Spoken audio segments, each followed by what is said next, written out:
It really was. Would you like me to do the timestamp? Am I all the way up Yeah. yet or not? Okay. You want me to do that? Okay. I got it. Let's see if you can hear me while I slip into that co-host seat. All nice and comfy. It is a nice big lazy boy recliner. Not really. It's a really hard wooden chair.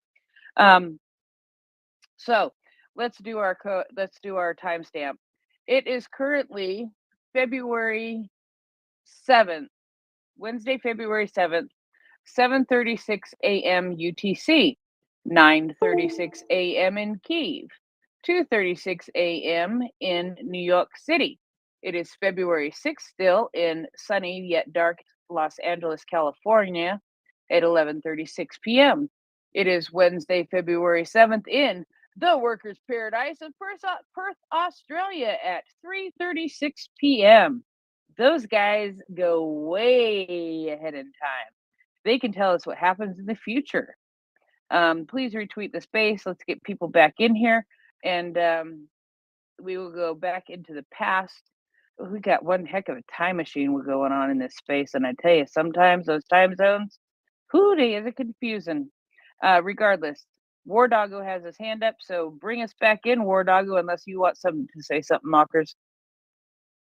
If we could make an electricity or at least a fire from moving here and there backwards in time to Will, to Prince, to Mockers, and to dear friends who live in Ukraine. Thanks a lot from Ukraine. Good morning, MriyaReport. Hope everybody's doing good. What have you done? You put the Wests in the nest and everything collapsed. I mean, You know what it was? It was just, the Russians. It was them. No, you know what it was? I spoke about good Russians, and the karma just got to me and went, no, shut up. Let's just then do the regular thing. Do you see the thumb down? You may see it as a thumb down, but in fact is the middle one, is the middle finger to all Russians from FSB who are listening to this space here. Let me do this one more time. Here it is. You see it bottom, but no, it's middle. It's middle. Well, we're getting there. We're getting there now. Thank you. Okay, so Prince, you know I would love you to do the title because it can't. I will. Just a second. I'll do it. Oh, you'll be glad to know as well that Chowder Hill reported yesterday. Sorry, I love this guy. I have to just check on him every so often. He reported yesterday that they successfully made their own taco shells for Taco Tuesday, so crisis was averted. Sorry, I just love him. Now then, let's have a look at something here. Travelling abroad for Russians. Now, remember how the Russians were complaining that other people were stopping them from travelling abroad? Well, there's been a number of bans on travelling abroad for Russians within the country as well. So I'm not quite sure what they're whining about. But during the year, the number of bans on travelling abroad for Russians increased 1.4 times, or 41.3%, customs officials reported. As of January the 1st, 2024, the Border Service of the FSB of Russia executed 6.5 million decisions for temporary travel bans. Now, these are mostly towards debtors. So if you're in debt for anything, you will receive a ban for your travel. Now, I received a message earlier that unfortunately there were 19,400 people who were noted to be without energy this morning.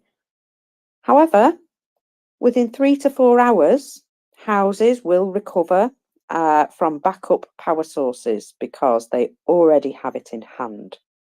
So that was hell, all that hard work that they've been doing in the last 12 months to make the system much more resilient.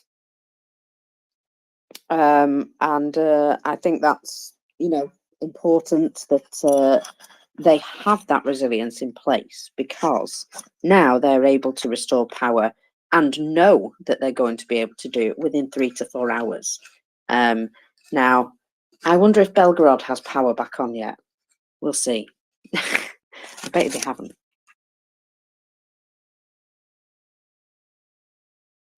So, yeah, that's just the absolute difference there, that the Ukrainians have made a concerted effort to make sure that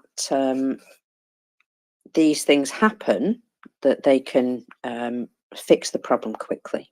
And I think that's important, because, you know, Russians want to take away the normal life. They want to make everything difficult, just living your life to be, you know, extra difficult. And heat and light is obviously a part of that, especially in the winter. And so having that back up and running, knowing that you can count on your, you know, government and services to make that a priority and to get it sorted, I think that's really important, to know that life is going to be able to continue even if it's been lost. You know, unfortunately, the world keeps turning, doesn't it? And we still have to go about our days, much as we'd like to. I don't know pray why in a you corner. sharpen your pencil so often. Love you. So let's have a look at this massive missile attack. I snorted. What? I made myself laugh so hard I snorted. Okay. Well, that's your own fault entirely. So in Kyiv, a high-rise building is on fire in the Holosivsky district. 9 victims, unfortunately. Now, I don't know whether that's injured or dead. I really don't know. I'm hearing injured on that, but I'm also just reading that they're dead under the rubble of a residential building in Kyiv, according to the Ministry of Internal Affairs. In Kharkiv, non-residential infrastructure was damaged. And in Mykolaiv, infrastructure, gas and water networks have been damaged. And somebody has been confirmed dead in Mykolaiv. Now, just having a look at that, that was a KH-22 missile that hit Mykolaiv. And I'm going to assume that that was targeted at the infrastructure. So gas and water networks. What does that tell you? That tells you that Ukraine are doing, that Russia are doing exactly what they did last year, trying their best to just make life incredibly difficult in the middle of winter.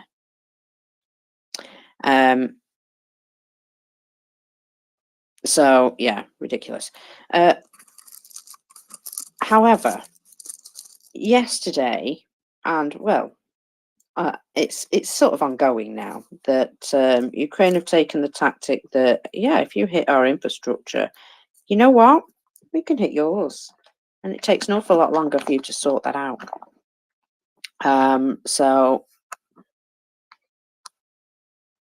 it's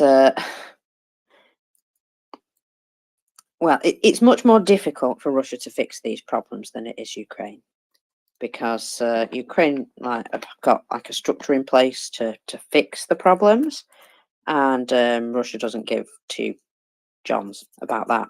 So yeah, it's it's an ongoing situation where it's just going to get worse for Russia. And well, remember what Budanov said, it's just going to get worse. So it's all about the, you know, enough about your horrific past, let's talk more about your horrific future. Think we're, well, there's also it's almost as though more recently, especially with hitting oil and gas infrastructure, that it's almost as though Ukraine said, okay, we can do this. We've been able to do this for a while. We've been holding off doing this for reasons. And now's the time. It's almost as though somebody made a decision that now is the time that we're going to go after these, because my goodness me, have they been effective? We noticed that there has been a sharp decline in the current export of refined products from Russia, and I can't imagine what would be causing that, apart from those blown up refineries and stuff. So it's having its effect, the Ukrainian sanctions, and we shall carry on seeing what sort of effect they have. Oh my goodness me. Sorry, I'm just watching ice dropping off buildings. It's that time of year in Russia where you can't walk on a pavement for fear of a large shard of ice coming and impaling you in the head. Will did tell us that this was, a particular thing to look out for. And yeah. Did you see the woman who was sitting on a bench and got whacked by the head in the head with some snow? Freaking broke the bench, yeah. But she was just fine. Well, she must be made of stern stuff. Remember, she's Russian, so she's strong. But yeah, I did just look at that. I was like, bloody hell! So it's one hell of a snowstorm just in that one place. So yeah, that's it's that season. So if you're off in Moscow and you're not a local, I think, well, we should probably encourage those people to walk on the pavement. Some of them. But yeah, that just to keep in mind that it is murder icicle season, which I think is all good fun. So one of the things which was notable last night about the air raid in Belgorod is that the alert was broadcast on their television, which I wonder if that's going to become a regular occurrence for them, because well, that's quite public, isn't it, Prince? And that will be the governor, I suppose, wanting to show that he's doing whatever he can for his, local area, because he's received quite a bit of flack recently as our Gladkov. So he's obviously making sure that the local area feels safer because they're being notified properly of these air alerts. But of course, if that happens every night, it's difficult to hide for a start, because you've got it on the telly, and people will start to realise, oh, there's an active war going on. Didn't you know? There's an active war going on. I know, I was shocked too. It's about time they joined in, isn't it? The people of Russia, unfortunately, need to also join in with the war. Despite the fact that they're, civilians, well, for 2 years, Ukrainian civilians have been all too aware of how war affects you. And so I think, a few sleepless nights won't do the Russians any harm. So, yeah, a few sleepless nights. I think they deserve them. Oh, so yeah, there's some after action reports sort of coming out now. Explosions were also reported in Lviv, Ivano-Frankivsk, and the Klemensky regions. It appears that an industrial facility in Lviv was hit. So yeah, that's basically the last of the information from that for the moment. But well, we'll see. We'll see what comes out of that.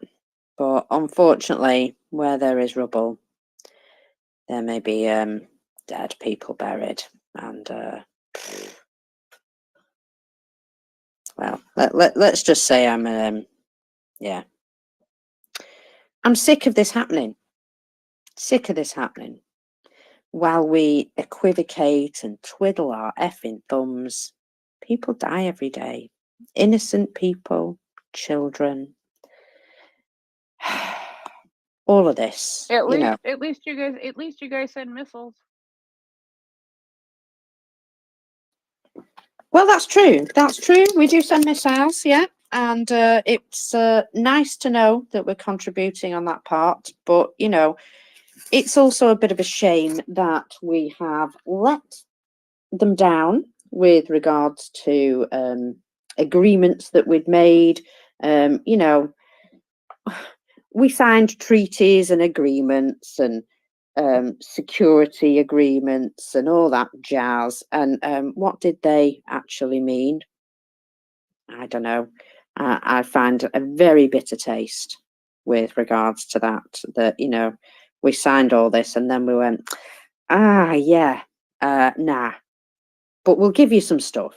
We'll give you all this old crap that we don't need. You know, it was a bit of a kick in the teeth as far as I'm concerned. In fact, no, kicking the balls, actually, a little bit lower. So, yeah, I you know, when some people say, oh, Ukrainians are a bit, you know, they seem a bit ungrateful. Bloody, I'd be ungrateful too, to be absolutely honest. You made me a promise. You didn't come back and keep that promise. Well, you better help us now, because otherwise you'll be fighting these guys. That's not being ungrateful. That's being realistic. Yeah, it's also shade where it's due as well. I mean, come on. We agreed to help them. They denuclearized for the West. And look at us. We're sat over here in our comfortable homes watching them die. It's fucking reprehensible.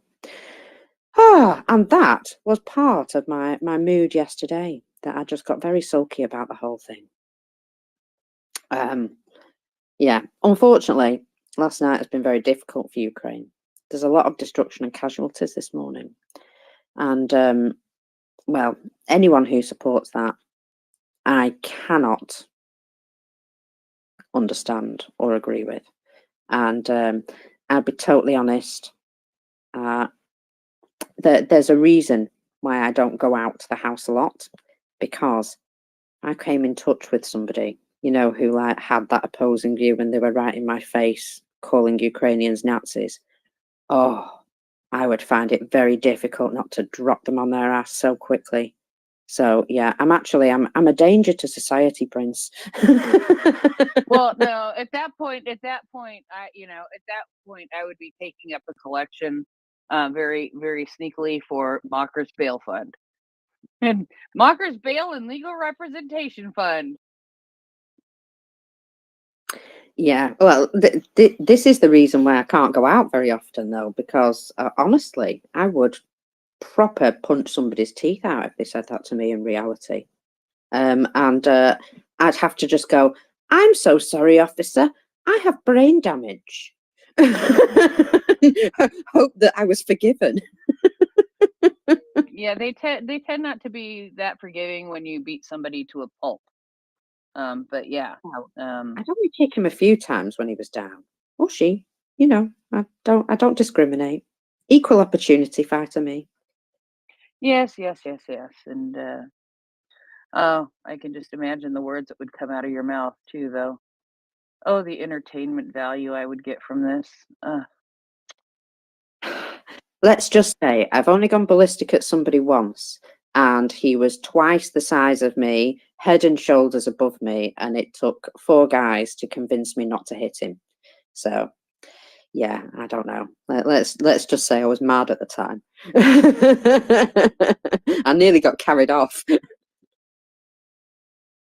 You're small enough. I'm surprised they didn't just carry you off. It took 4 guys to convince you not to hit them. Why didn't they just pick you up and move you?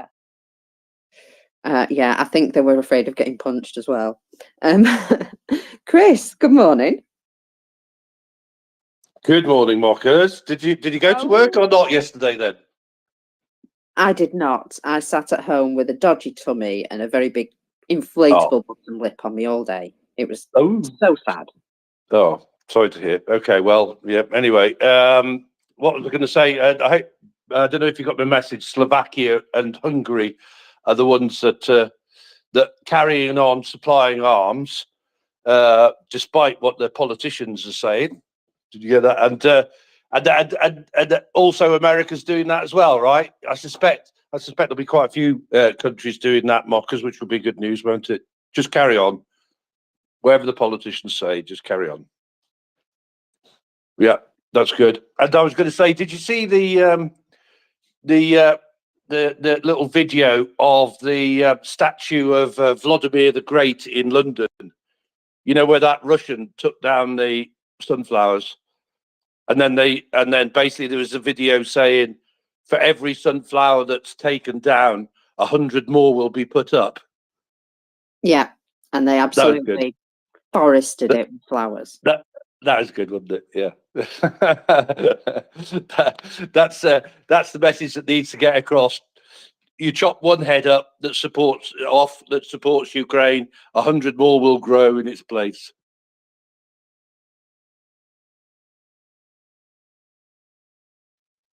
Yeah, absolutely. And this is the whole point with, the Ukrainian spirit, for example. So, the Ukrainian spirit is very strong. And, instead of fighting hate with hate, they found a way to fight hate with love and make a statement at the same time, And I just, it's a beautiful thing. It's unfortunate that people have to do it, but it's a great way to counter something like that. Yeah. So, mockers, I worked out, that statue was literally just across the road from the pub that we went to. I think, right? If I've got my map reading correct, right? So I feel quite an affinity to that statue there. And we'll definitely be visiting it next time I'm down in that area to put a flower on it. Oh, absolutely. Yeah. I didn't know we were so close to that. So awesome. Oh, yeah, we were. I mean, literally, honestly, it looks like it's just across the road. If you just, sort of basically Google that statue, right? And then, zoom in on it a bit and that, right? The pub that we were in pops up as well. Yeah. Hey, I can see the pub from here. Sorry. It's an old advert. Now then, we have a couple of visitors in Ukraine today. Now, I believe that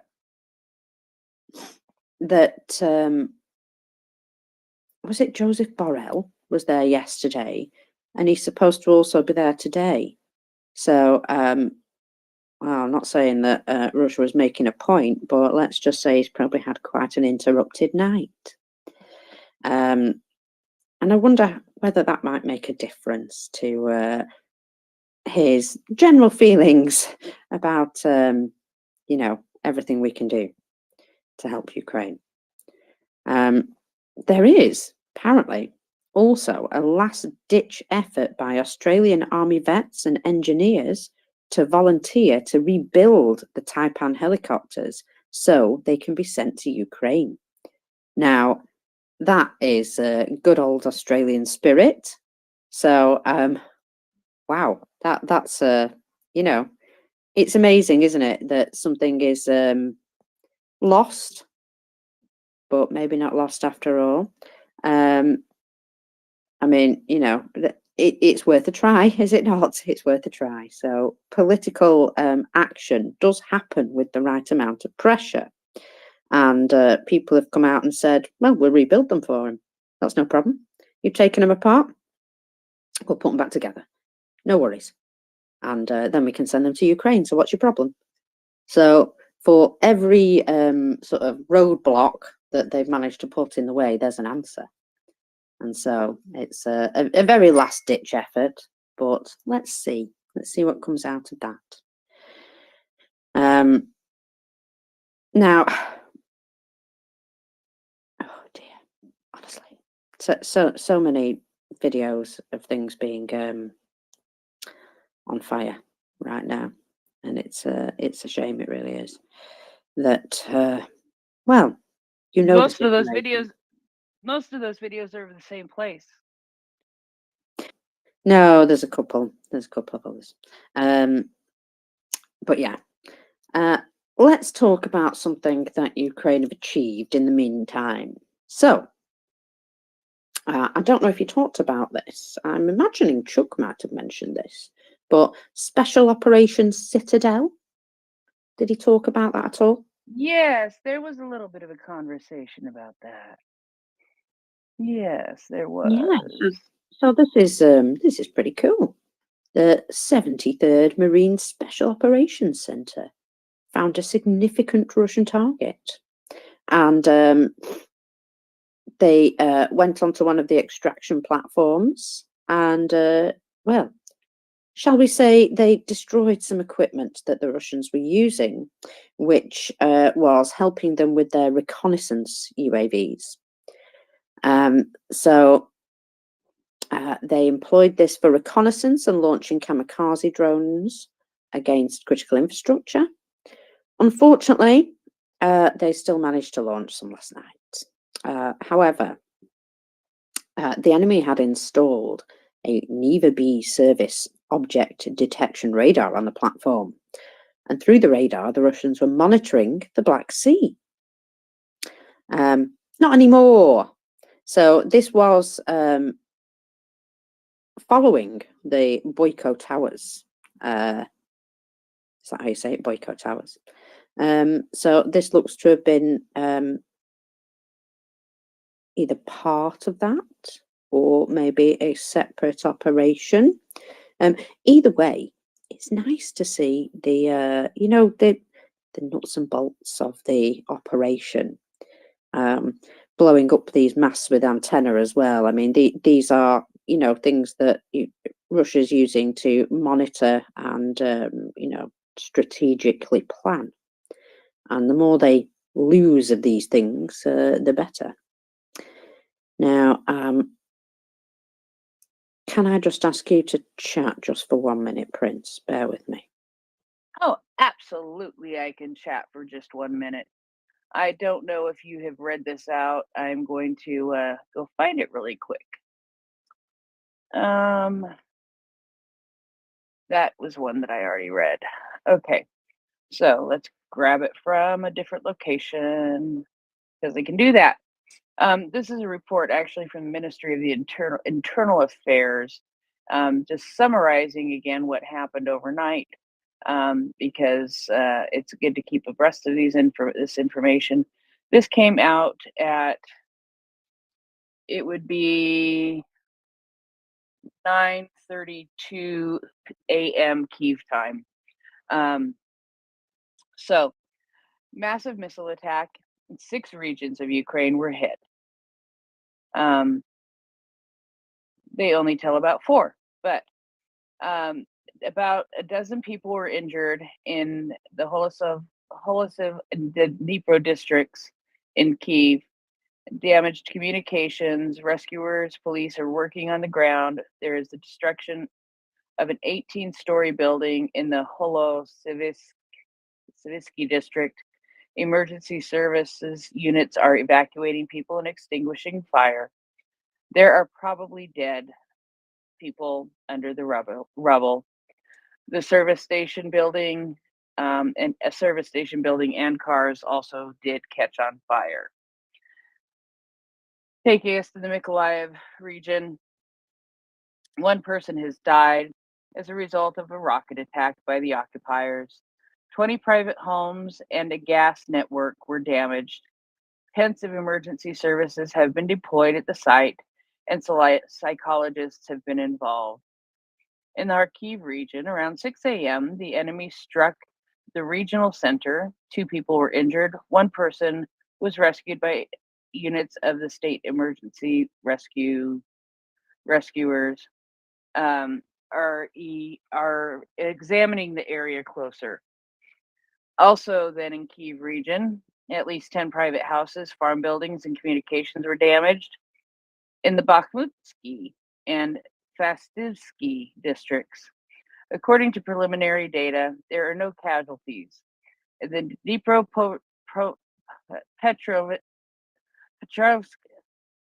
Dnipropetrovsk region and Lviv region, according to operational data, there were no injuries. I can say in the Lviv region, in the entire oblast, there was some damage in one city, and I would have to go and go and look it up to be able to tell you exactly which one. It was some damage to an industrial area, and as far as they have said at this point, there are no injuries. So we will wait and see that. There is sort of a heartbreaking story that I came across that is, I don't even know how to describe it. I thought about sending it. I thought about talking about it. Oh, look here. First indication of numbers regarding what got shot down that just came up. Let me see where I can find this on an official account from direct here from the man, from the commander-in-chief of their armed forces, Zaluzhny. So we have a report from Zaluzhny here. 44 air targets destroyed, 29 missiles, and 15 attack UAVs. At the beginning of the day of February 7th, 2024, the enemy carried out several strikes on the territory of Ukraine using various means of air attack. Attack UAVs, cruise, ballistic, and anti-aircraft guided missiles. In total, 64 means of air attack were used, 20 attack UAVs of the Shahed type from Chata, Crimea, 29 KH-101/KH-555/KH-55 cruise missiles from 10 Tu-95 MS strategic aircraft launches from Ingalls in the Caspian Sea. 4 KH-22 missiles from Tu-22 M3 bombers, Sebastopol-Kursk launch area. 3 caliber sea-based. Hey, they actually launched something from the sea, mockers. 3 caliber sea-based cruise missiles from carriers in the Black Sea launch area, Novorossiysk. 3 Iskander-M ballistic missiles launched from Cape Tarkatu, Crimea, and Boryzo region of the Russian Federation. 5 S-300 anti-aircraft guided missiles launch area, Belgorod region of the Russian Federation. As a result of the combat operations, 44 air targets were destroyed by means of the Air Force and Defense Forces. 26 KH-101, KH-555, KH-55 cruise missiles, 3 caliber cruise missiles, 15 shock UAVs of the Shahed type. Anti-aircraft missile troops and fighter aircraft of the Air Force units of the Mobile Fire Groups of the Defense Forces of Ukraine and radio electronic warfare were used to repulse the air attack. Let's keep the sky together to victory. So this time, at least in this report from Zaluzhny, they don't specify how many items did not reach their target. I will keep an eye out. Often the Air Force. Here we go. Let's see if the Air Force says anything about that. Not as a quick look through it, but we may find out as the day goes on, right, mockers? Yeah, we'll definitely find out as the day goes on. So, yeah, but thank you for that sort of more comprehensive report. Yeah, so 44 air targets destroyed, 15 out of 20 attack UAVs, 26 out of 29 missiles. So that's actually a pretty damn good ratio. But 64, so 20 missiles, 20 forms of whatever were not shot down. So what have we got here? So at least 3 KH-101 555 cruise missiles were not shot down. 4 KH-22 cruise missiles were not shot down. 3 Iskander-M ballistic missiles and 5 S-300s. So all of those, unfortunately, have caused damage in some way. They haven't said, you're right, whether any have been taken down by electronic warfare, but I mean, even if just a few of them get through, you know, it causes an awful lot of additional damage. Now, the Air Force and the Air Defence teams are doing incredible work, but it's very difficult to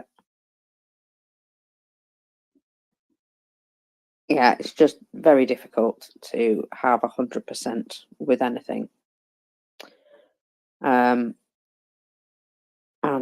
Yeah, so unfortunately, every time this happens, the destruction that it causes, the heartache, the horror, all of that crap, and I don't know. I find it egregious that we have to sort of sit here and, deal with it. I'll just deal with it. It's just a Wednesday, It's not. I honestly feel as though we're betraying Ukraine. We really have. Yeah, we've let them down horrifically. So just to point that out. And yesterday, I felt that really hard. And that's one of the reasons why I was having a big old sulk. But you know what? Ukrainians don't give up, do they? Every time you think you're having a bad day, I think to myself, well, I've still got a roof. Still got my cats. My heating works. My lights work. You know what? Things aren't that bad after all. My neighbours haven't been bombed. Yeah, I think I need to stop moaning and get on with it. And so, yeah, whenever I have a day like that, I just think about, well, at least I haven't had the morning that Ukraine's had this morning. And it's awful that this sometimes just seems to be, just another day. And it shouldn't be. It really shouldn't. Prince? It reminds me, Miriam was at that conference in Riga in Latvia last week, and she said she had the last word on her panel there. And what she said was, just really paraphrasing, one of the things she said was, every time she goes to Ukraine, Ukrainians are always thanking her. And she feels bad. She feels bad because realistically, Ukrainians should not be thanking us. The way it goes is we should be apologizing. We should be saying, I'm sorry to Ukrainians. I'm sorry we haven't sent you enough. I'm sorry we let this happen. I'm sorry that we're not standing right next to you and ejecting these illegal genocidal invaders out of your country. And that's so true. I have downtimes. I totally understand what you mean, man. I have totally downtimes, and it's like, oh geez, really? I mean, it's with the lack of response, sometimes it makes me feel like, because my country isn't stepping up to the plate like it needs to, I see that my country then is to some degree complicit in genocide, which then makes me feel like, because I can't do enough to make my country act, that I myself am complicit in genocide. And I know that's not true. I know that's not something I would do. But the crap rolls downhill, and I feel like it lands on my head sometimes because I see a genocide going on. And I see that too many countries are acting complicitly in letting this genocide happen.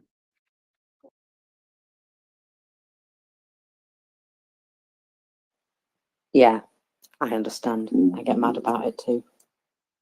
So Aren't yeah. I a bundle All of about joy them. now? You are? Ain't I a bundle of joy now? Indeed. Well, I've been a bundle of joy for the last 2 days, so don't even worry about it. Oh, remember me? I've talked to you for like 4 hours in the last 2 days. That's very true. Morning, Ming. That doesn't include the time on the space. Very true.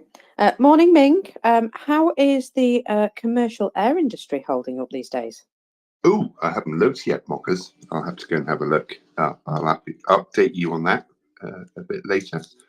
In the meantime, my friend Sergey in Moscow got in touch yesterday evening, all very excited about Tucker Carlson, I have to say. So he texts me out of the blue. He says, so Tucker Carlson, he's in town. He's interviewed Putin. What do you think? So I'm like, wow, big deal. Anyway, we have a chat. I'll fill you in on Sergey's thoughts on life in general a bit later as well.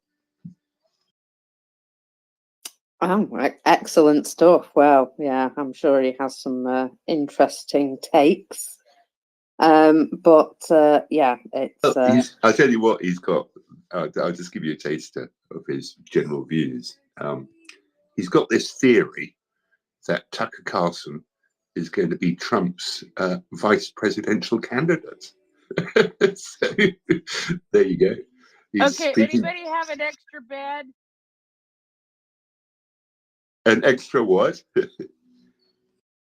An extra bed so she can emigrate. Another country. Yeah. No, I've heard that mooted once before, and it was laughed at quite a lot. So,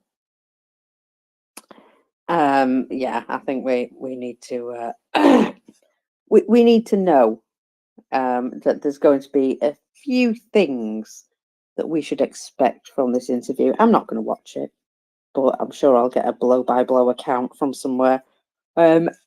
So, what do you reckon?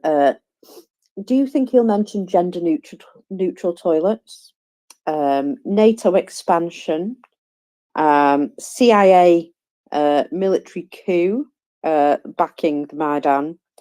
Let me see, military industrial complex. He's going to say that.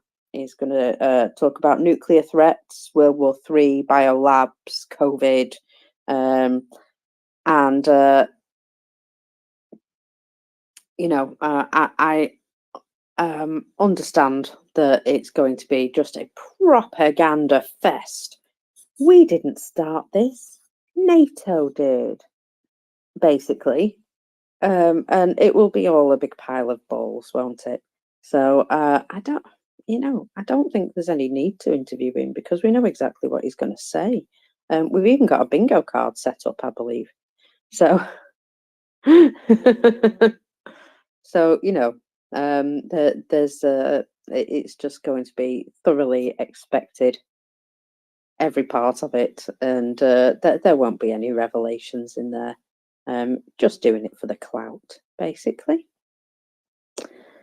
Now, Prince, I know you'll have seen this. Have you seen the kids singing a lovely patriotic song? Which kids? The Russian kids or the Ukrainian kids? Oh, the Russian kids. Oh, good Lord, yes. Yeah. So part of this song is, I make the bombs from dough. The Russian army is waiting for me. And these are kids of about 10, 11, maybe. Massive cringe fest, anyway. And just horrifying. And I've got to say, all the kids watching it look really happy. I've never seen such somber children in my life. So looks like there's the only people smiling are the adults. And it looks like that's real fun. I just I wanted to throw up when I saw that. I really did. I was just like, what? Yeah, it's just vile what they're doing to kids, making them into basically another arm of the military. The Hitler Youth, as it were, frightening stuff. And yeah, it's not Putin, is it? Putin is a product of Russia. So yeah, it's Russia. Unfortunately, folks, it is Russia. Now, remember Russia calling for an emergency meeting of the UN Security Council in connection with the, terrible Ukrainian attacks against Belgorod? Yet Ukraine experiences far worse every single day. We've gotten used to it, and we shouldn't. And that is why I am asking people again to pressure whoever you can, whoever you think can help, because this is just, well, it's too much. It's too much.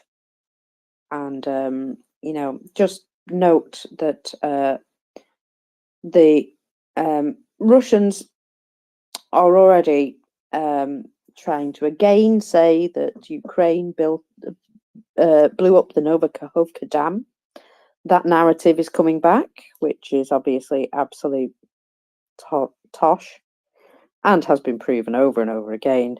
It could not have been the Ukrainians. So, yeah, the topic of this is something that really draws the Russian bots. And if you really want to, piss them off, it might be a good idea to post some reminders about who actually blew up the Novakhovka Dam and how, because it's something that has been gone through ridiculous amounts already, and we should know by now that it's pretty obvious what happened. But they keep repeating this rubbish, and one of the reasons why they repeat this rubbish over and over again is because, well, it works. If you repeat something often enough, people remember the lie and not the truth. So it might be time to start putting the truth out.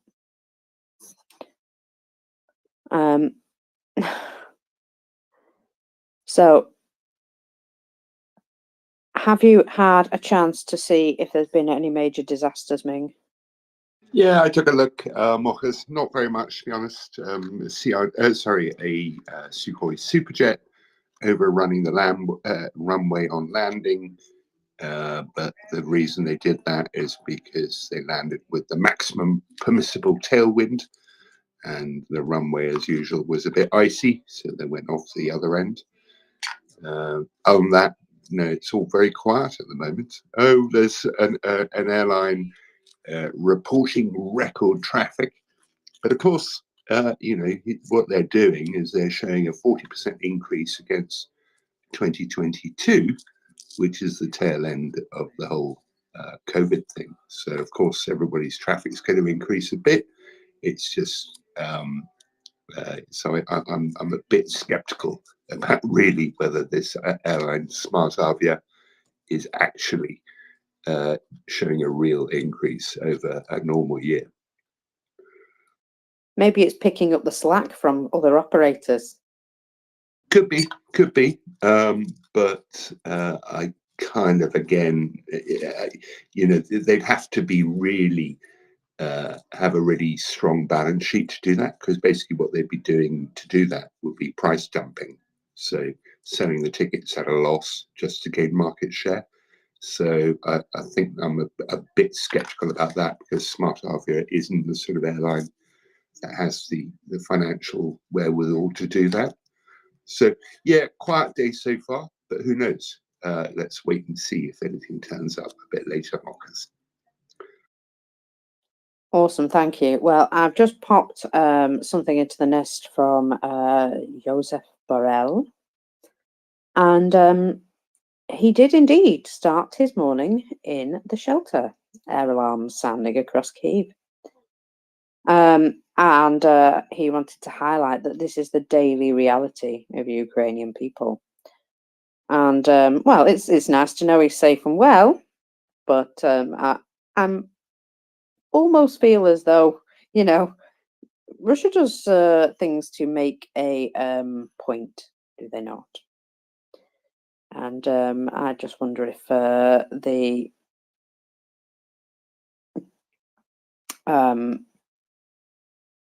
I just wonder if the, you know, they're sending a message. That's the one. Sorry, brain just stopped. Now,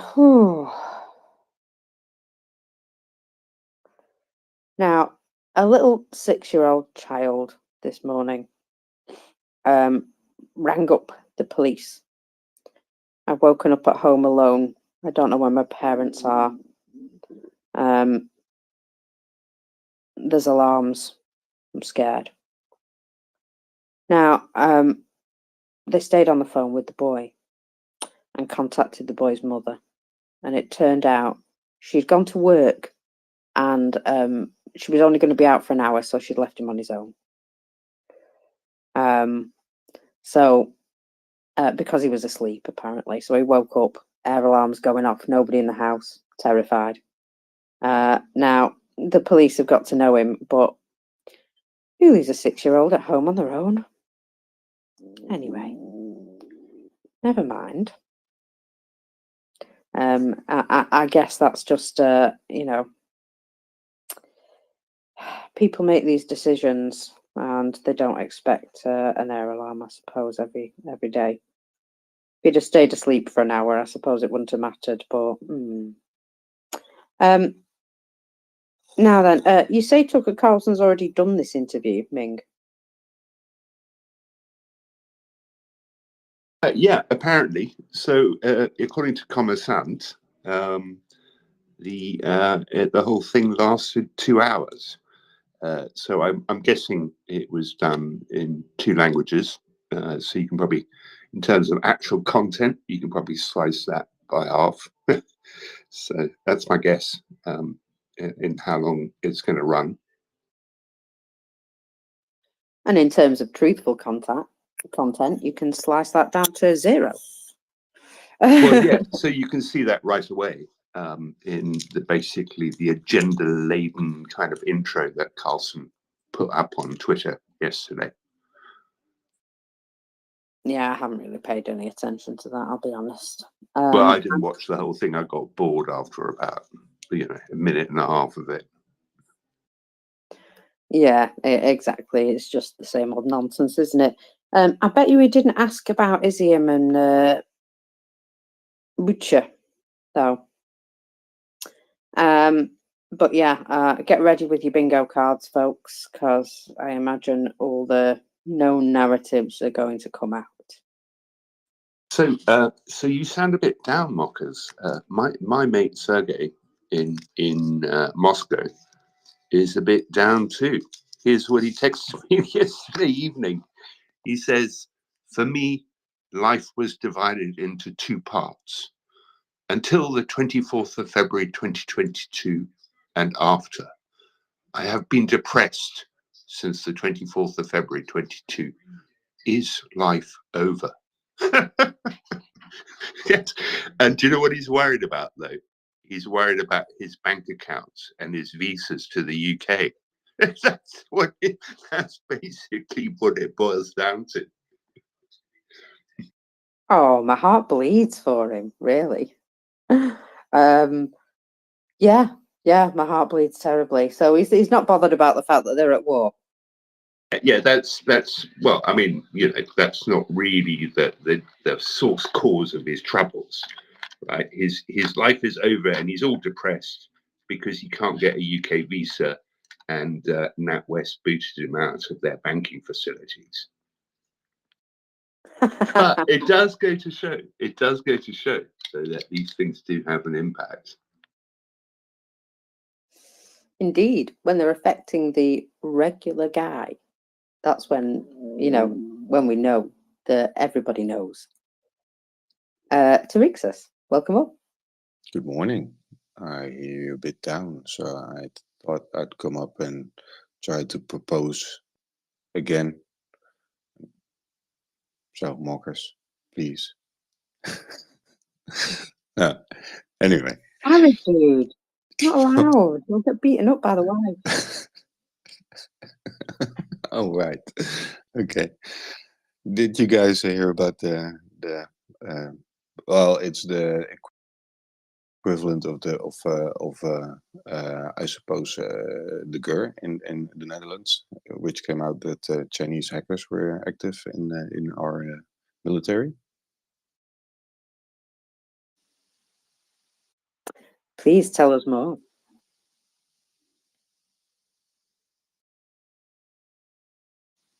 Hello? You went quiet.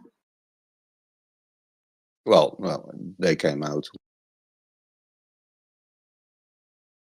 that a part of the military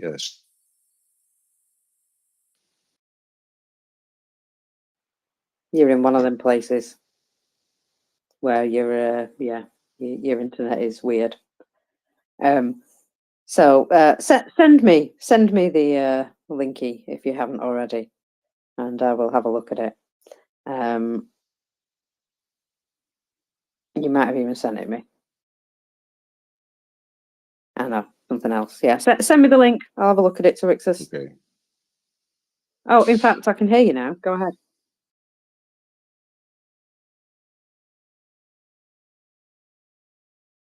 No, can't. Right, okay. Yeah, send me the link. I'll have a look at it. So there are a couple of things that, well, you know, the Insider has been finding people out, and they're flipping everywhere. I mean, they've done a report more recently about the Italian government, them trying to buy basically places or influence in the Italian government. Now, it would seem that in some cases that might not have been necessary, but the most of the Italian government did not take them up on their offer, and that's nice to hear. At least, most definitely good to hear. But there is a report by the Insider. Go follow them because they are coming out with some crackers recently. They really are. So yeah, we're catching out these little weasels everywhere. Now, there is a little bit of a tale of woe here. I know. You know me, like my tales of woe. Patrushev has stated that the failure of import substitution is prevalent, and he also complained about the lack of scientists.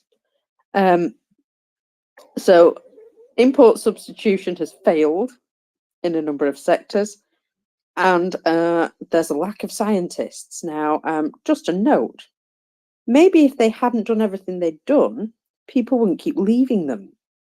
And it's also worth noting that they randomly thrown quite a lot of their scientists in jail.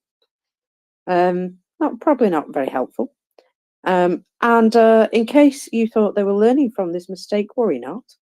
Patrushev wants to prevent Russian students from studying in the West.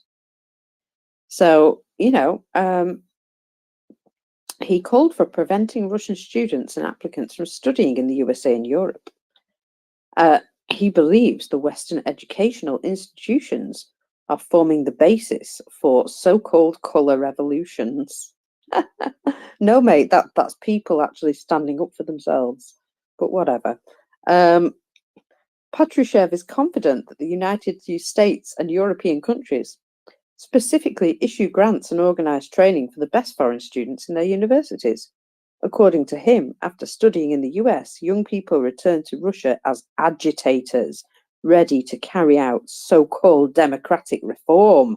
How dare they? How dare they want to live in a peaceful place that isn't an autocracy? So don't worry. it's not going to get any better for them. They're going to live in some sort of echo chamber with zero innovation, as far as I can tell.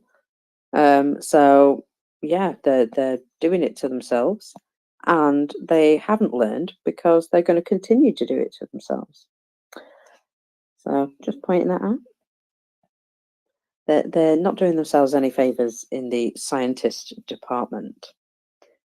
So Ming, tell us, apart from Sergei's life being over, did he have anything else interesting to say? Yeah, well, we kind of discussed the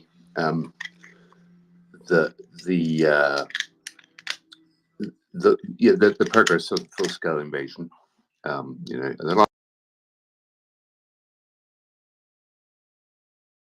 last time I spoke to him, he sorry, I've got someone trying to call me, so if I'm interrupted, that's what's going on.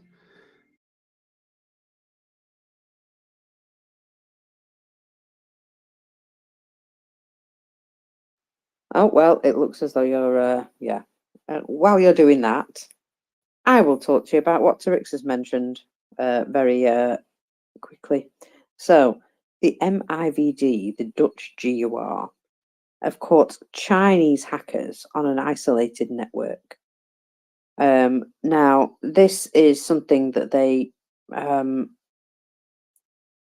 find from time to time, but they don't usually communicate about it. However, they decided that they were going to put this information out. And it's one of the first times they've ever communicated about these sorts of things. Now, China came out 2 hours later saying they were lying, that they would never do anything. And they actually want to work together on cybersecurity in the future. Yeah, sure you do, mate, just so you can grab all our secrets. So, yeah, it would appear that China is also up to the same sort of tricks. We're trying to hack European systems of many kinds, by the sounds of things. So, you know, when people say, well, we're not at war, well, we are. We're being attacked all the time. Russia and China, you know, are doing these things, sort of organized. You know, so we've got to remember that we are indeed being attacked, and well, it's going to continue until we stop it. It's important that we start to drag out these tentacles that we found everywhere, because flipping heck, they're just everywhere. So anyway, let's have a bit of other news while Ming is coming back to us.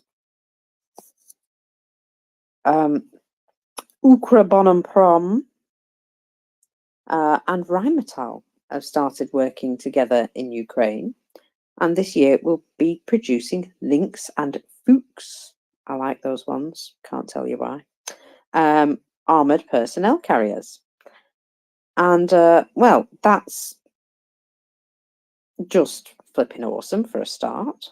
But the first maintenance and repair of the equipment has begun already, which is speeding up the logistics for the armed forces of Ukraine, because they're able to repair them themselves instead of sending them away. I think that's awesome. So I would, yeah, just like to congratulate Ukraine for getting that sorted out. Also, we've heard that the Baykar or Bayraktar drones, drone company, the Baykar drone company, are also working with Ukraine in the process of building a facility. So that's also very interesting. It just goes to show what you can do when you really want to, hey? What else have I got for you? There is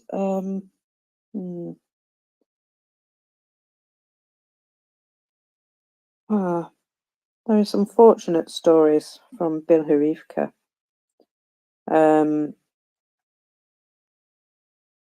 So there's been some really heavy fighting in that area, and unfortunately, Ukrainian unit was caught in a surprise attack. Right, and this is why I'm so peed off about this lack of ammo situation. The last remaining serviceman requested direct artillery fire on himself, but it couldn't be done because of a lack of ammunition. Guys, this is real effing war. This is, not something that we should be ignoring. These people are dying while other people twiddle their fucking thumbs. And it's disgusting to me, it really is. And yesterday, some sort of dam broke. And I just decided that I just had enough of being polite about it. It's absolutely effing disgusting. They need artillery shells, and we are letting them down. So, if we can do something, we must. And well, that's why I'm writing to my government later on today, because I feel that we have let them down for 2 years, and we need to stop doing so. Now I've got that out my brain. So there's an awful lot of news about the attack this morning, information coming through, but I think Prince has given you the main highlights. There's a lot of damage, basically. I'll go back through it in a short while when I get an update. So let's go to something. Oh, I've completely lost it. That's brilliant. Bear with me 1 second. There it is. Let's go back to this Bayraktar business. So, Turkish drone manufacturer Baykar has begun construction of a factory near Kyiv. That's all it says. So, best known for its Bayraktar drone that was widely used by the Ukrainian military at the beginning of the full-scale invasion, they've begun constructing a factory near Kyiv. This was confirmed by the CEO on February the 6th. Baykar received licenses to manufacture combat drones in Ukraine in June 23. And the production from this facility is due to begin in 2025. They are investing $95 million into Ukraine. So they signed the deal to open this factory in February 22 before the full-scale invasion. So it was actually something that was already on the cards. Now, Ukraine's parliament ratified the agreement in December 22. I've just got to say it's incredible how the Ukrainian government have carried on functioning so well during all of this. And Baykar told Reuters at the sidelines of the World Defense Show in Riyadh in Saudi Arabia that the factory was already being built and would require 1 year to complete their construction. Further logistical and organisational steps will need to follow until it's fully operational, but the plant aims to employ around 500 people, and their planned output would be around 120 units per year, but it's not confirmed which drone model will actually be produced. Now, when asked if they had any security concerns or hesitation, the spokesperson said, no, the plans were fully moving ahead. Nothing would stop them. So again, that's, it's just another example of the confidence that people have in Ukraine and its future. And I think that's really important to show at the moment. Solidarity and confidence. Welcome back, Ming. Yeah, sorry about that, Marcus. A particularly persistent Sorry. caller.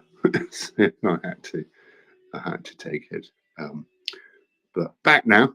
Yeah. So where was I? I was talking about Sergey. Do you want to finish what you were doing? And then I can talk about Sergey and Moscow a bit. That's why I went to you. Go for it. Yeah. So yeah, I mean, I look.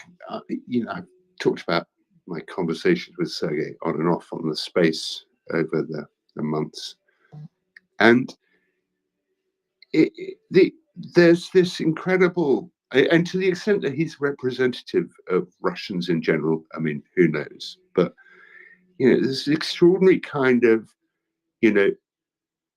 thing where he has no personal responsibility for anything that happens. So his standing joke is, I didn't put Putin in, right? So he didn't vote for Putin, but you tolerated the system that made Putin possible, Sergey, and you didn't say anything about it. We had the whole conversation about the war.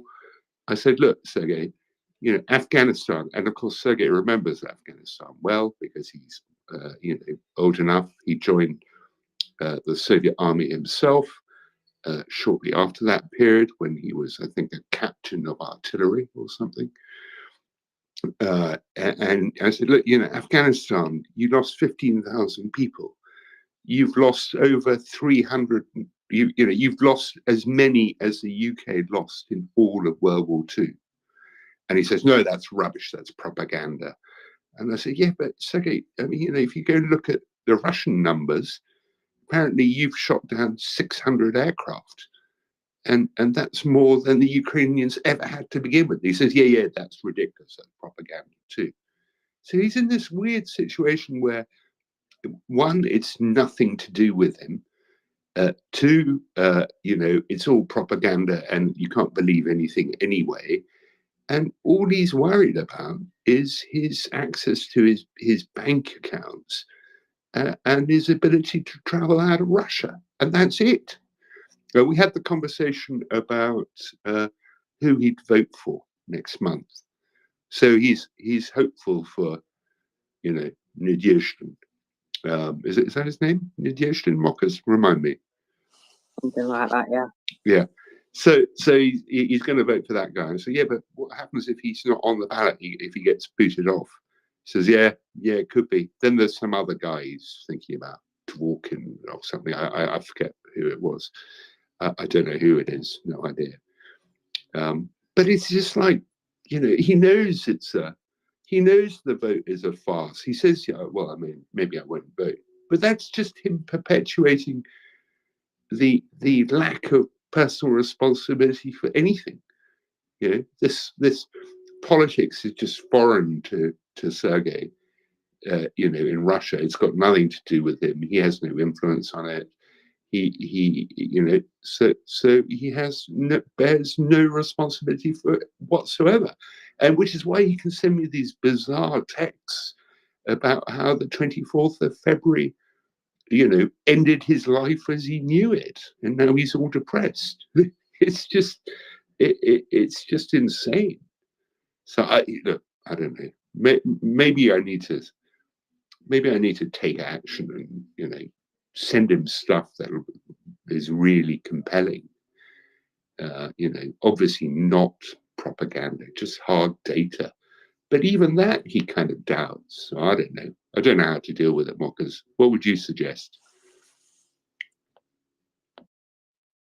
Well, he's obviously very sort of, venal self-interest would be, a description, wouldn't it? So I suppose it's only really going to bother him when it affects him. So you have to tell him how it's going to continue to affect him, I suppose. That's the only thing I can really think of. Nale. Yeah, good morning, friends.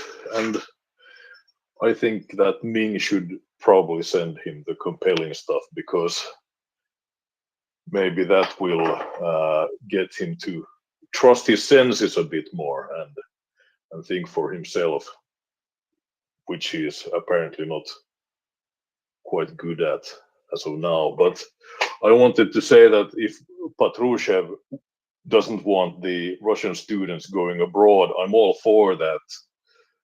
And that will, in the long term, make the Russian students have great patriotic songs and have nice pictures of Putin riding horses without a shirt on their walls. So that would be a very good thing to do, actually. So, Moggers, in that report that you mentioned about Patrushev, he's complaining about, was he complaining about the number of scientists who've been arrested? I have to say, I hadn't noticed large numbers of Russian scientists being arrested. Oh yeah, there's a bunch of them. I think they were all related to the Kinzhal missiles. These, magic missiles that aren't as magic as they used to be. Mainly because we've noticed that they're a bit braggadocious when it comes to their missiles, aren't they? They tend to tell everybody not the truth about them and overestimate their capabilities. Everybody else also lies about their equipment, but in the opposite direction. So, it's amusing to me that they chose to do exactly the opposite to everybody else. And now we've sort of found out how good their stuff is, especially their S400s. They're amazing. Morning, Ivana. Good morning, Moggers and Ming. I just wanted to comment a little bit about Sergey because I've seen this so many times. I used to have a colleague in the philosophy master from Russia, and I tried to talk to her at the beginning of the war. Practically, I was trying to say that I'm so sorry for her, and how can she do to get out of Russia? And she was like a wall. Nothing went through. It was like, a defensive position, like, okay, I'm okay, it's nothing. I will, everything will go on as usual, and so on and so forth. So about Sergei, Yuval Noah Harari has written a few books, and practically the theory he proposes is that we live according to stories. States, countries are stories. It's a story that a number of people believe, and based on this, they love their country, and the country exists basically. Of course, this has to be supported by facts, by laws, by international agreements, but everything begins with a story. Um, Companies are stories, banks are stories, money is a story. It's believable because it works, but it's a story. So let's go to Russia now. Russia is selling the story to its people, but the story that they are selling is not true. So basically, this generates a split in the mind of people, because on one side they have to believe the story, on the other side they see that the story is not true, and this goes further on, to cognitive dissonance and to some kind of schizophrenia, I think, because they are forced to believe a story, they are forced to live according to a story, but the story, of course, it's not there, it's not true, it's not believable, it's not the reality. So they are living in a split way, and I talked before about this, about the fact that communism and the way the things happened in Russia since like at least last century, but even before, broke the fiber of the society. So there is no real society. I think, I believe there is not. Um, they do not trust each other. They do not have this community feeling. They do not have this purpose and this hope to do something together. There is no togetherness there, and that's why everybody is for himself. That's why people are concerned, to just hold on to a job, to have a nice house with a TV, and eventually indoor plumbing, to have a nice toilet, to go to a theater, because theater is a story that is still believable in Russia, to have some holidays, maybe in Turkey, because everybody is telling the story about Turkey holidays and so on, and they are living just for themselves. And that's why nothing happens in Russia. In any other country, if this would have happened, I believe that thousands, hundreds of thousands of people were in the street the next day, but not in Russia. Because, they do not have anything in which to believe. They do not believe that they will be successful because they do not act like a community, because there is no, trust between each other, because everybody is fearing, the story of the police, which still works, the story of the oppression, which is true. So, it's everything about different stories. Some stories that are true, some stories that are not. And yeah, I believe that's why we are seeing this, and we will wait some more before something happens there, because I do believe something will eventually happen. But what is the breaking point? It may be very far away, because they are used to live in these conditions, and they are used to this oppression, and they are used to having to restrict some, live worse, and so on and so forth. They are used to this, and it's very unfortunate. I believe that there will be a breaking point, a point when everybody will expose this false story as being false. But I don't know how much we have to wait for this. We've been waiting too long already. Certainly Ukraine have. Yeah, it makes me fuming. But here we are. Yeah, the bit I find, Joanna, about Sergei that hardest to understand, and it's what I've been trying to rationalize, is that it's not that he's only looking out for himself, but that he's completely unembarrassed to effectively tell me that, as if it's completely normal. In some way that I personally, even if I believed that, I would feel terrible saying something like that.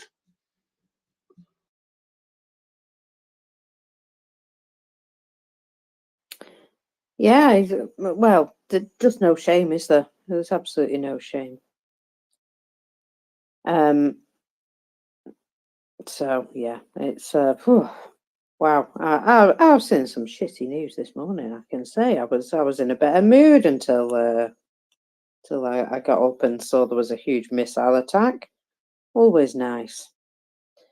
So never mind. Mockers. Let's get on with it. What?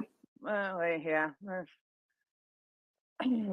Operational information according to preliminary data. As a result of the missile strike in Kyiv, 3 people have died, another 14 were injured. That is just the update.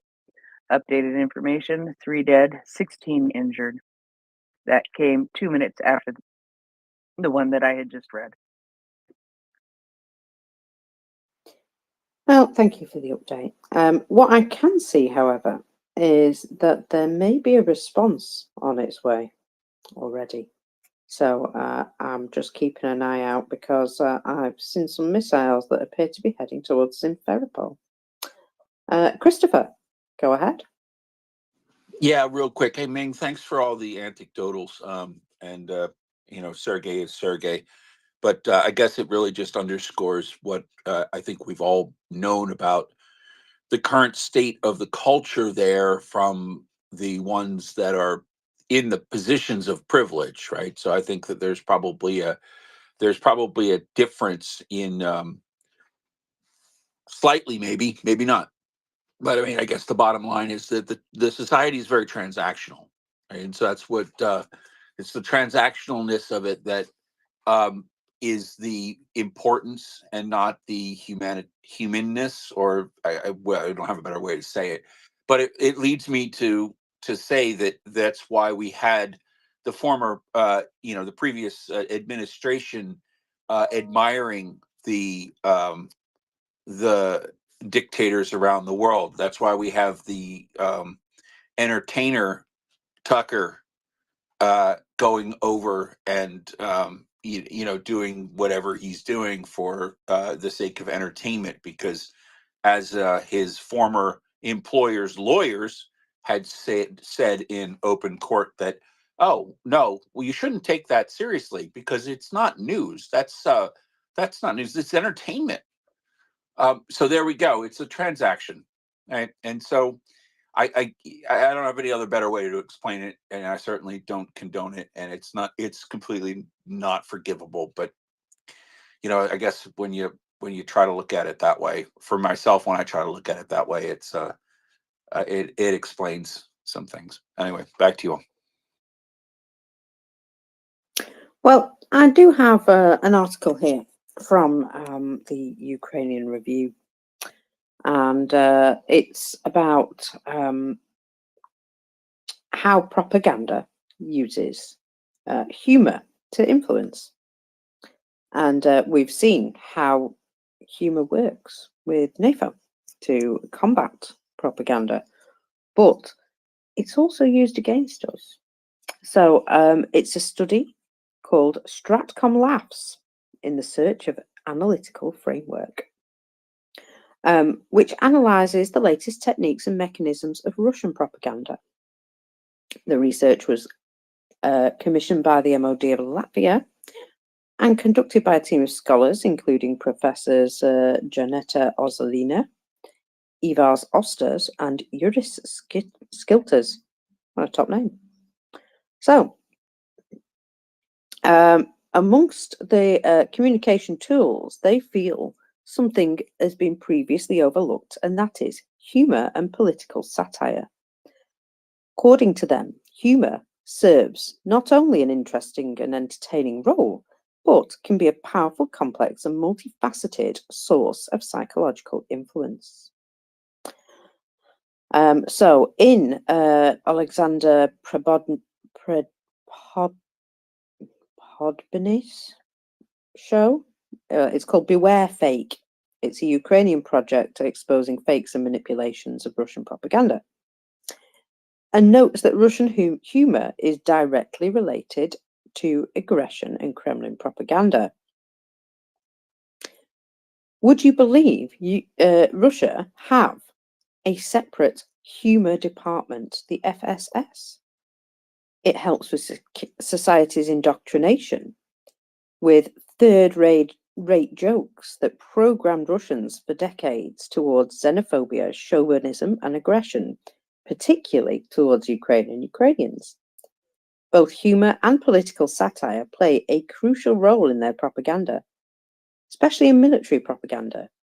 Jokes are a serious tool for psychological impact on their audience, as the use of light, unobtrusive form allows for more effective transmission of information. So, propaganda. It is the dissemination of false information, facts, arguments, rumours, half-truths, or lies with the purpose of influencing public opinion. Political propaganda, accordingly, is the spread of this aimed at influencing public opinion or behaviour and promoting specific ideology or policy. And military propaganda is a form of propaganda used to support military efforts. It can be employed to encourage people to enlist, justify military actions, or discredit your enemy. So, why is humour such a good propaganda tool? We asked this question to some Ukrainian comedians and stand-up performers, individuals who professionally engage. Well, it's very simple. A person who goes to a comedy club to listen to comedic content or watches it on YouTube or TV is already relaxed. They don't want to think, they just want to laugh. They're open to consuming all sorts of additional information. It's very easy to insert narratives into a person because first and foremost, it's perceived as a joke. Psychologically, they think, I will laugh and forget it. But A few days later, the information remains, and perhaps not the joke, only the item without context.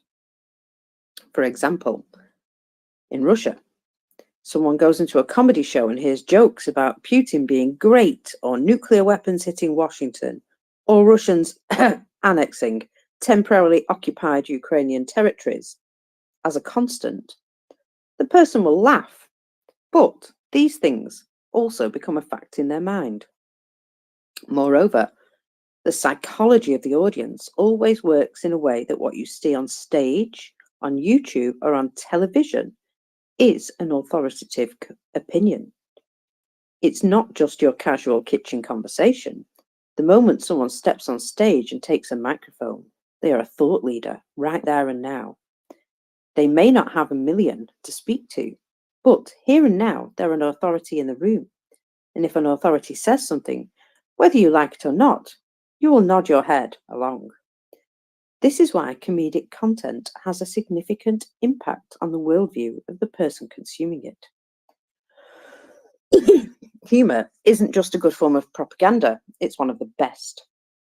Because in the realm where you least expect deceit, humour appears innocent. It exists in everyone's life. Every day we consume entertaining content, jokes with friends, and so on. Additionally, it allows for reaching younger audiences. If everything with the news on TV is boring, basically, through humour, the younger generation can be influenced by propaganda without even realising it. Although we don't think humour is a direct method to propaganda, it is a powerful tool of influence. The person listening to it is already disarmed.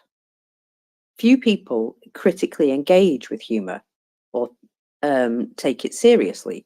Plus, the very mechanics of how our brain interacts with humour involves lowering critical thinking and attitude.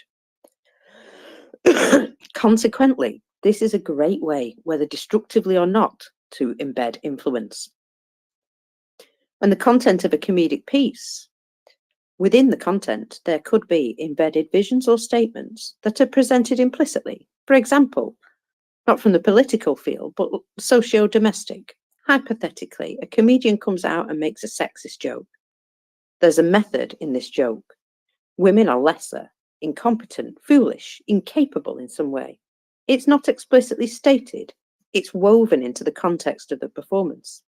However, people do not necessarily perceive a comedy performance as something they have to engage, analyse, or be concerned about when something like this is said. This is why we talk about humour as a means of influence. On the other hand, it's an amazing tool to make the perception of something complex easier. And again, can be used to deceive, impose a toxic worldview, for example. So hypothetically, yes, humour can be a good tool of propaganda. So how have Russia used this? As noted by journalists from Detector Media, a project dedicated to debunking fakes and disinformation, humour has transformed into a powerful weapon in Russia. Since the early days of the Soviet Union, work of caricaturists such as Boris Yefimov, Dmitry Moore, Victor Den, and others mocked external enemies of the USSR and hostile segments of the population, which could be the nobility, the wealthy, peasants, priests, whoever. And of course, with the advancement of information technology, their propaganda efforts have only strengthened and evolved.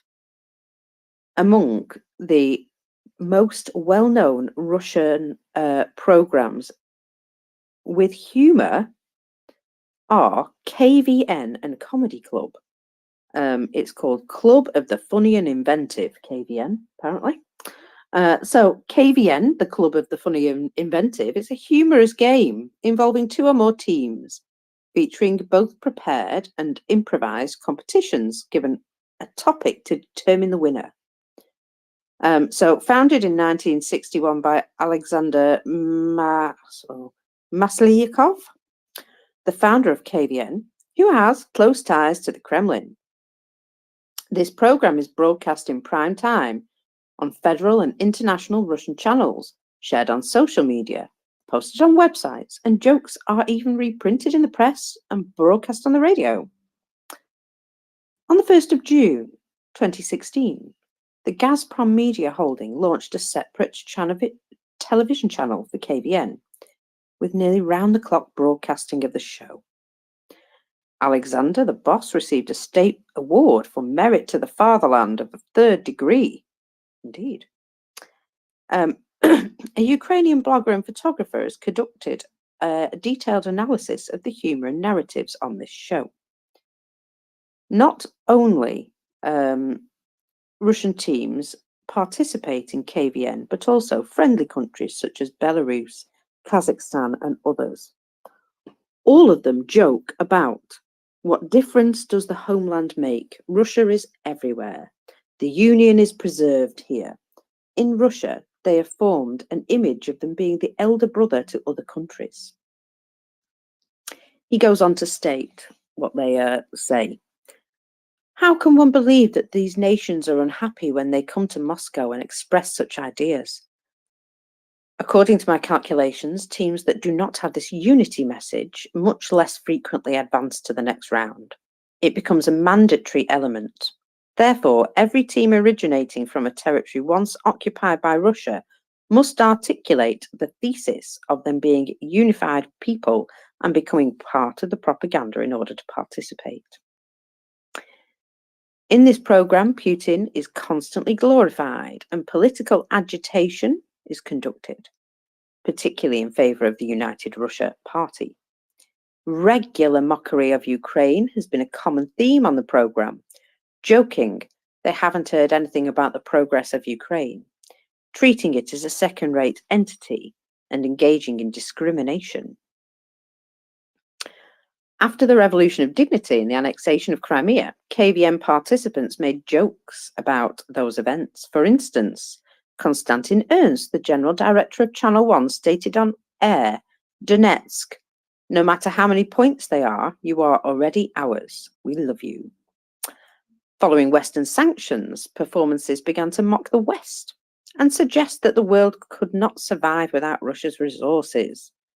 They also joked that sanctions were just a show to calm Ukraine down. This was reinforced by the fear of the empire's disintegration as Ukraine became an example of true democracy. Their fear of losing power gave another rise to a dose of unifying propaganda. He went on to explain, since 2014, there has been agitation specifically for the Russian army, having a significant impact on shaping the worldview and belief of the Russian youth. In 2022, after the full-scale invasion, KVN's rhetoric completely changed, however. They continue to mock sanctions, continue to belittle other nations, but not a single word about the war. Censorship was altered to say that there was no war, everything is going to plan. However, this was accompanied by cynical statements about their concerns. It is worth noting teams from the occupied territories that play into Russian propaganda. It's not necessarily sure that these people can be considered traitors. It may be that those people never felt like Ukrainians in the first place because of the propaganda. If at the beginning KVN had social impact, then Vladimir Putin understood it was impossible to build a dictatorship that's constantly being trolled from every stage, especially the TV screen. And therefore, social networks have transformed into pleasing the Russian authorities with their content. Comedy Club. Comedy Club is another one, a Russian comedy show that's been airing since April the 23rd, 2005, in the stand-up genre of the Russian TNT channel. Initially, it allowed for many jokes, including those about corruption of the Russian state and Russian state officials. But in 2012, Gazprom Media acquired a controlling stake at the project.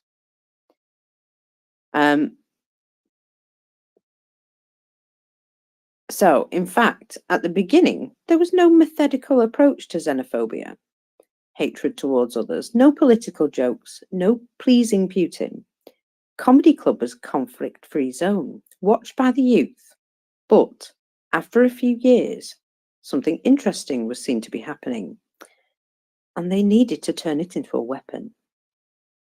Comedy Club residents were invited to meet the president in 2012. Gazprom Media bought the Comedy Club for $350 million, and the changes began. In Comedy Women, there was Katerina Varnava, a Russian TV host and actress. She recalled that before her performance, the producer called her and said they needed to make jokes about the Maidan. Another Russian showman, singer and TV host, was glad about the return of Crimea and the correction of Khrushchev's mistake, while other participants went to the Donbass in support of the Russian military. Jokes about sanctions emerged. The joke, "Don't mess with our Iskanders," appeared. It was a direct and clear threat, just expressed as a joke, so everyone found it amusing and interesting. Comedy Club is now one of Putin's main instruments. A lot of messages have been disseminated. Xenophobia, disparagement of any small nations, being one of the main. Comedy Club production teams, Gazprom Media Holding, which, believe it or not, is part of Gazprom, ensures it, basically. So, one of the most well-known propagandists is Mikhail Zadornov, who uses a lot of humor, promoting narratives about stupid Americans and anti-Ukrainian jokes. He ridiculed NATO and the Ukrainian army for alleged incompetence and weakness compared to the Russian army. He claimed that Russia never attacked anyone and never had any colonies, even after the annexation of Crimea in 2014. He even allowed himself to make jokes about the downed Malaysian Boeing 777 during his performance. And he attributed humorous explanations for the plane crash. So, Russia has always used humor as a tool for propaganda. Since Soviet times, it is a game, and it still exists, despite the availability of much alternative content. So, KVN, in its supposedly modern format, a lot of propaganda is subtly inserted. When young guys and girls sing songs about how cool it is that Crimea has returned, how the world fears Russia, and even if there are jokes, which are also used as a form of manipulation, about bad roads in Russia, for instance, there's always some phrase or song about how this is temporary, and the main thing is we are a great country, the world is afraid of us, and if we want it, the whole world will be ours. Of course, the audience support it. The audience goes along with it. Well, the youth. So what they're doing is they're injecting their new stereotypes into the younger people. Sorry, I'm trying to shorten this a bit as we go.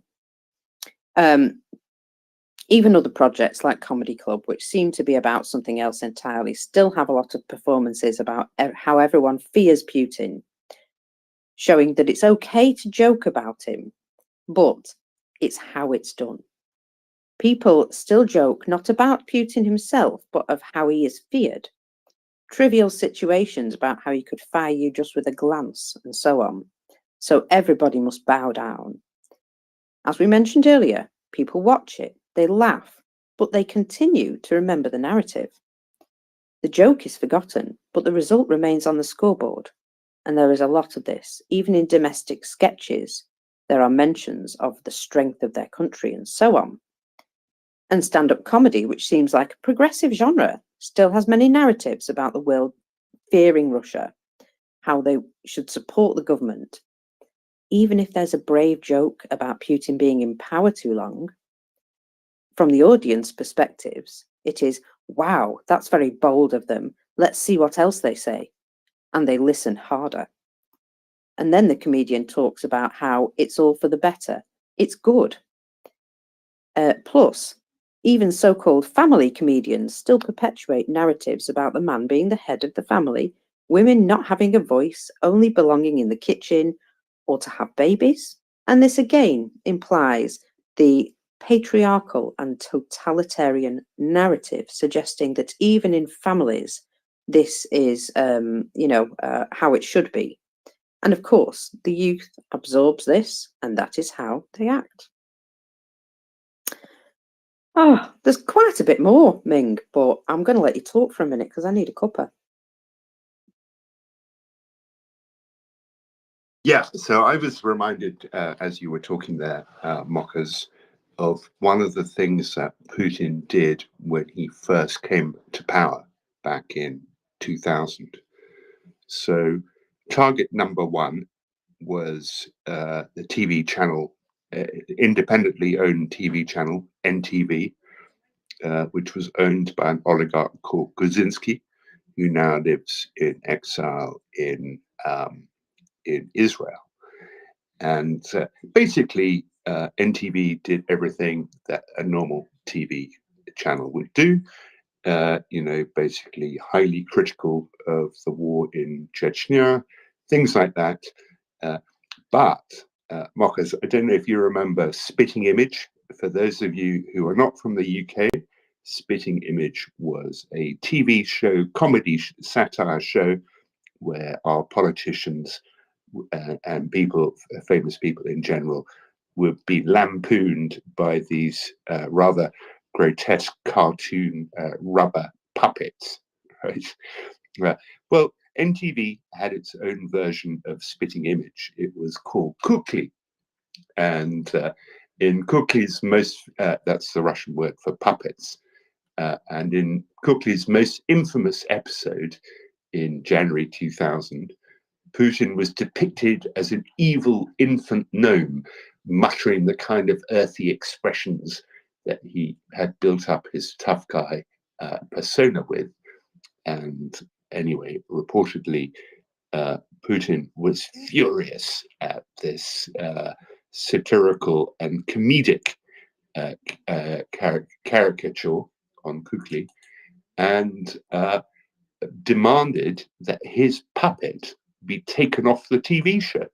But of course, this then morphed into a broader let's shut down NTV. And of course, Kukli died a death with NTV's independence. Humor and satire was literally target number one, along with a non-government controlled TV channel when Putin first came to power.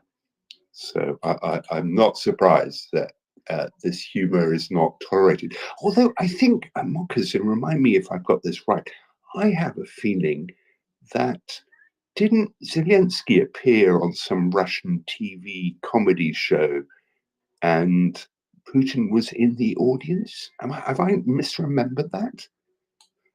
Or not? I remember he was definitely popular as a comedian in Russia, and his shows did appear on Russian television. Some of them were closed down. They stopped showing them very quickly because they realized that they weren't very complimentary towards Russia.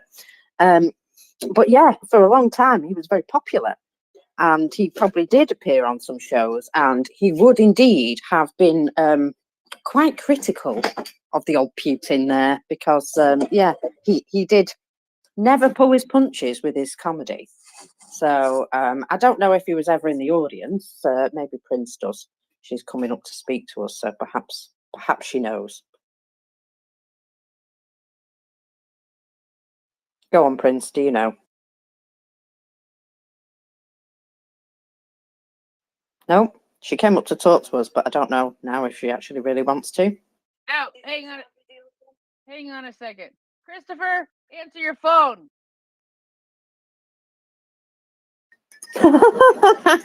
Okay, that was a message. Not for me, obviously. Christopher, answer your phone. So anyway, where was I? Oh yeah. So the use of subtle narratives within humour that you know, have an influence.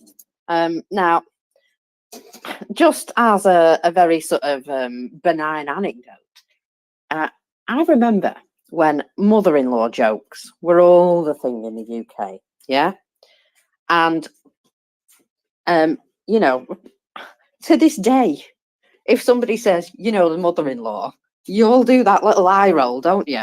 Oh, okay, I know what you mean. Yeah, the mother-in-law, and probably most of them are fine, but because of those jokes, you know, everybody has this this feeling about the mother-in-law, and it's just, yeah, it's something that you can say embeds itself. These you know, a prejudice, a sort of, you know, a societal bias can be embedded through the use of humour. So yes, and that is why, in a way, using humour to combat it is one of the best things, because it is light and makes, you know, light of any of their nonsense. It's not engaging, it's not trying to explain, it's just taking the mickey, and that is really a very good way to deal with it, I think.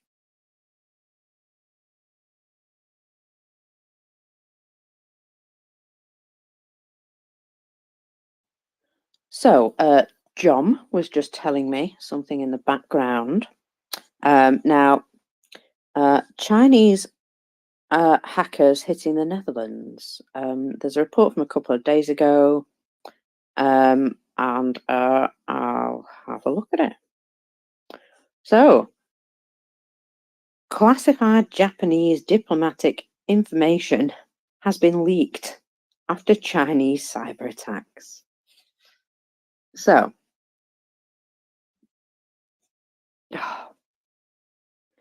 I wish every single one of these didn't ask me my preferences as I arrive. There we go, a minute now. So,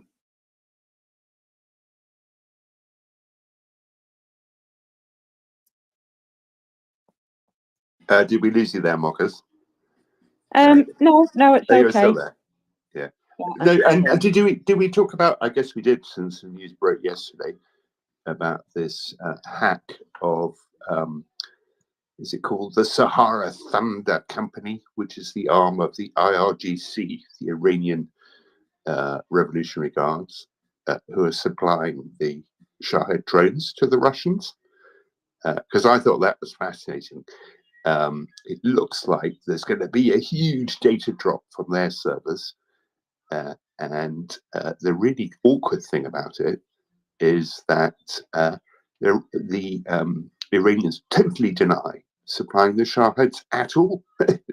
They claim that every Shahed they've supplied was prior to the outbreak of the full-scale invasion, which we know isn't true. And hopefully this hack will expose them for the liars that they are. Yeah, did you see how they were paying for it as well, Ming? Yeah, so I saw something about negotiations. How are they paying for it, Moscow? Remind me. I didn't look at it in detail because I kind of got the impression that there's a lot more to come. I think there's a code word they use for you know, Shaheads or something in what we've seen so far. But given the diagrams of Shaheads and everything, and what I have seen, I'm guessing there's going to be a lot to come, and I think the Iranians are going to be rather embarrassed by it all.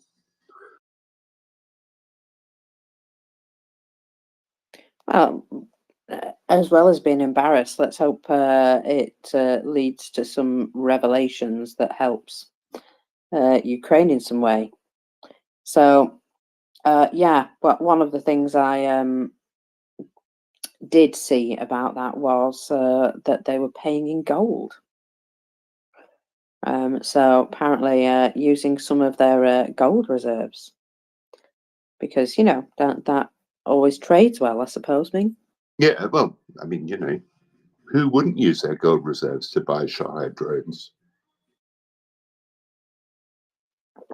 Well, the problem is, you see, the people in Iran, they don't want none of that nasty ruble because it's not really worth what it's printed on, and nobody can pay in dollars because you know, the banks don't seem to be very kind to the Russians at the moment. You know, it's all this discrimination and Russophobia or whatever you want to call it going on. So, oh, sorry, no, earned sanctions. That's the one. So,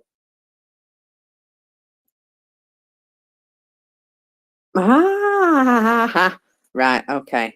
I know what's going on in the background now, and I'm excited. Oh, I'll tell you about it in a minute, Ming. So, yeah, where was I? Tarixis, I can't bring you up. Recycle, my friend. Nothing works for me today, it would appear. But yeah, using their gold reserves. So, well, I'm sure that's, you know, perfectly helpful for them. I'm sure they'll enjoy not having that. What would that do? Would that like sort of reduce their overall standing, you know, economically? Well, I mean, they've got pretty significant gold reserves. So paying for, yeah, what are we talking about? The price on these things is something between $150,000 and $290,000, right, per unit. So in the sort of world of, you know, Russian gold reserves, it's just a drop in the ocean. So they're not like burning their gold reserves on Shah-id drones. You know, even if they bought like 100,000 of them, that wouldn't be a problem. The interesting bit of it, though, is how they do the valuation. So, because you know, gold obviously fluctuates in value day to day, and is probably more volatile against actual currencies than currencies are against each other. So, I'm just curious. Maybe that's something we'll find out, and how they work all that out in further leaks from this hack. Tarixis, go ahead. Yeah, there wasn't the. By the way, Twitter is really bad this morning for me. I don't know what's going on, but other than that, wasn't Switzerland exchanging some gold with Russia last winter or this summer?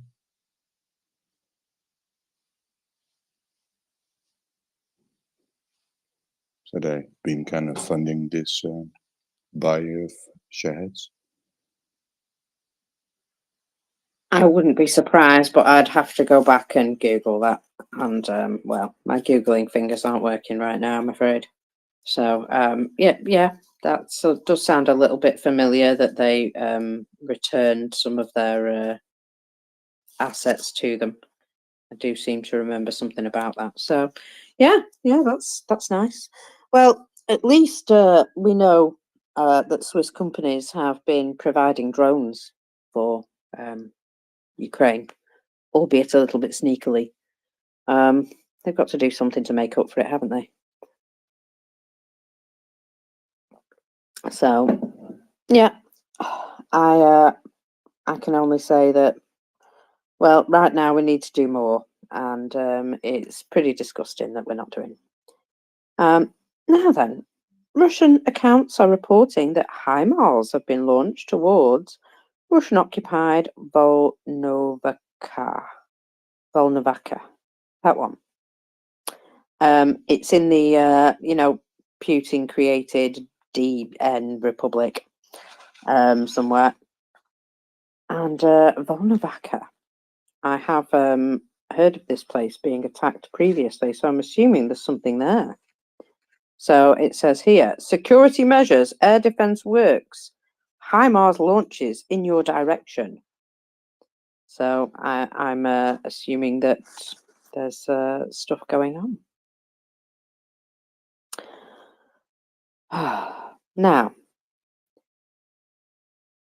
unfortunately, this situation from Belhorivka, which took place yesterday, where this unit has died, where they didn't have any ammunition to help. As a result, of course, they lost a position. In fact, this was in the grey zone. The fighter who called down fire upon himself, by some miracle, has survived. But only because there was no fire support, because we had no shells. So, you know, this avoiding escalation bullshit by not sufficiently arming Ukraine hasn't avoided the war, hasn't avoided escalation, but is causing death and loss of positions to Ukrainians. And we can see how our inaction is having a real-time effect on the battlefield now. So I don't know what the F we're waiting for at this point. I really don't. It's getting to the point where, you know, I'm starting to feel a bit sick about the whole thing. So, well, let's see what we can get done.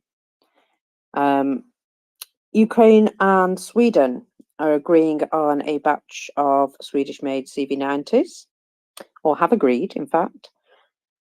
Representatives discussed meeting the financial conditions and obligations of Ukraine regarding participation in the project, as well as terms, conditions, and mechanisms of the purchase of the combat vehicles. So, you know, they're working at it all the time, but bloody hell, we could speed this up. We really could. You know, the EU have enough shells to supply Ukraine fully. Did you know that? But the reason that Ukraine's only receiving a portion of the shells that they need is because there are other orders that are being fulfilled for countries that are not at war. Now, I don't know about you, but to me that seems a little bit backwards. That seems a little bit like... Yeah, I agree, Mockers. There's got to be some system whereby even if you've got an order in with a manufacturer that's ahead of the queue, ahead of Ukraine, there's got to be some kind of quota system whereby you, as you know, the guy ahead of Ukraine, gave 50% of your order, the capacity to make 50% of your order to Ukraine just to help out. I mean, you know, your need isn't as great as their need is, and there's got to be ways to deal with this that keeps everybody happy. I honestly think, Ming, they should be told to wait. As far as I agree. In a perfect world, Mockers, I agree. But obviously, countries are always exposed to neglecting their own defence by their opposition, and this might be a way of bridging that, you know, political problem. But I read that yesterday, and that really disgusted me. I'll be honest. I got really mad about it at one point, and then I thought, there's no point getting mad about it, because no matter how mad I am, it doesn't make it any different, does it? The fact that the problem's been identified means that something can probably be done about it. Look at me seeing the bright side there. So, you know, I'm hoping that the fact that this has been said out loud shames some of these countries, people, producers, whatever, you know, into making Ukraine a higher priority, because that is just absolutely laughable. Oh yeah, we've got it, we can produce it, yeah, no problem. Oh, we're giving it to somebody else though, because they were just in front of you in the queue. Well, damn, sorry, I didn't realise that everybody else was being genocided as well. Don't mind us, we'll wait. It doesn't seem like a... It just doesn't seem like a sensible idea, does it?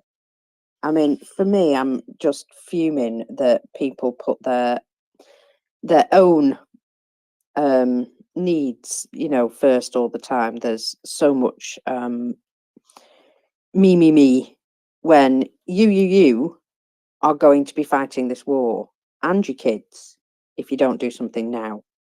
And just the short-sightedness of that makes me effing sick, it really does. So these are some of the things which have been peeing me off over the last couple of days. I'll be honest. Not that, you know, it's hard, especially for the Ukrainians, but that it's hard for the Ukrainians and we could be helping more, and we're not. So, Mockers, you mentioned Sweden. Bit of breaking news from Sweden. And I keep in mind, I read this originally in Kommersant, so it's kind of amusing how they present this. Sweden has not found any suspects and is ending the Nord Stream investigation. Right? But if you go and look at the Swedish prosecution authorities press release, you know, Kommersant obviously have painted this as a complete whitewash. The actual press release says the prosecutor closes the Swedish investigation concerning gross sabotage against Nord Stream, with the conclusion of the investigation being that Swedish jurisdiction does not apply and the investigation therefore should be closed. So the basis on which they've decided that, there's two pieces to that decision. One is it happened in international waters, and second, there were no Swedes involved. Right? So, you know, investigations are obviously ongoing. They're just not involving Sweden, and it's not quite the whitewash that Kommersant are presenting it as. Leo, go ahead. Yeah, thanks for bringing me up. Thanks for the great discussion. You know, it's interesting. A few months ago, we were doing all sorts of advocacy with the U.S. government on different levels. There was the Repo Act to get the frozen assets for Ukraine and military, supplemental military, as we know. And there was also genocide resolution at the time. And at the time, we were told by congressmen, senators that, you know, just don't bother with the genocide argument because there's so much else to be done and there's only so much bandwidth. I mean, Ukraine needs weapons, so let's pass a bill that gets Ukraine weapons and we'll, you know, deal with the genocide part, you know, later on. But now that the weapons thing has failed, you know, I think that it does seem like the genocide angle might be very strategic because, you know, nobody who doesn't want to give weapons, nobody who's trying to save their money or not escalate wants to talk about genocide, because genocide actually has ramifications. There's like commitments to fight genocide, international commitments and national commitments and obligations. And it's easier for them to say, well, don't talk about genocide. Like, let's just like pretend there's no genocide, but it's the elephant in the room. There's no question that there's genocide. And I think if we went full throttle on the genocide argument before we realize it, we will have gotten everybody to agree, the entire West, let's say, to agree that this is frank genocide. You know, as Timothy Snyder has pointed out, you know, he's a blatantly genocidal war. And once that's established, I think it'll be very hard to push back against helping Ukraine to victory, you know, all the way and confront Putin, because you got to confront Putin. And if you don't, we all know that, you know, there's all these things that are going to happen. You're going to go after the Baltics, et cetera, et cetera. But, you know, the genocide thing is probably a really good moral starting point to just like establish that and make it unequivocal, and then let everybody else like figure out a way not to help when it's almost a unanimous thing around the world that genocide has to be prevented, it has to be wiped out. And that was just what I was thinking. Thank you so much for hearing, and a great space. You guys are my lifeline. Slava Ukraini. And yeah, perhaps that's something that should be pursued more strongly now, because, you know, I'm so disappointed, Leo. I'm so disappointed. Just with a lot of things. I mean, you know, not just the US, with myself, with, you know, the whole situation, Europe, how they, you know, have been held back on inaction on all sorts of things, slowdowns of everything, the dragging of feet. Oh my God, it's like we really, really don't want them to win. And it just, you know, horrifies me that we're having to watch this situation and it's almost been normalized. I think it all just hit me yesterday and I had a bit of a, you know, breaking of the dam of what the effing hell are we doing, really? Leo? Well, definitely don't blame yourself. I mean, you have been amazing. The work you do on this site, the way on the space, the way you know, summarize all the news, browsing around while, you know, keeping the conversation going. It's really remarkable, the work that you do, and both you and Ming are great. Thank you so much. Slava Ukraini. No, I wasn't fishing for compliments. I just, you know, I had a day of being completely let down yesterday by just life. And I'm still getting over it. You can probably tell. I'm not as cheerful as I normally am. Prince, my darling, did you come up to talk about genocide, or did you come up to tell us about something? Well, I didn't know that the conversation was on genocide, and I missed it. But you know, my appreciation and my feeling and my dedication to what is happening in Ukraine and making sure people understand that it is a genocide. But I did come up for something else. First, I want to apologize for yelling at Christopher to answer his phone. I think he'll get over it. No, not. I know he'll get over it. He was excited. He was happy once he figured out what was going on. But no, just just all of a sudden come up and yell, "Answer the phone!" But yeah, we had arranged a little surprise for somebody, for one of our fellow co-hosts, and it arrived, and we wanted to both be on the phone when it was opened, and really realistically, part of that was because we wanted to make sure we didn't need to call 911 or the emergency ambulance people in case she just passed out. It's, you know, that was, quite honestly, we were a little concerned about losing consciousness for a second, but everything's fine, and somebody is extremely touched, honored, and excited and overwhelmed.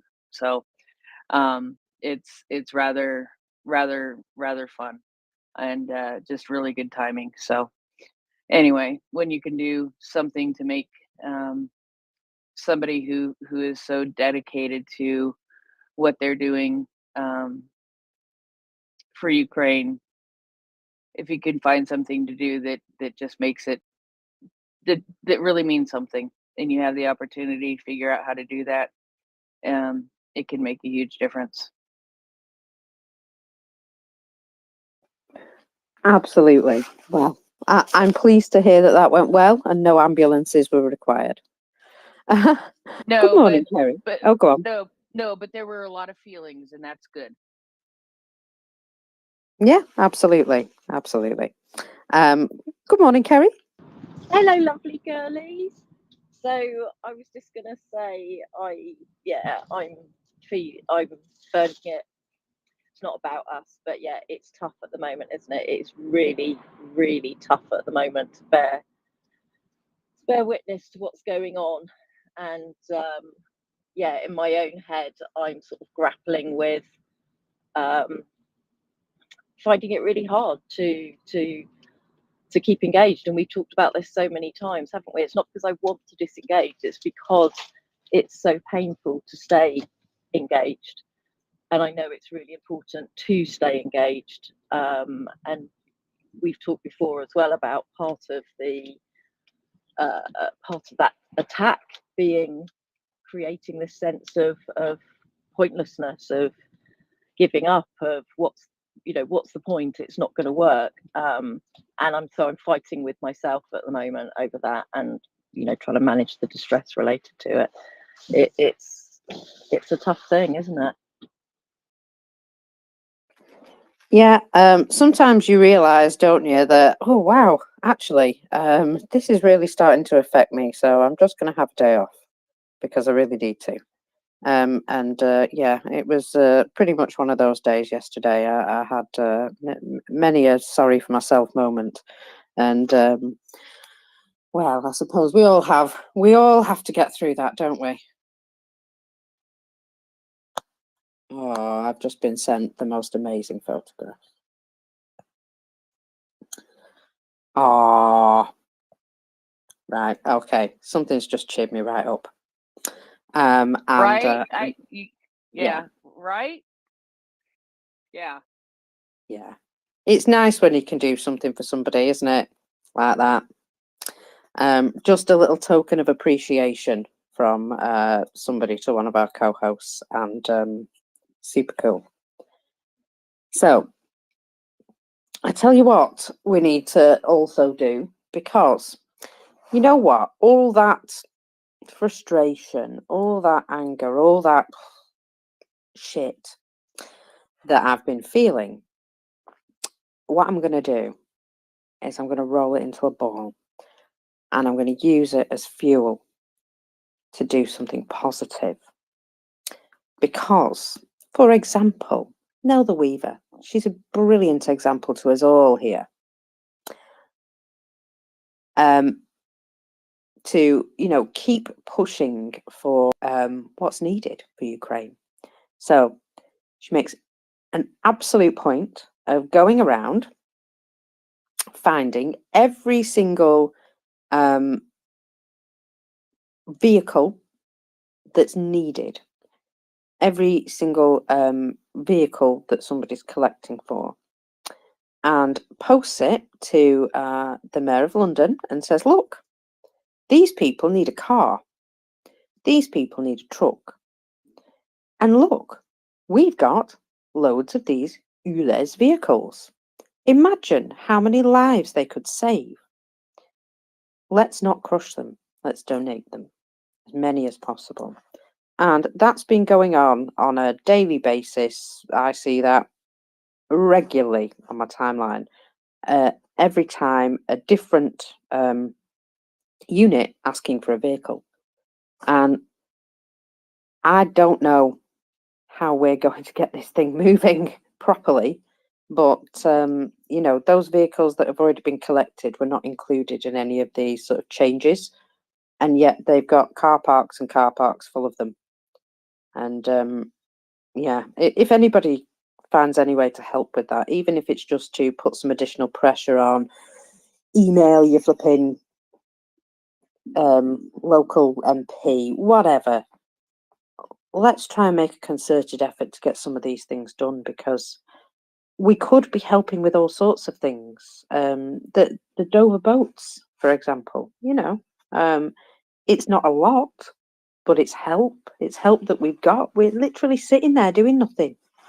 It's an all hands on deck moment as far as I'm concerned. So let's get all hands on deck. Do what we can to do everything we can to help. Even if it doesn't seem like a big drop in the ocean, every drip fills the bucket, Try that next time your roof's leaking. You'll find out bucket does fill up eventually.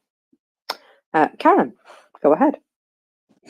Well, I am distressed to find out that this is still going on with the vehicles that were going to be scrapped in London. And I understood that Ben Wallace had become involved. And I thought once he became involved, he would be able to help persuade Lord Mayor of London not to scrap these vehicles. And it's very distressing to hear that this hasn't been settled yet. And what has taken place up to this date now? What actions have been taken, and what actions need to be taken still? Well, I believe they've put forward an agreement that from now on, should people wish to donate their vehicle, they can do that, receive proof of the donation, and still receive the scrappage, value that they would have received by actually scrapping it.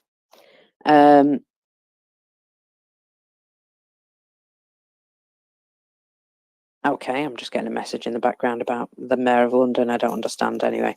But either way, these are fine for anybody who's donating their vehicle now. But what about the just acres of car parks that contain these vehicles that are being sent for crushing? Now, some of them aren't going to be any good. I appreciate it, but there will be a fair amount of vehicles there that I would imagine are,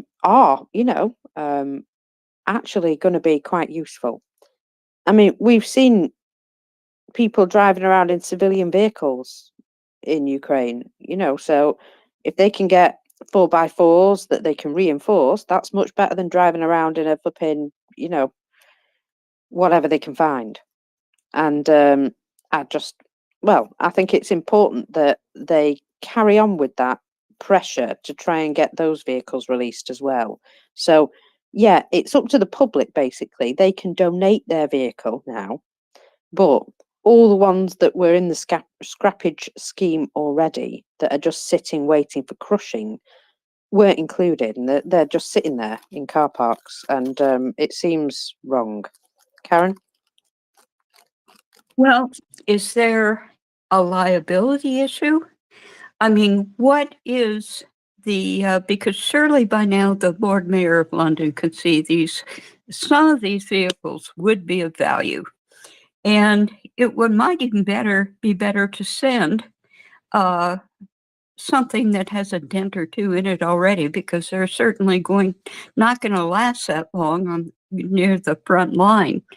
But so what else needs to take place to persuade the Mayor of London other than public pressure? Is there a liability issue with these vehicles? What is at the bottom of this? I just don't know at the moment. I think there's something to do with contracts and all of that. There's contracts in place, I suppose, and they haven't made any changes to the existing contracts or the previous contract. They've just made changes to the way the public can donate to it, you see. This was the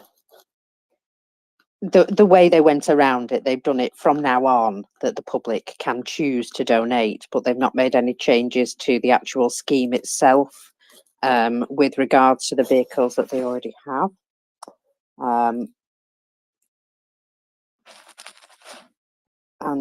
So, I think there's tell you what, I get loads of messages while I'm trying to talk. Yeah, so as far as I understand, it's basically that the way you donate has been sort of fixed, that they can do it that way. But the situation with the vehicles that have already been donated is still the same. They're still sat in storage, and it just seems wasteful. A bit like these Dover boats, some of them would be useful. It's been confirmed that they are actually not bad quality, some of these things. And especially the motors that are on them, are usually of quite a decent quality as well. So it's this stuff which is just sat in storage which could be used. and you know, it seems silly not to. Now, if these were you know, in Ukraine, for example, had they had this system and they had all this stuff in car parking, guess what? They'd have been using them by now. You know, if they had a load of boats which they'd taken off illegal migrants, they'd be using them by now as well. So, you know, why don't we hand them over? What are we storing them for? Is there some special reason? I can't see the point in us hanging on to stuff that isn't very useful to us, but Ukraine could be using.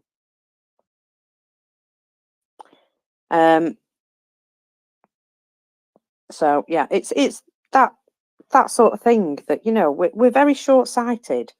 We're very like, you know, oh, they won't want that. How do you know? Have you asked them? You know, it's that sort of thing. Oh, they won't need any of this. Who made that decision? You know, and so yeah, it's just I get very frustrated about the whole thing. So the whole point is, don't get mad, get active. Don't get down, get pushed to do more. And now I'm going to tell you about something super cute, which I've just retweeted. There is a raccoon, another one. And I don't know where this fella is, but he's been rescued by Ukrainian soldiers. He's called Slavko. And he's a bit of a pain in the posterior as a roommate because he throws everything around everywhere. He's in everything, bless him. So if you want to cheer up, have a look at the raccoon there, being a bit of a pesky roommate. And again, it just shows, doesn't it? Ukrainians, they just, no matter what the animal is, they're going to take them in and look after them. And I'm going to imagine that he's probably not going to have a long stay with the soldiers there. They'll probably find him a more suitable home. But, you know, for now, it's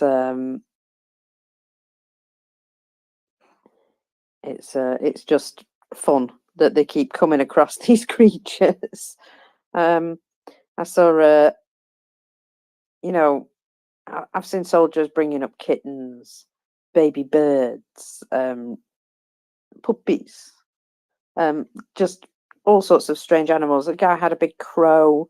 We've seen owls and, you know, birds of prey, a crane that was hurt that, you know, Scruff and his team rescued.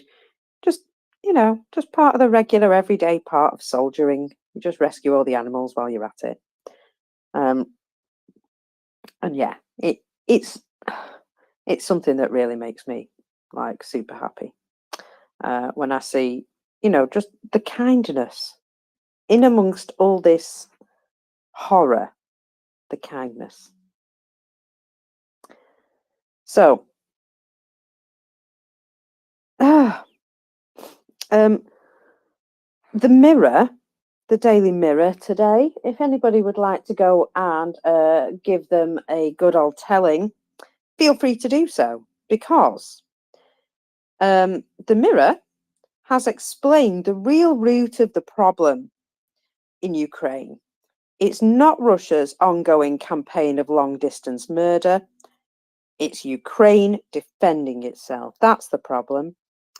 In fact, it says here, Russia claims the strikes on residential buildings are only due to Ukrainian air defences. And they've printed that shit like it's true. So, yeah. That's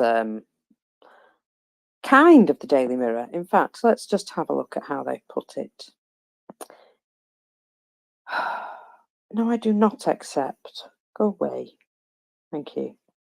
Sorry, I don't want none of that rubbish. So, they talk about NATO warplanes reportedly being deployed after a wave of attacks at Ukraine's Polish border. Well, no, it was only one missile, you idiots, but, you know, sensational. Explosions ripped through Ukraine. after the Russian warlord unleashed a spate of horrifying new attacks. Can you see the tone of the Daily Mirror? It's a bit of a sensationalist tone, shall we say. At least 3 F-16s owned by NATO were seen scrambled in the wake of the intensified attacks, reports say. Oh, Poland is a NATO member, meaning any attack over the border could result in major involvement from other member states. Don't make me laugh, mate. We've seen that shit and nothing happened. More than once. So don't give me that. Anyway, attacks in Ukraine have already been increasing since the new year, with recent distressing footage from Kyiv showing residential blocks ablaze. Amongst the Russian targets was reported to be a Ukrainian marine drone plant in Mykolaiv. Whether that exists or not is another matter, but, you know, this is what they're printing. And there were barrages of attacks on Kyiv and Kharkiv. The waves of strikes followed confirmation of the interview of controversial idiot in an attempt by the Kremlin dictator to justify himself to Western audiences. I suppose that bit, at least, is in the right context. The deep threat of the war dragging into NATO has been highlighted by the Polish alert on Wednesday, as Russian missiles appeared to be overflying towards Poland. I know, because it's really upsetting when it bothers you. Sorry, I've still got my sarcastic head on.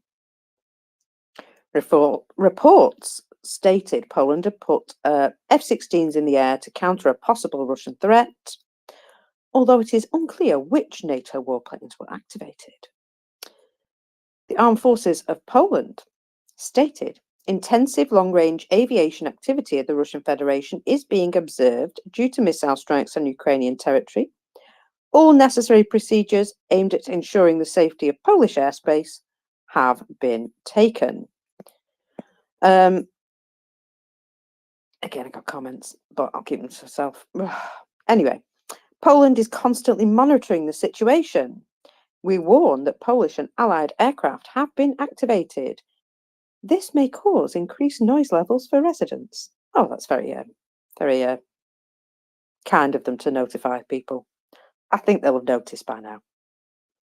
Anyway, 5 explosions were heard in the Ukrainian capital after a nationwide raid alert. An apartment building is on fire in Holosivsky. That's what I'm going with. Firefighters and rescue units were called to the scene, and in the Dnipro district of the capital, there were 2 injured, and a car repair shop was hit. You know, that'll probably be that NATO meeting in the car repair shop that they've taken out. So anyway, Bridget Brink from the US ambassador, put out an urgent call. We rely on Ukraine's air defense and its heroic air defenders to protect us all. There is no time to lose. Ukraine needs our security assistance now. Well, I couldn't second that hard enough, but, you know, words, they don't mean a lot to me these days. So, Kharkiv was hit by at least 4 explosions, the mayor confirmed. We have information about non-residential areas being hit. Near Kharkiv, one resident who was known as the face of the war after an image of her face covered in blood was flashed around the world at the start of the conflict in February 22, said she was cowering in her bathroom as the missiles exploded. In fact, her phone was exploding with new missile alerts every moment. She said, "My mind is numb with fear for my daughter and everyone in the city. Missiles are also hitting Lviv, Ternopil, and Ivano-Frankivsk, all other regions, in one of the worst onslaughts we've felt so far." Of course, Russia claimed the strikes on residential buildings were due to Ukrainian air defences. And that's all they say. Well, they don't even say the of course bit, because that was me. It just says, Russia claimed the strikes on residential buildings were due to Ukrainian air defences. And you felt no need to refute that? To say, you know, Ukraine wouldn't have been using their air defences had they not had a bunch of missiles and drones flying in at them. I don't know. There's a way to context that, isn't there? And just making that statement at the end. Yeah, so seems a bit Mockers, weak. I mean, you know, I've got to say that the Mirror aren't really doing themselves any favors by, you know, what's basically a story of human tragedy and of getting, you know, missiles raining down on your heads, is presented it breathlessly as, you know, NATO on the world of on the verge of World War III. And it's, you know, basically something that happens every week, right? Completely normal, and you know, completely normal for Poland to be watching what these Russian missiles are doing. But this isn't, you know, we've been there so many times with that before, and really at the heart of the story is just Russian cruelty and Ukrainian tragedy. Why don't they put that in their headline rather than this silly thing about, you know, NATO jets scrambled as Putin fires missiles towards Poland's border as Ukraine war rages? It just doesn't make any sense to me. Well, they are pretty sensationalist, but you're absolutely right. And what makes me laugh is they say, you know, if a missile were to hit Poland, that would be it.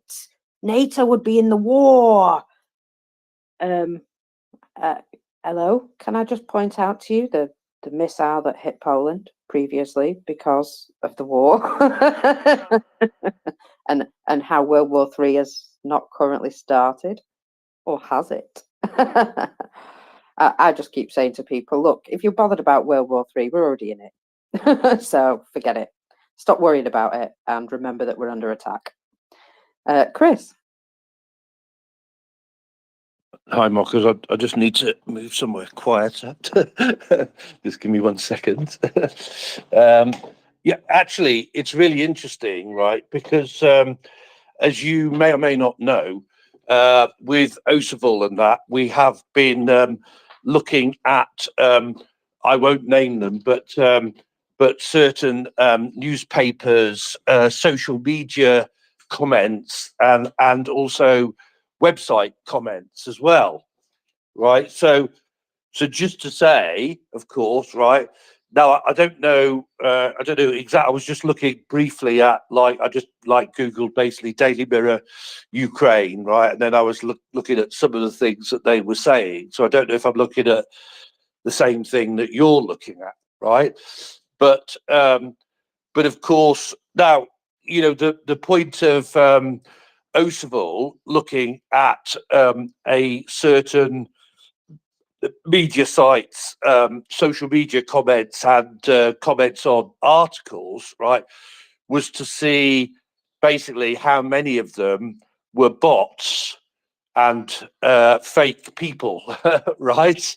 The answer to that, in a report that has partly been produced, has not been published yet publicly, is, well, thousands of the comments that are on media sites, social media, and article comments, right, are false, right, are bots, right, are fake people, and that, right.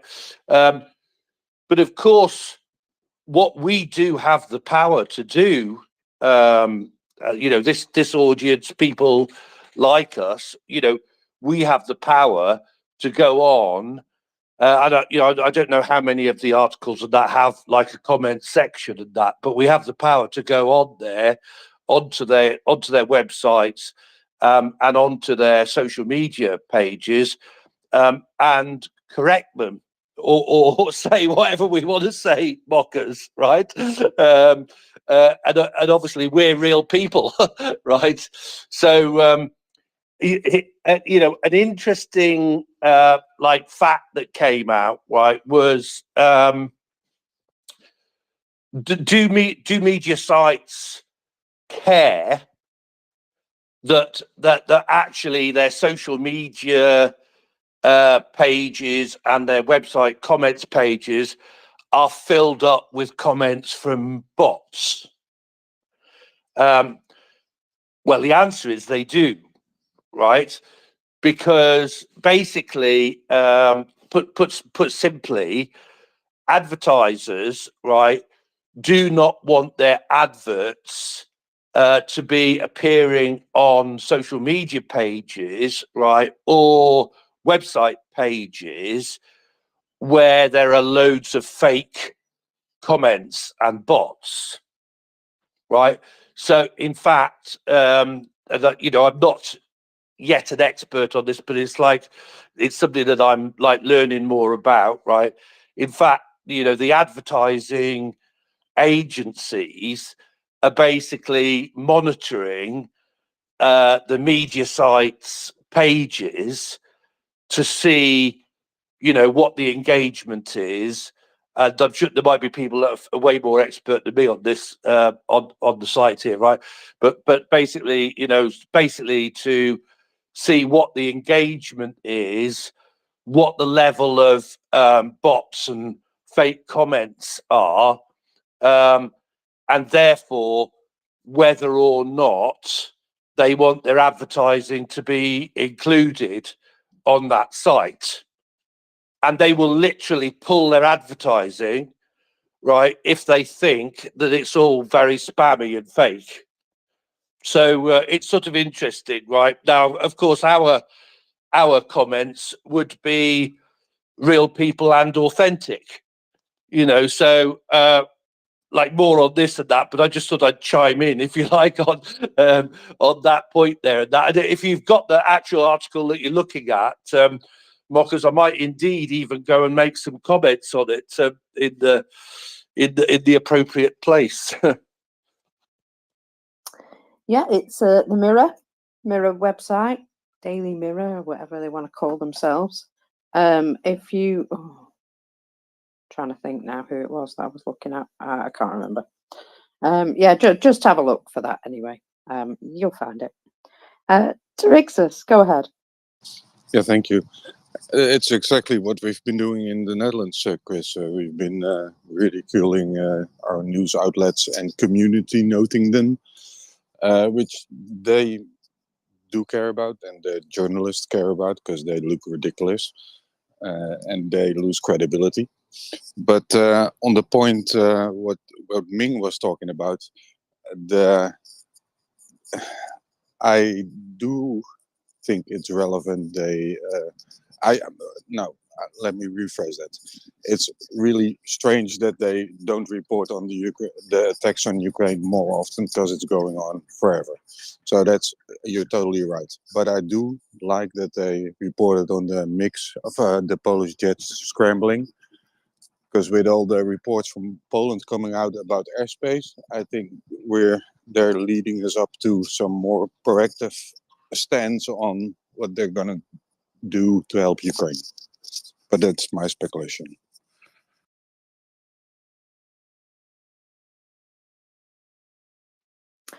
Well, yeah, I mean, they should be rightfully lambasted whenever they do this sort of rubbish. The media, you know, the both sides nonsense. They really need to get rid of that silliness, because it just, yeah, like you say, it makes them look stupid. And you know, investigative journalism in some cases is not required. You don't need to give both sides, you just need to show the facts. Dead easy with this one, I would say. There's no point giving Russia a voice over this. It's particularly egregious. So just, you know, I totally believe that we should have a go at the news, give them give them the you know, the word. Yeah, so Let them know. looking at Mockers, looking at the comments on this Daily Mirror piece that you were talking about earlier, there's 13 in total, but they're only showing a total of 3. The first one is more invented alarmism. The missiles were clearly aimed at Ukraine, not Poland, so that's probably a real person. And then the other 2 is one's replying to the other. So one guy says, "Why, oh why is the human race so fixed on mass destruction?" To which this other person answers, "A complex answer would be required for that question, but it does not help that the powerful military industrial complex have control of politicians, not the electorate." So I'm guessing that that's probably some bot farm. Those 2 are probably some bot farm and or St. Petersburg trolls. But I to be fair, going back to what Chris was saying, I didn't really know that commenting on newspaper articles on their websites was still a thing. It used to be a thing with maybe in the noughties, but it all happens on social media these days, not on, The Guardian shut down their whole comment thing. Comment is free, I think it was called. I thought we'd kind of moved on from those days, because I don't bother reading comments on news articles.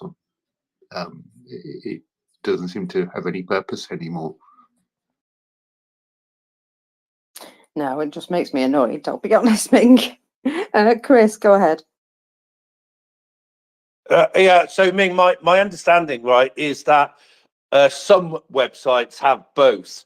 They have both social media pages and they have comments on the articles as well, right? Apparently the biggest website, media website, is the Daily Mail website.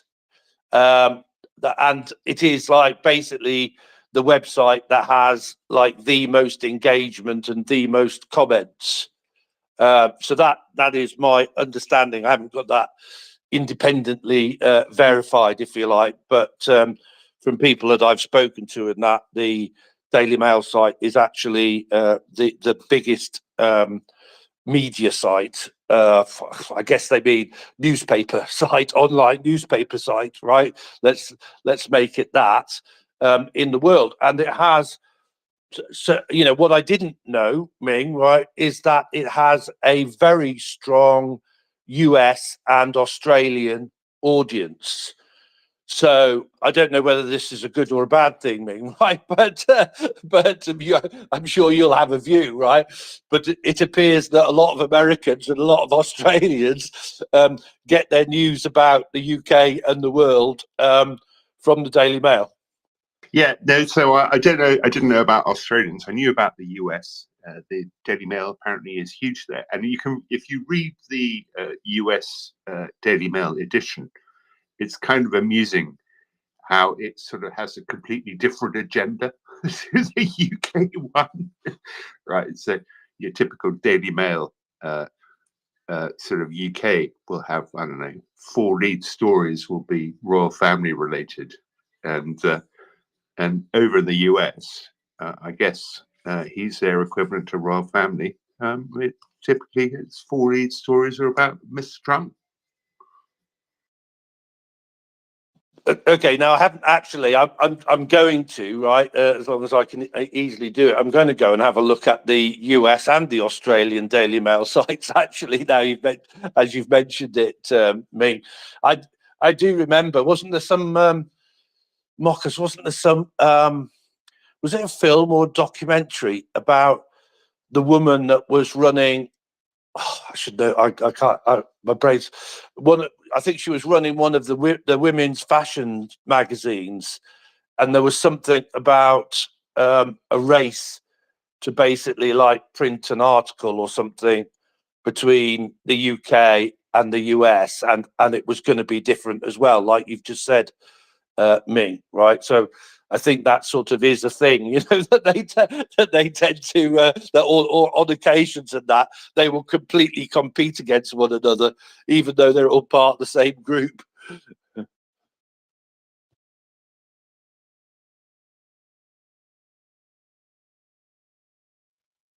Thanks, Chris. So, Bridget Brink of the US, I did mention her earlier, has commented and said, you know, everybody in Ukraine woke up this morning to a massive Russian missile and drone attack. And although we trust Ukraine's air defense and their heroic military, Ukraine needs our security help now. Now, I'd just like to remind that today there will be a vote on the bill in the Senate, I believe, but not in the House. Well, it's getting to be silly now.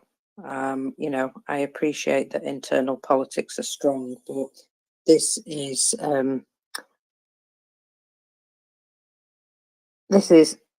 outwardly sown division directly from propaganda, and unfortunately it works. Propaganda is really strong and works, and it's, yeah, just, you can see how it's twisted people's view of the world, to believe that black is white and down is up, and unfortunately some of those people are stood in the way of Ukraine receiving any aid right now. And yeah, I find that particularly egregious. Put it this way, I'd go to prison if I was left in a room with any of those people, and it would be worth it. So there we go. That's how I'm feeling today. Now then, shall we have a little chat about the recently returned 207 Ukrainians? So recently we saw the mass return of Ukrainian soldiers, civilians, and doctors. Even Zimny Island defenders, 2 captured brothers who didn't even know if each other was alive. Unfortunately, one soldier, whose wife and daughter were killed in a rocket attack in Dnipro shortly before he was released. Now,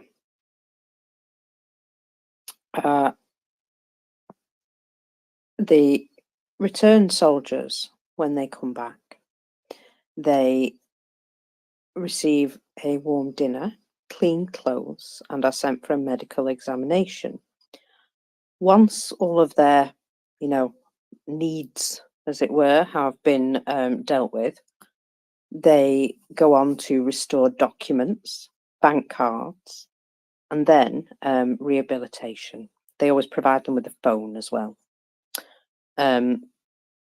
Now, this exchange was overshadowed, unfortunately, by the crash of the Russian Il-76 transport plane, where Russian authorities claimed that it was carrying 65 Ukrainian prisoners of war and blamed the crash on the Ukrainian armed forces. Through propaganda media, the Russians distributed a list of dead Ukrainians, which later revealed inconsistencies. Also, the crash site photographs released by Russia do not show any bodies of the dead prisoners of war. Russians announced that only 3 Russian soldiers guarded the Ukrainians in the plane, which also raises many questions. Many more guards have been present during previous exchanges, according to the testimony of already released prisoners. Ukraine have appealed to the UN to conduct an independent investigation into the crash. However, Russia, surprisingly, has refused to allow it. The Ukrainian side emphasized that Russia should warn them about plans to transport prisoners by this particular method because that's like an agreed part of the exchange, that they tell them which direction they're coming from. So things like this wouldn't happen. You know, especially as this particular plane has been using that route for a long time to deliver weapons to the front line. So it's also pointed out that it's not its usual cargo either. It should be noted, according to Article 46 of the Geneva Convention relative to the treatment of prisoners of war, the detaining power shall take adequate precautions, especially in the case of transport by sea or air, to ensure prisoner safety during transfer, and shall draw up a complete list of all transferred prisoners before their departure. So, basically, they weren't on the plane. And if they were, there were all sorts of rules broken. But, you know, that if doesn't exist really. Anyway, during the exchange of 207 Ukrainians, those returned from Russian captivity were expected to be exchanged on January the 24th. Were then exchanged. However, this was a reduction of 65 people who the Russian side are claiming to have died in the air accident. This was stated in a comment by Ukrinform, a representative of the main intelligence directorate, Andrei Yusov. The Ukrainian side still has no real evidence of the death of these Ukrainian prisoners of war, and Russia, despite being asked a number of times, has not returned any bodies. Now, the last prisoner exchange took place on January the 3rd, with 230 Ukrainian citizens of both military and civilian returned home, and was amongst the first exchange after a long pause of 5 months. Among those returned were both those who were officially recognised as prisoners of war, which were 182, Ukrainian service persons who were considered missing completely, and you know, they didn't even know if they were alive or dead, 48 of those. And most released were men, 5 were women, 213 privates and sergeants, 11 officers. Among them were defenders of Azovstal, again, Snake Island, and unfortunately, 90% of the prisoners who were returned on January the 3rd confirmed that they had been subject to torture. The state of the health of all prisoners of war being returned is quite alarming. Russian captivity is not a place where you can keep your health, to put it mildly. Most of them need rehabilitation, if not immediate medical help. There are also chronic diseases that will require ongoing medical care.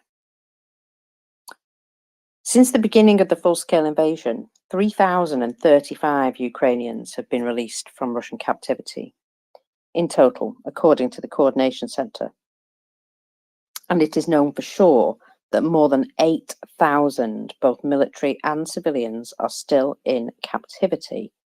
That's not counting anybody who is currently under occupation and maybe being, in captivity and tortured at the same time.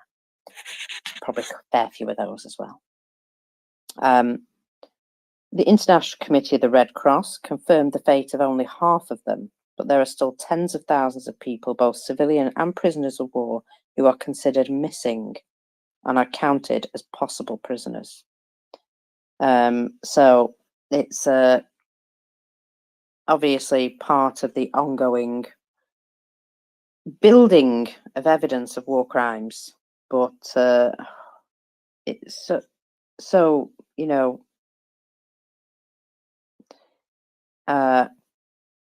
just the consistent cruelty of everything, and also the point that so many times the Ukrainians could have shot down those aircraft. Why would they do it just on that day when POWs were expected? It just seems very strange. You know, if they could shoot down the aircraft that day, they could shoot it down any other day. Just saying. Now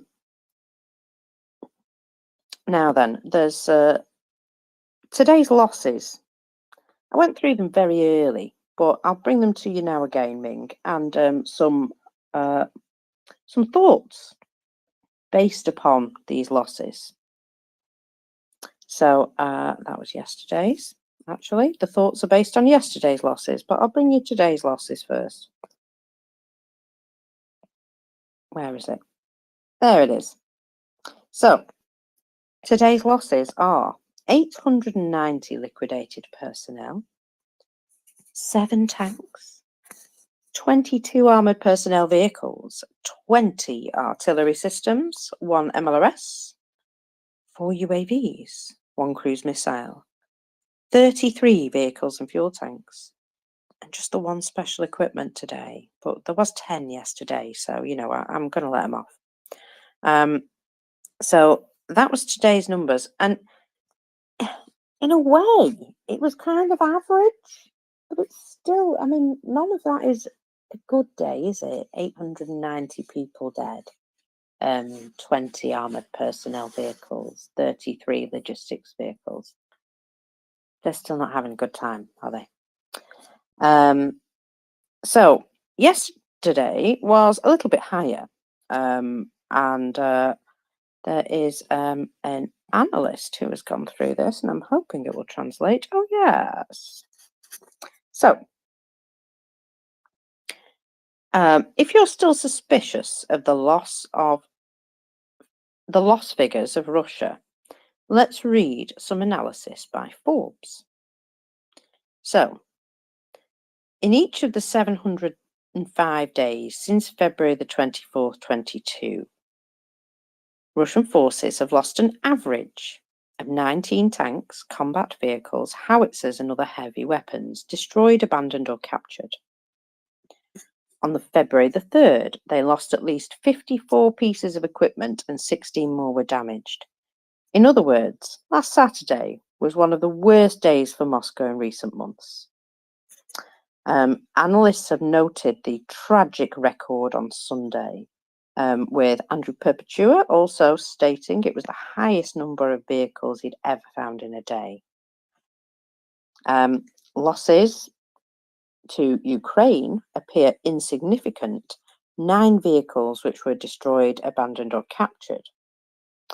To make matters worse for the Russians, their losses amounted to 16 tanks, a staggering 29 combat vehicles and armoured personnel carriers, while Ukrainian losses consisted largely of trucks and civilian vehicles, which the army uses for supplies.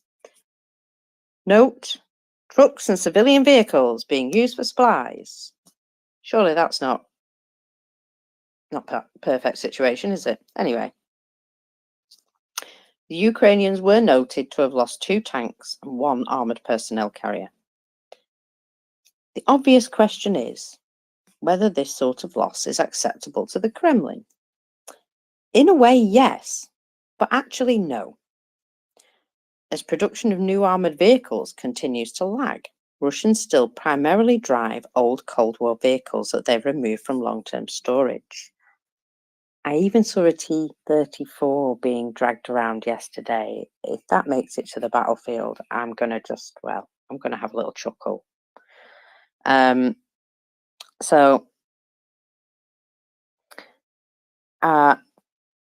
supplies that the Russians have are limited, and recent analysis studied satellite imagery to track stocks of the old equipment and concluded that Kremlin had restored 1,081 of the 4,811 old infantry fighting vehicles it had in storage before the conflict.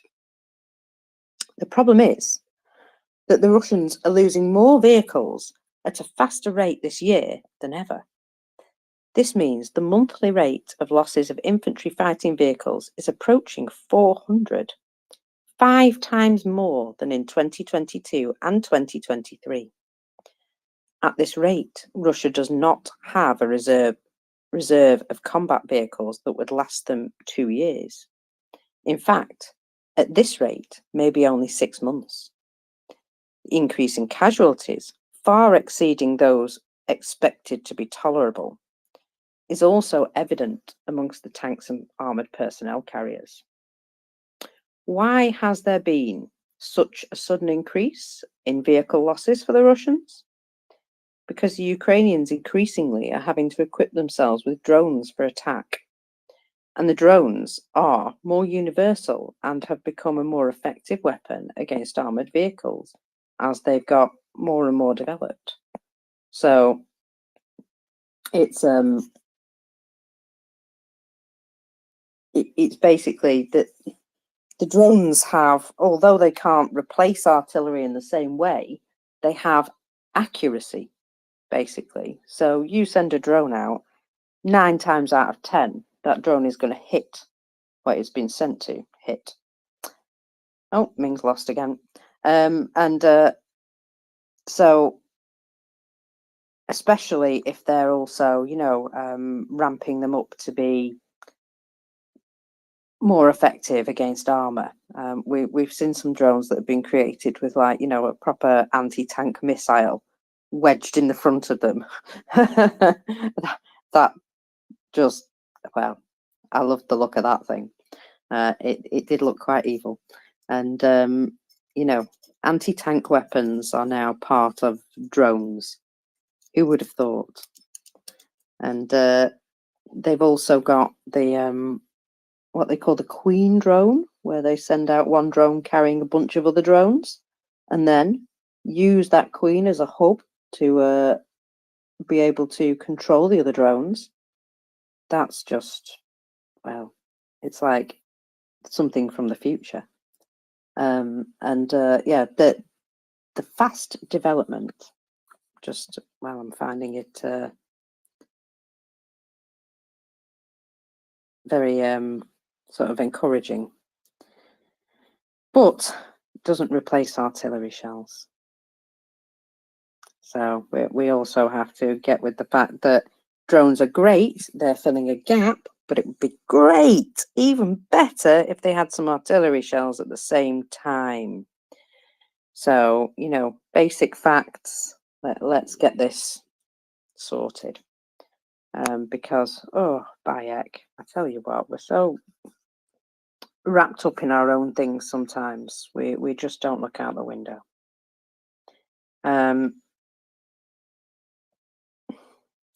And well, a cynical opinion, and it might be cynical, but it might actually be true. At the beginning of the full-scale invasion, the calculus was made to fill European stocks first because they didn't expect Ukraine to make it. And since Europe had slacked in defence so badly, their stores after donations were empty. All this dragging is just a sign of low confidence and low preparation.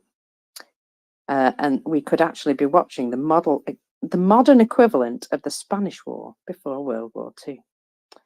And yeah, we might be, if we don't book up our ideas.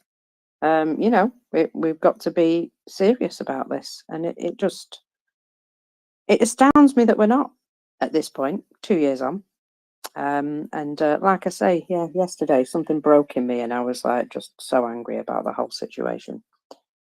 But you know what? I can afford to have a day like that, a day when I'm just angry and I take the day off. But, well, Ukrainians can't, can they? I'm sure they feel plenty angry, but the point is they still have to go on. Sorry, I'm just retweeting something from St. Javelin. Feel free to laugh at that as well. So, what we're looking at here. Today marks exactly 1 year since Vasyl Malyuk head of the security services, on February the 7th, 2023, the council voted for his appointment, and it has been the most intensive and productive 12 months since. Just a few things. The SBU blew up the Crimean Bridge. In fact, they attacked it twice. Cotton burning brightly. The SBU blows up military installations, airfields, an A-50 radar detection plane, Triumph air defense systems, and oil refineries.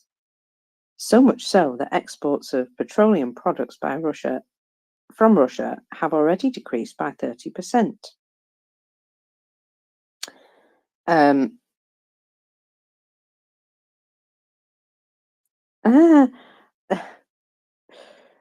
Right, it took me a minute to understand this. When Ukrainians say somebody got a ticket to Kobzon's concert, I think they mean that they got deaded, basically. So, a couple of new concert goers, Kiva and Tatarsky, believe they were both vociferous supporters of the war, appear to have been liquidated, perhaps by the SBU. The SBU have exposed 47 Russian intelligence networks, and the Moscow Church is no longer free to propagandize in Ukraine because of this man. Kolomoisky ended up behind bars.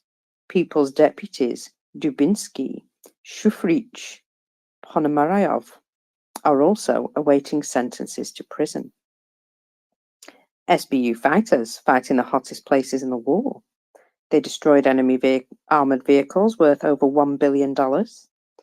And during the Year of the Kid, or the Year of the Little One, the SBU destroyed 556 tanks.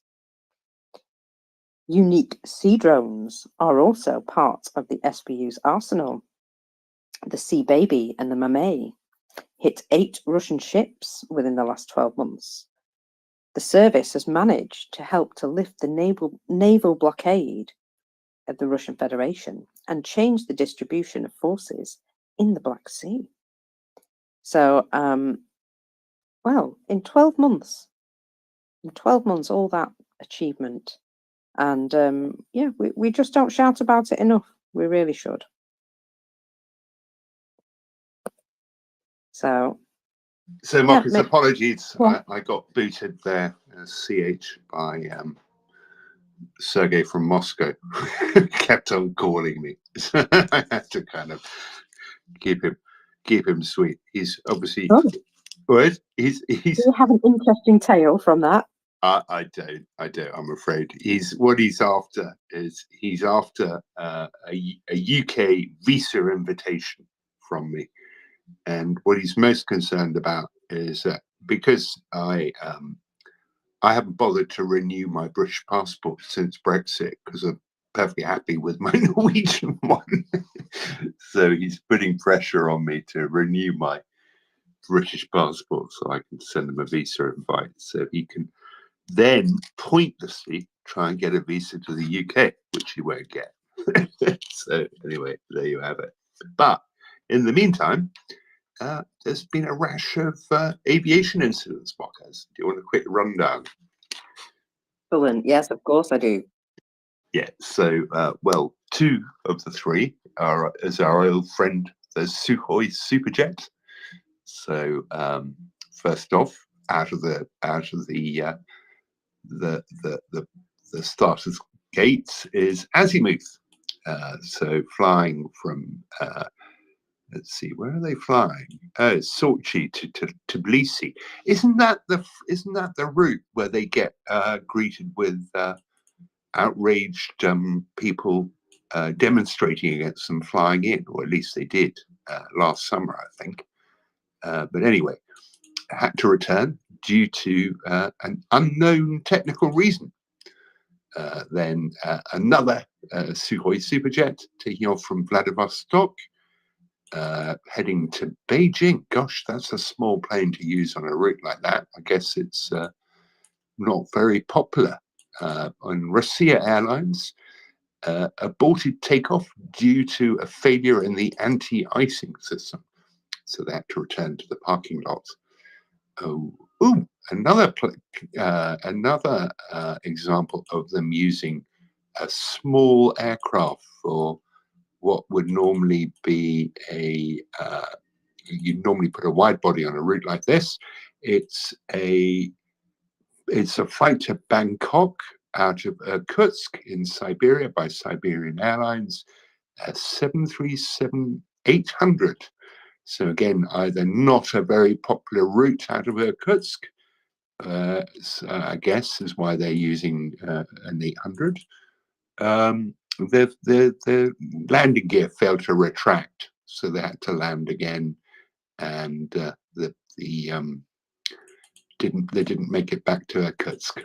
So there you go, mockers. That's the incidents today in Russian aviation. I knew there'd be some. I knew there would be some. Now then, there's an interesting update from the British MOD today. I find it, there it is. So let's have a little look at the British MOD intelligence update for the 7th of February 24. So, new field commander of the Russian private military company Wagner, Anton Loftos-Yelizarov, apparently, has made his first video statement. Is this not Lotus? Oh, yeah, Lotus, sorry. I can't read today. So he's made his first video statement since the death of Evgeny Prigozhin and the former field commander Utkin in August 23 plane crash. If you believe that. You never know. Anyway, in this video, Lotus detailed the location of a new Wagner headquarters at Kazachi Lageri Cossack camps, almost certainly to be located in Rostov, southern Russia, co-located with the barracks of Russia's 150th Motor Rifle Division. Lotus further claimed that Wagner's new base would also house the Russian National Guard, Rosguardia, new volunteer corps, implicitly confirming Wagner's subordination to Rosguardia. Rosguardia is likely preparing a new volunteer corps formation of more experienced Wagner personnel. Where is it gone? Oh, yeah, to reinforce Russia's war effort in Ukraine and expand Russian influence in Africa. The Russian state highly likely organized the construction of Wagner's new base and highly likely perceives that by subordinating Wagner to Rosguardia, it has removed any potential threat that they may pose to Russia's security in the future. We shall see. But yeah, the Wagner PMC, who apparently no longer exist and are highly illegal within Russia, are now also getting a new base.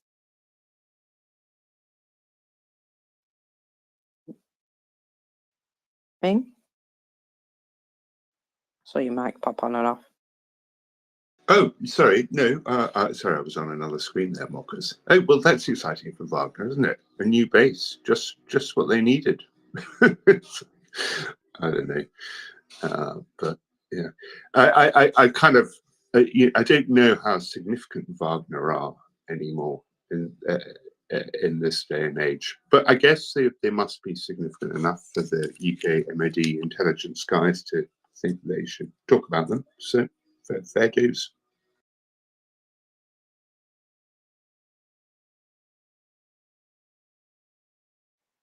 Yeah, well, they still exist, put it that way. They haven't disappeared entirely. And I think they're trying to round up some of their former fighters at this point, and bring them back into the fold under Rosguardia. Rosguardia, that one. Now then, there is something important that's going on in Ukraine at the moment, and it's in relation to the nuclear power plant. I believe Mr. Grossi has already arrived in Ukraine yesterday and was manage my cookies. Thank you. Right. So he's on his way to visit the Zaporizhia nuclear power plant again.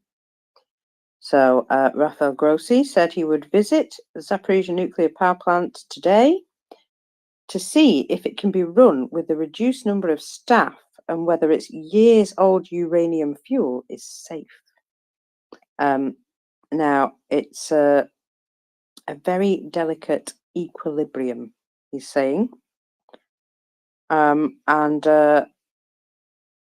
he's warning of, the possibility of, seriously, just take me to the flipping story.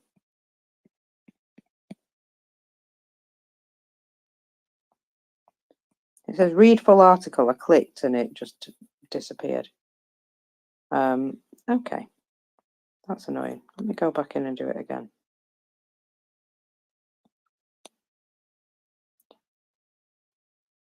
Apparently it only seems to work once. Anyway, this is a 16th rotation of the IAEA staff at the nuclear facility, and also a safety check. Now, one of the things which is becoming a problem is that they're supposed to do some maintenance on the nuclear power plant, and they haven't, and they have no plans to do any maintenance. In June 2023, there was a concern that Russia was going to blow it up or something, and it was explained that the danger was very low. However, 8 months later, the situation has degraded and it isn't getting the attention it deserves. So I have an article here which I finally got to work, thank goodness.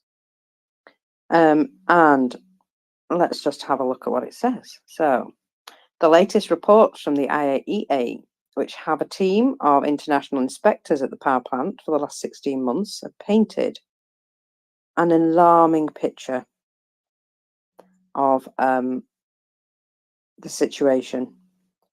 Leaking steam generation circuits and safety systems, inadequate staff, and no future maintenance plans. Europe's largest nuclear power plant, located in Energar, previously located on the banks of the Kakhovka Reservoir. Primary source of cooling water for it, which drained away in June 2023 after the Russian forces blew up the dam. During the opening days of aggression, they took control of the dam and had been causing problems with it from the start. So, webcams showed Russian tanks firing on the power plant itself and shooting into the administration buildings during their brief siege. Afterwards, pictures, videos, and satellite images proved that Russian forces had militarized the plants in violation of international humanitarian law and the pillars of nuclear safety. The IAEA pressured Russia to establish an international group of permanent monitors, and a team of experts accompanied by Russian state media arrived at the plant. There have been 15 rotations of these monitors since. Now, here's where the important information comes in. This is what they're reporting back. Currently, 5 of the 6 reactors are in cold shutdown, and reactor 4 is in hot shutdown to provide steam for plant operations and heat for the nearby town. On November the 17th, inspectors were told by occupiers that boron had been detected in the secondary cooling unit of reactor 4 in hot shutdown at the time. Boron is added to the primary cooling and steam circuits of modern nuclear reactors as an extra safety measure, but it isn't supposed to be in the secondary cooling system. Trace amounts are acceptable, however. 4 days later, the reactor was shut down, with Russia declaring the boron leak was within acceptable levels and did not need to be repaired. This, however, was the second unscheduled shutdown of 2023. On August the 10th, Reactor 4 had to be shut down after a water leak was discovered in one of the steam generators. Plant technicians also found that heat exchangers needed to be cleaned and regular maintenance on the reactor's transformers and emergency diesel generators needed to be carried out, and did what they could at the time. On December the 22nd, inspectors found boric acid deposits on valves, a pump, and on the floors of several rooms in the containment building of Reactor 6. Russian occupation officials said the leak was coming from a cracked boric acid storage tank and will not be repaired. After the director of the IAEA, Rafael Grossi, published the findings in an update on January the 3rd, inspectors were then barred from accessing parts of Reactor 6 for almost 2 weeks. On February the 1st, IAEA reports that boric acid leaks have also been discovered in Reactor 1. Although power plants generate electricity, power to run a power plant is usually provided by external sources. This provides a layer of safety by assuring there is always electricity to support the normal operation in the event of the facility being shut down. Although a nuclear reactor can be shut down, it still needs external power to continuously circulate cooling water in the reactors and the on-site spent fuel storage. In the event of a complete power failure, backup generators running on diesel fuel are the last line of defence. The Zaporizhzhia nuclear power plant has 20 generators and keeps enough diesel for a minimum of 10 days operation. It is estimated that if the reactor is in cold shutdown, it could technically go more than 3 weeks without water circulation. But in hot shutdown, a meltdown would occur 27 hours after the loss of all power. In a worst-case scenario, absolute last line of defence is when a nuclear plant operates in island mode. That's when a reactor or reactors are used to generate on-site power to maintain their own operations. This is inherently dangerous. It requires bringing a reactor online, leaving no margin for error. If there is any additional failure, none of the reactors will work. And none of the Zaporizhzhia nuclear power plant's reactors have produced electricity for the last 18 months. Before Russia's hostile takeover, Zaporizhzhia nuclear power plant had 10 redundant external power connections. So 4 750 kilovolt and 6 more 330 kilovolt lines. These were connected to the nearby Zaporizhzhia thermal power plant, which Russia is also occupying today. At this point, the plant only has 2 of these connections left intact. Since the occupation, Europe's largest nuclear power plant has lost all power 8 times and has been forced to rely on on-site diesel-powered emergency generators. But that's not the end of the problems. On March the 1st, 2023, Russian shelling of Nikopol on the right bank of the Dnipro River damaged infrastructure and cut the 330 kilovolt external power connection. Ukrainian officials told the IAEA, due to unrelenting Russian attacks on the area, it was impossible for technicians to repair the damage. The plant is now reliant on a single 750 kilovolt power connection, while Russia was attacking Ukraine's energy infrastructure. Power had come from the nearby thermal power plant in the past, but Russian officials claim that the switchyard between the 2 power plants is now damaged. The IAEA have repeatedly asked to inspect this damage, with Russian operators denying any access, promising all the time that repairs are ongoing. 3 months later, Grossi is saying our experts must have access to the thermal power plant to see for themselves what the current situation is like and whether they can assist to restore the backup power there. On June the 11th, he made a repeated request to allow the on-site inspection team to the switchyard, and 5 days later, he joined the staff during its rotation.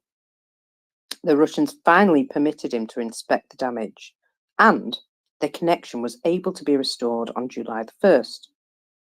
However, it appears there is some misconfiguration in those repairs.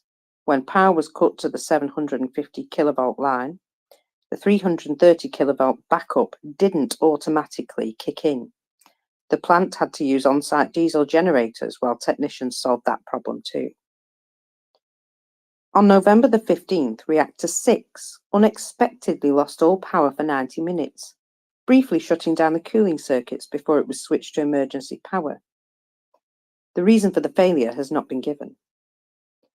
On November the 26th, power was lost from the single 750 kilovolt external connection due to a historically powerful storm moving across the Black Sea.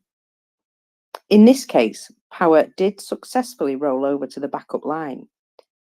Reactor 4, however, didn't energize, forcing plant operators to use the emergency on-site diesel generators again. During August 22's unscheduled maintenance,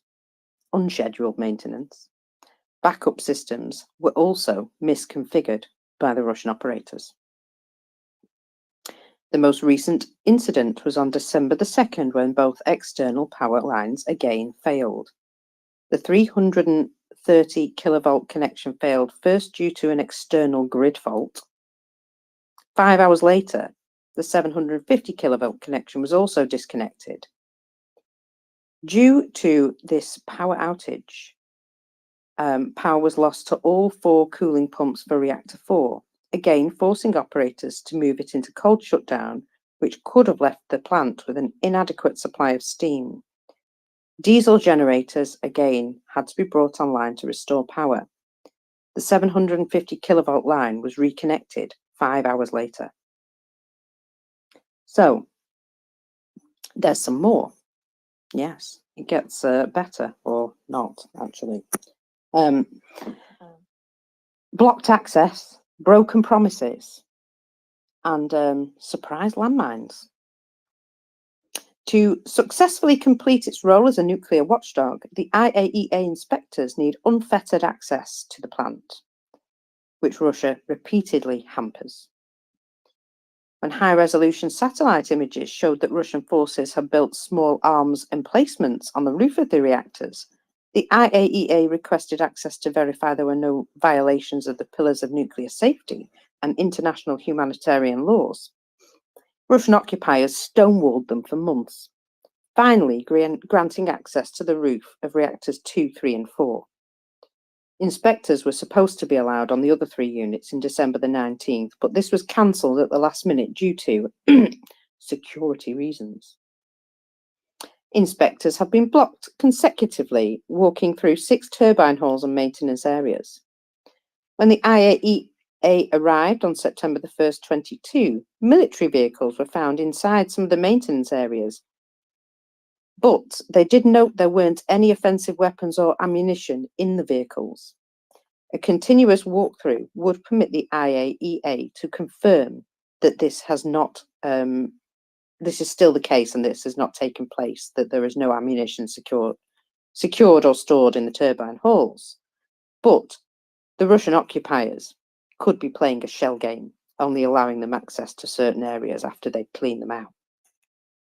Despite repeated requests during individual inspections, the IAEA has never been allowed into all areas of the turbine halls at once since 2022. Russia placed land and directional mines in restricted areas around the perimeter of the plant after the occupation. Grossi stated that their presence violated the principles of nuclear safety, but added none of these explosives were located in a critical area of the plant. In November, with Russia's fall/winter offensive in full swing, the mines were removed.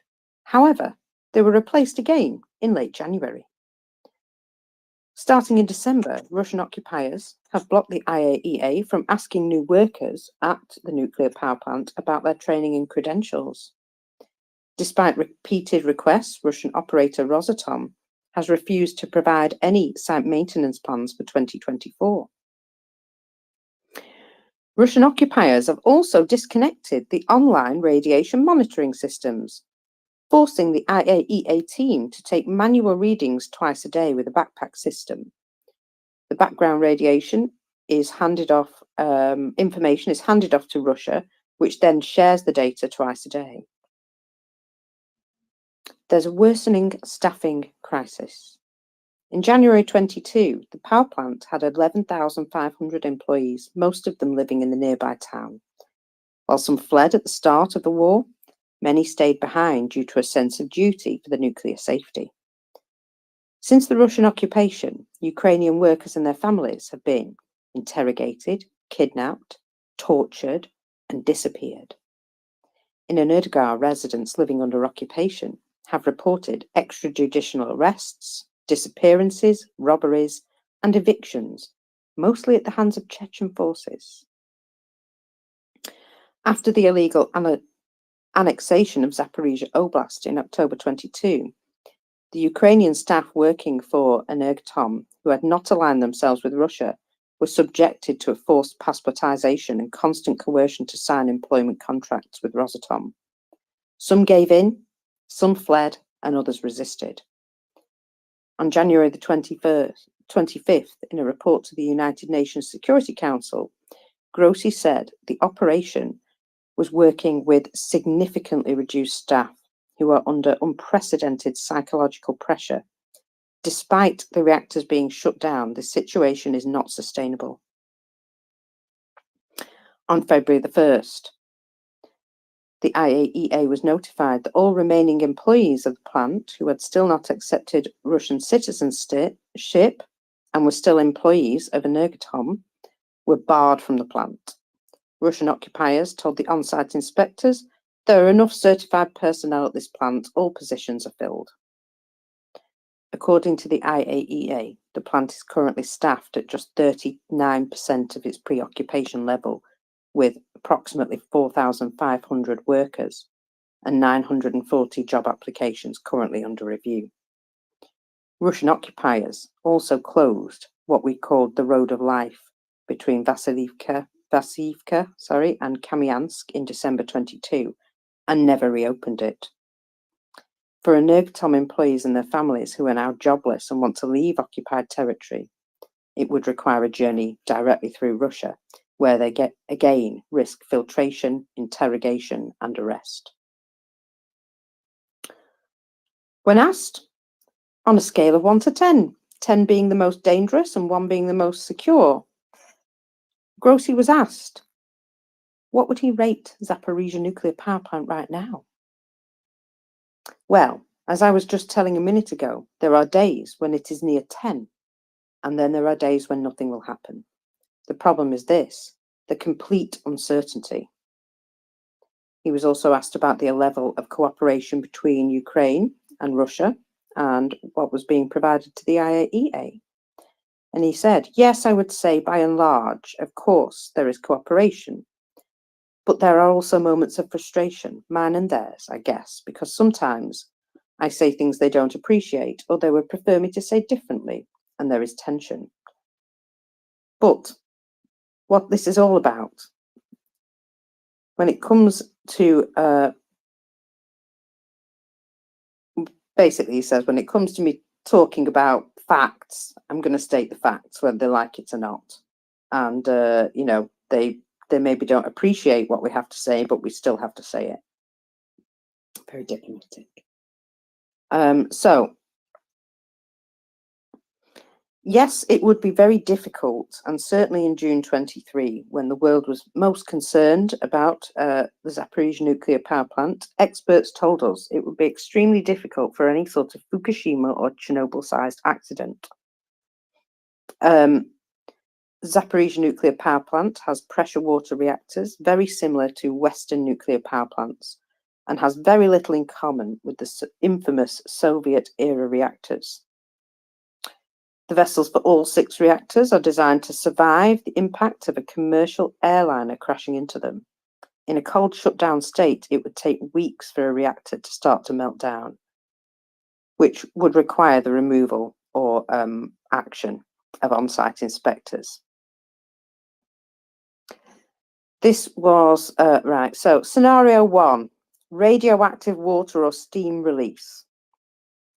This was considered the second most likely accident or act of intentional sabotage, a release of radioactive steam or water to contaminate a limited area with mild to moderate levels of radiation. With the reservoir drained away, the threat to the water supply is not as dire now as it was at the start of 2023 and would be the easiest type of accident to clean up. Scenario 2, breach or loss of coolant to spent fuel storage. The plant has on-site storage for spent nuclear fuel, which requires cooling and containment. In a worst-case scenario, the intentional destruction of containment would have a similar impact to a dirty bomb.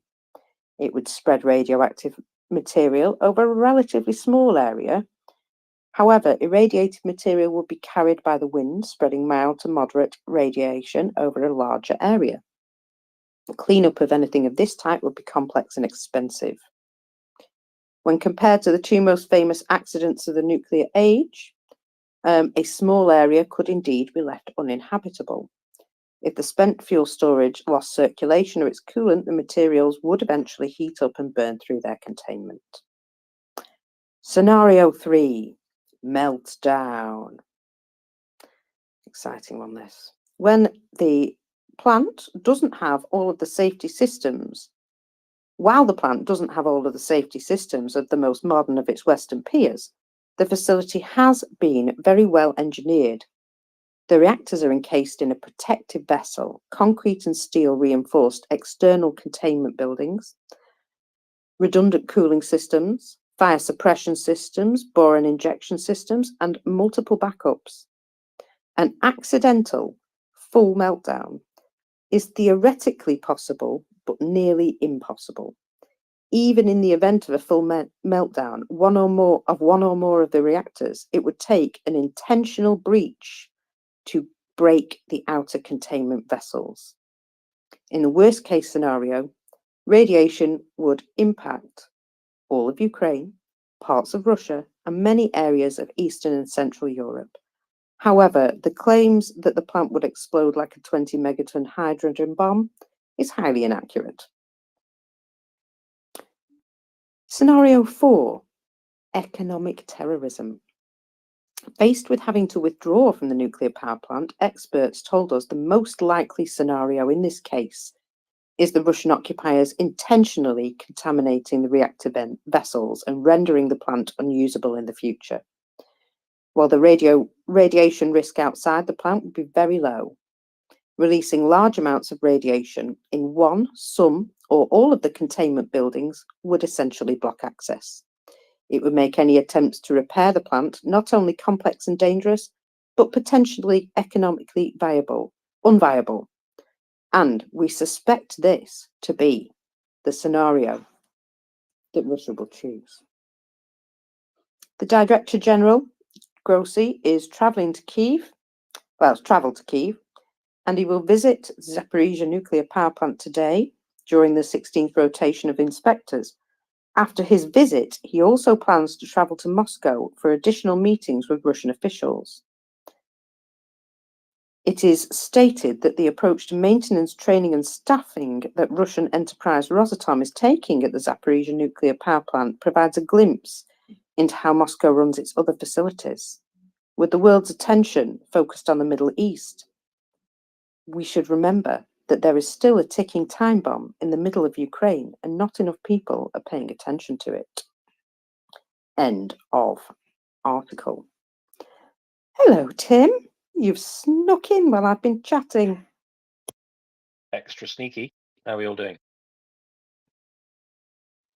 Not too bad. I'm still a bit grumpy today, but other than that, I'm all right.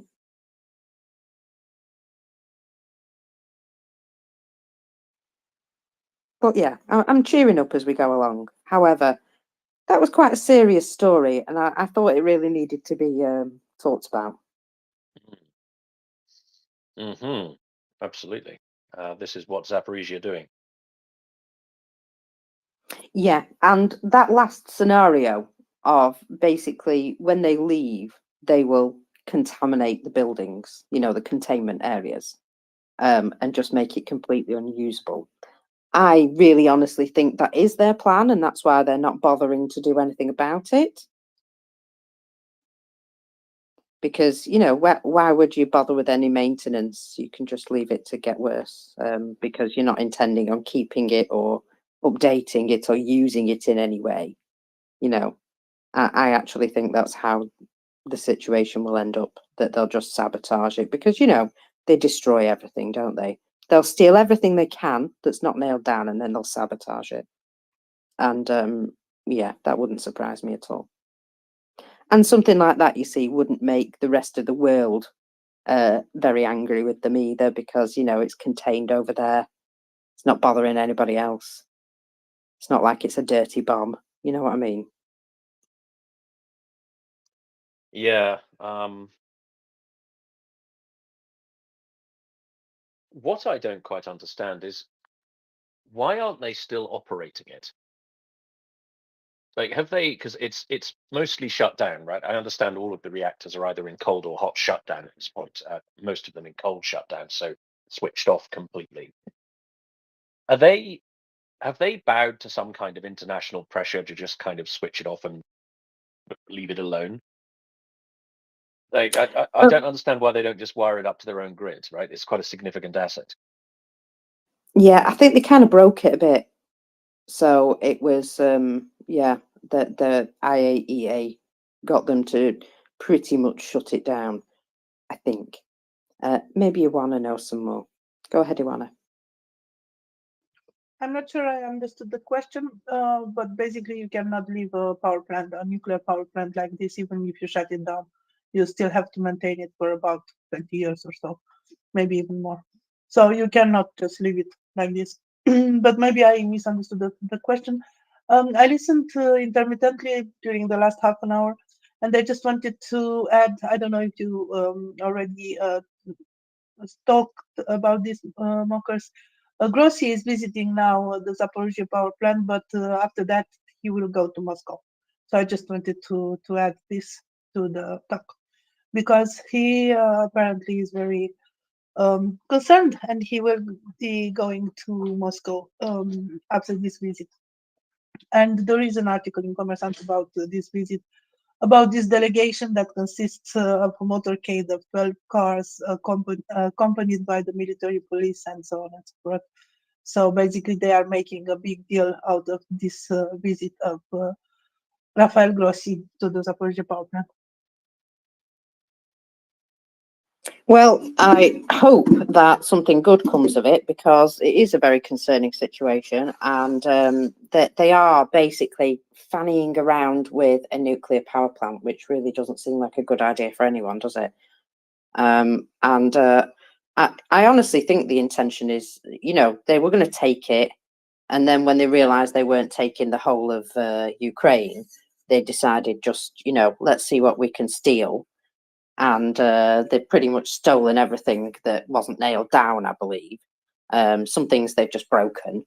And obviously they keep trying to cut it off from the power, just to create like lots of, concern for it, constant anxiety. So that's fun as well. They really don't know what they're doing. The IAEA inspectors say it's extremely telling the way they, are maintaining the plant, as in not really. And it just goes to show that, they probably have the same lax situation in their own nuclear power plants, which is horrifying to him. And that he's going to be speaking to Rosatom because he's extremely concerned. So, yeah, I don't know how much influence one man can have, but I hope he has some influence. I really do. Iwana? Yeah, so basically my main concern for this Zaporizhia power plant is the people that used to work there and still work there, they are under Russian occupation. Many of them are, Ukrainian workers, and they are trying to keep the plant going as it is. So as far as I understood, 5 reactors are in cold shutdown. 1 is in a hot shutdown. Basically, it is in a hot shutdown in order to maintain the other in cold shutdown and to provide some heat to the city, because it's possible to do this. So it's functioning, but at a very low level. So basically, the main problem for me is the people that are working there, because we know that the Russians are not treating them well, and it's been 2 years, so it's been a long time, and I don't know exactly in what physical and mental state they are after all this time. The Russians have brought in some specialists, at least they claim so, but again, it's the Russians, so we cannot base ourselves on this. I think that the initial plan, and they tried to do it at one moment in 2022, is to cut off the power supply from Zaporizhzhia power plant to Ukraine and link it to the line that is supplying Russia. Basically, they wanted to use this plant to supply them with energy, because of course, why not do this? If they steal everything else, why not steal energy from Ukraine? But they realized that it's kind of difficult to maintain it functioning with all the shelling that they themselves did. Maybe Ukraine did too in that area. We don't really know. They are entitled to, shell the Russians that are there. So we don't really know what happened there. I tend to believe that it's mostly the Russians. So they try to do this to link the power plant to the Russian energy system, but I think this plan didn't work out. And of course, the reactors are now in shutdown, which is good because the risk of a severe accident is much lower.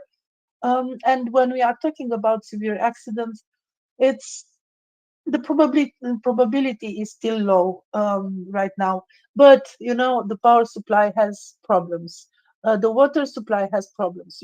After the Kakova dam was destroyed, there were these concerns about the water supply to the Zaporizhzhia power plant, and everybody said no, it has its own basin. The supply with water will continue. It doesn't really depend on the water level in the former lake, because there was a lake there. Now there isn't a lake anymore. But as time goes by and we are far from the moment of the Zakhovka dam being destroyed, now the concern of supply with water increases, because it's difficult to supply that basin if there is no lake nearby, basically. So there is still water there. It's not an immediate threat, but it will be harder and harder to resupply and to ensure a level that is necessary for the proper functioning of the power plant. Of course, it being in a shutdown mode means that there is less water needed, but still there is some water needed. So the risk of an accident is still low. My main concern is rather the people in that nuclear power plant, because I think the number of people that are working there is still quite big.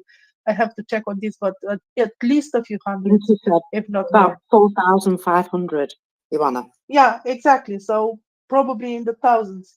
That's my main concern there, especially seeing that the Russians are placing new mines and new, military equipment, and they are not giving up. So, yeah, basically that's it. Yeah, I mean, letting them hang on to something like this, well, it's not going to happen, is it? They're never going to get to keep hold of it. So, yeah, you're right. They did have grand plans about making this their own and stealing it. And then they broke it a bit, and then they decided, okay, if we can't do that, nobody's having it. I think, they did shut it down because the IAEA came in, and there was a lot of international pressure at that point for them to stop faffing around with a nuclear power plant. And so, yeah, it was, I think, agreed that they would have these inspectors and they would stick to this, controlled one of the reactors being in hot shutdown and the rest being in cold shutdown at all times. I think that was pretty much an international agreement. However, they do have to swap them over from time to time, mainly because of things happening like breakdowns, maintenance problems at the moment. And you know, shutting one into cold shutdown, not a problem, but raising one back up into hot mode, or, you know, hot shutdown, whatever they call it, is more complicated because of the fact that they've got so many maintenance issues. So even, you know, supplying the plant with external power, they've still had to use diesel generators to help them kick off that hot shutdown mode on some of them when they've been raising them back up. So, you know, there's definitely something wrong. And yeah, I don't know, you just don't F with a nuclear power plant, or at least that's, you know, it's never been done before in such a ridiculously insecure way. And I honestly think they've just got to the point now where they're just going to break it and leave it completely unviable. It'll have to be fenced off and made into, you know, a no-go zone for the rest of its life. And it will be particularly disgusting that, you know, Ukraine built something that was modern and massive and really proud moment for them, really. And Russia's just come along and just wrecked it and destroyed it, just like everything else that they touch. Yeah, so I don't think there's going to be some massive dirty bomb situation with loads of nuclear everything and the whole of Europe being horrified and all of that, because, well, you know where that would lead. That would lead, I think that's what you might call escalation. However, there's nothing to stop them from wrecking it. Tim, I need you to take over because I must take this phone call. It's really important. Okie dokie. Yeah, thank you for that color, Joanna. That's really interesting. You did misunderstand my question. My question wasn't why don't they just abandon it or shut it down and leave it. My question was why don't they just operate it? Right? Because okay, so I guess it's not easy to switch it so it powers Donbass and Russia instead of powering Ukraine, but you'd think they'd try and do something with it as an asset, right? What am I missing here? I think they did try at the beginning, but it's difficult. Some parts may be damaged, some specialists may be missing, and from cold shutdown to properly working, it's quite a process.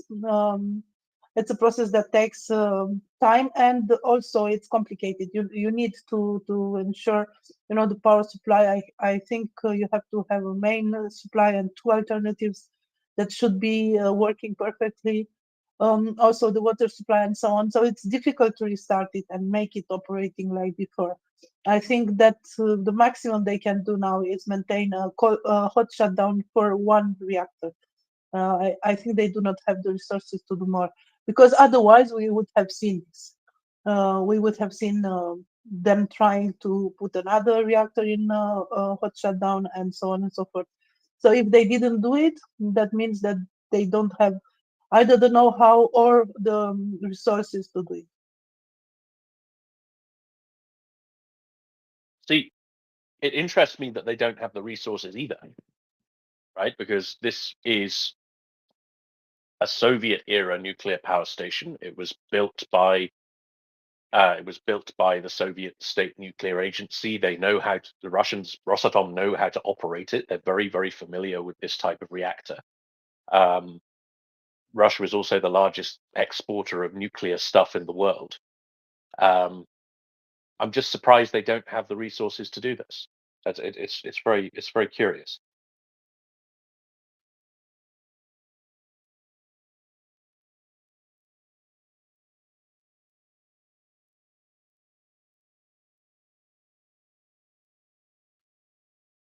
Okay. All right, so we've got a flock tyrants coming up. Flock tyrants, are you here?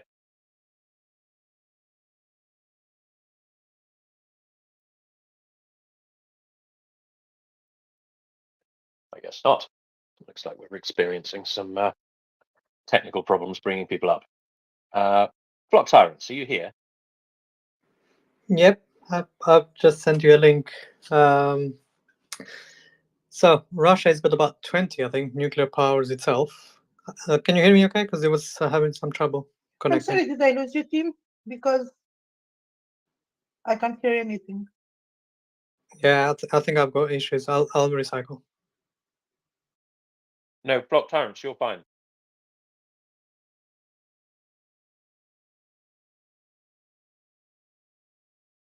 Joanna, can you hear me?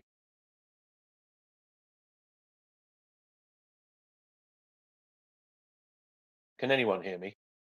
Am I audible at all?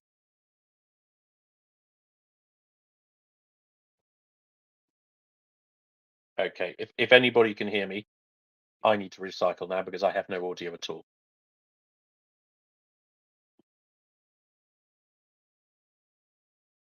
I hear you, Tim, if it's any help, but you're recycling by the sounds of it. This is crazy. Yeah.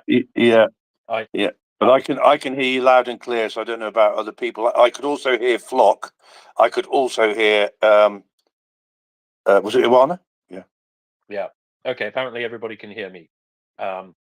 Yep. Joanna has recycled. We also have Ovent. Okay. Joanna, you were saying something, but I couldn't hear you. You went quiet. I couldn't hear you either, so it's really, really complicated. Just the sound went off, so I was just saying if you are still speaking or not, because I couldn't hear anything. I'm sorry. She must be allergic to myself, Tim. Very good.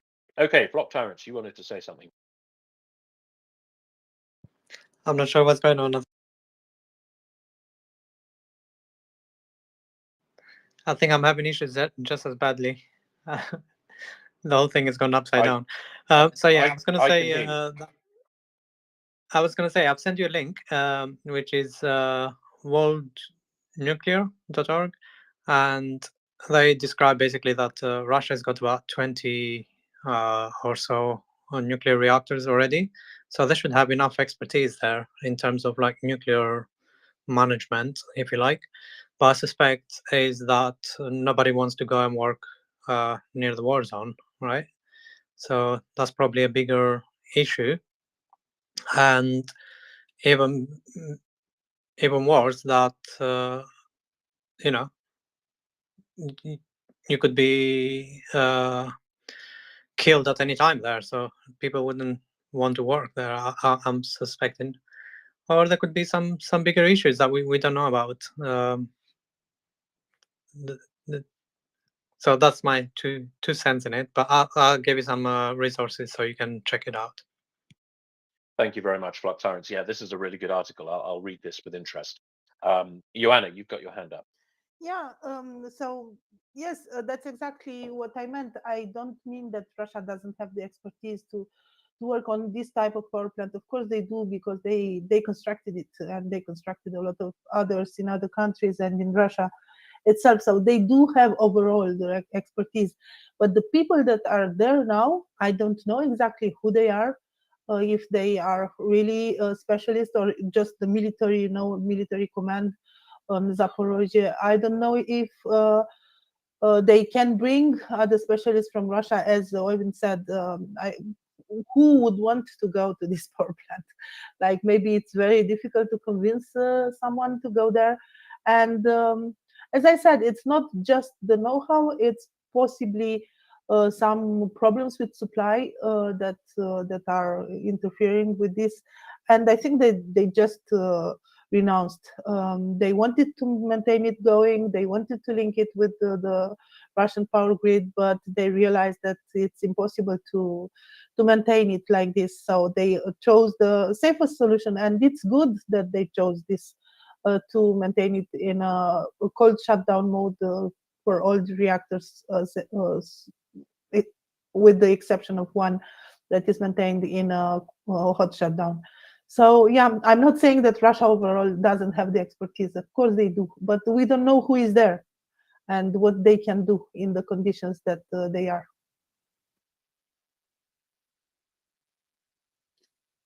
Thank you very much, Joanna. Yeah, just reading this article from Flock Tyrants. Apparently, they've got an export order book worth 133 billion, or at least they did in 2017.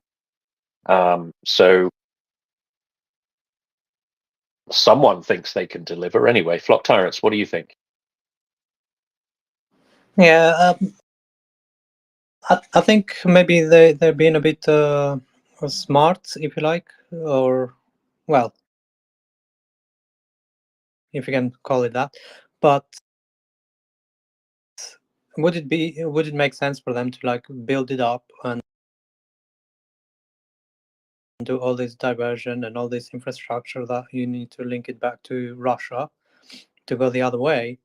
Or would it be cheaper to just like keep it on a shutdown mode? So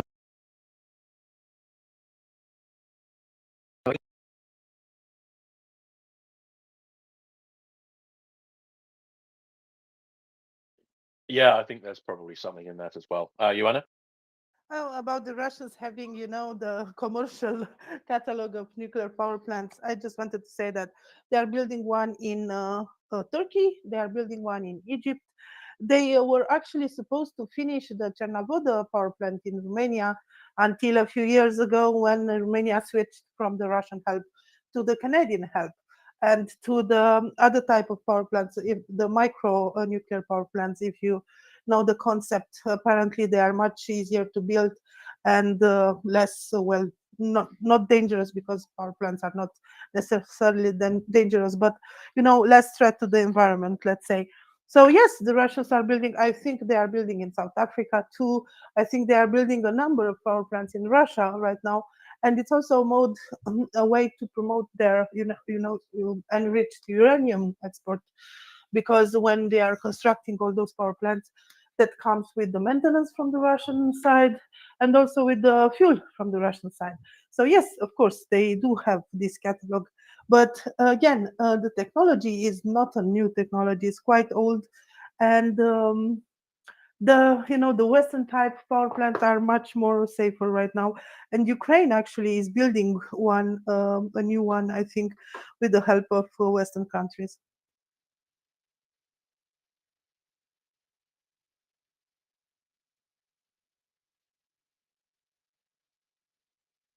Thank you very much, Yeah. Joanna. Sorry, Marcus. It's all right. I'm just checking. I'm back. I'm working. Yeah. So yeah, it is important that we pay attention to this. And you're right, Joanna. They will get a lot of assistance in the future, but well, I'm damned if I know what to do about this situation. It's a good job that they're trying to keep a close eye on it, but I feel as though they're just going to ruin it, leave it broken. Tim?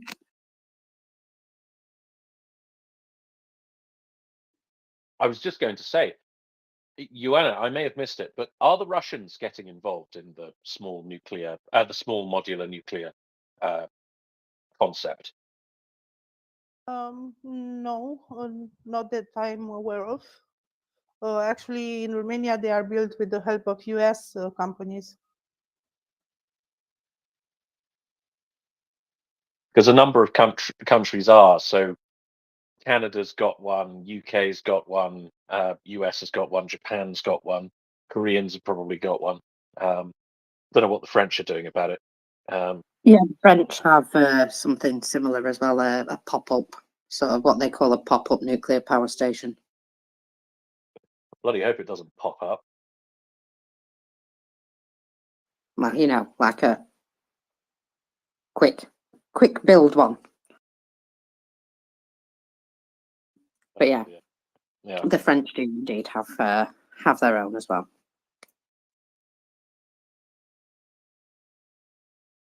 Fair enough.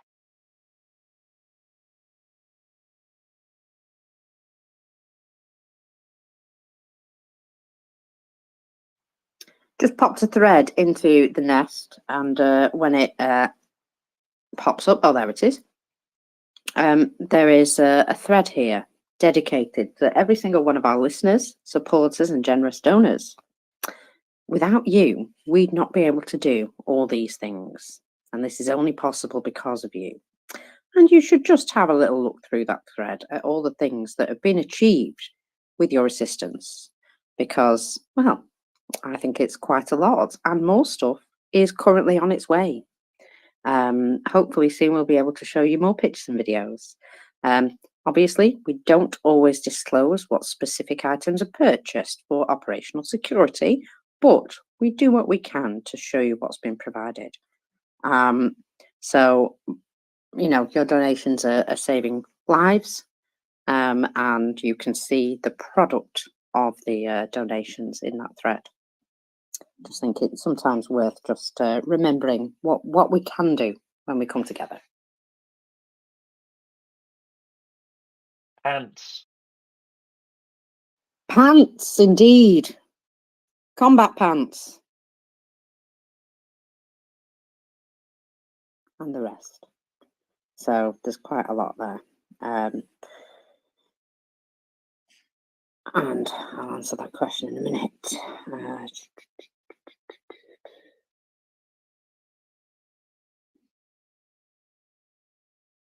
Yeah, I know.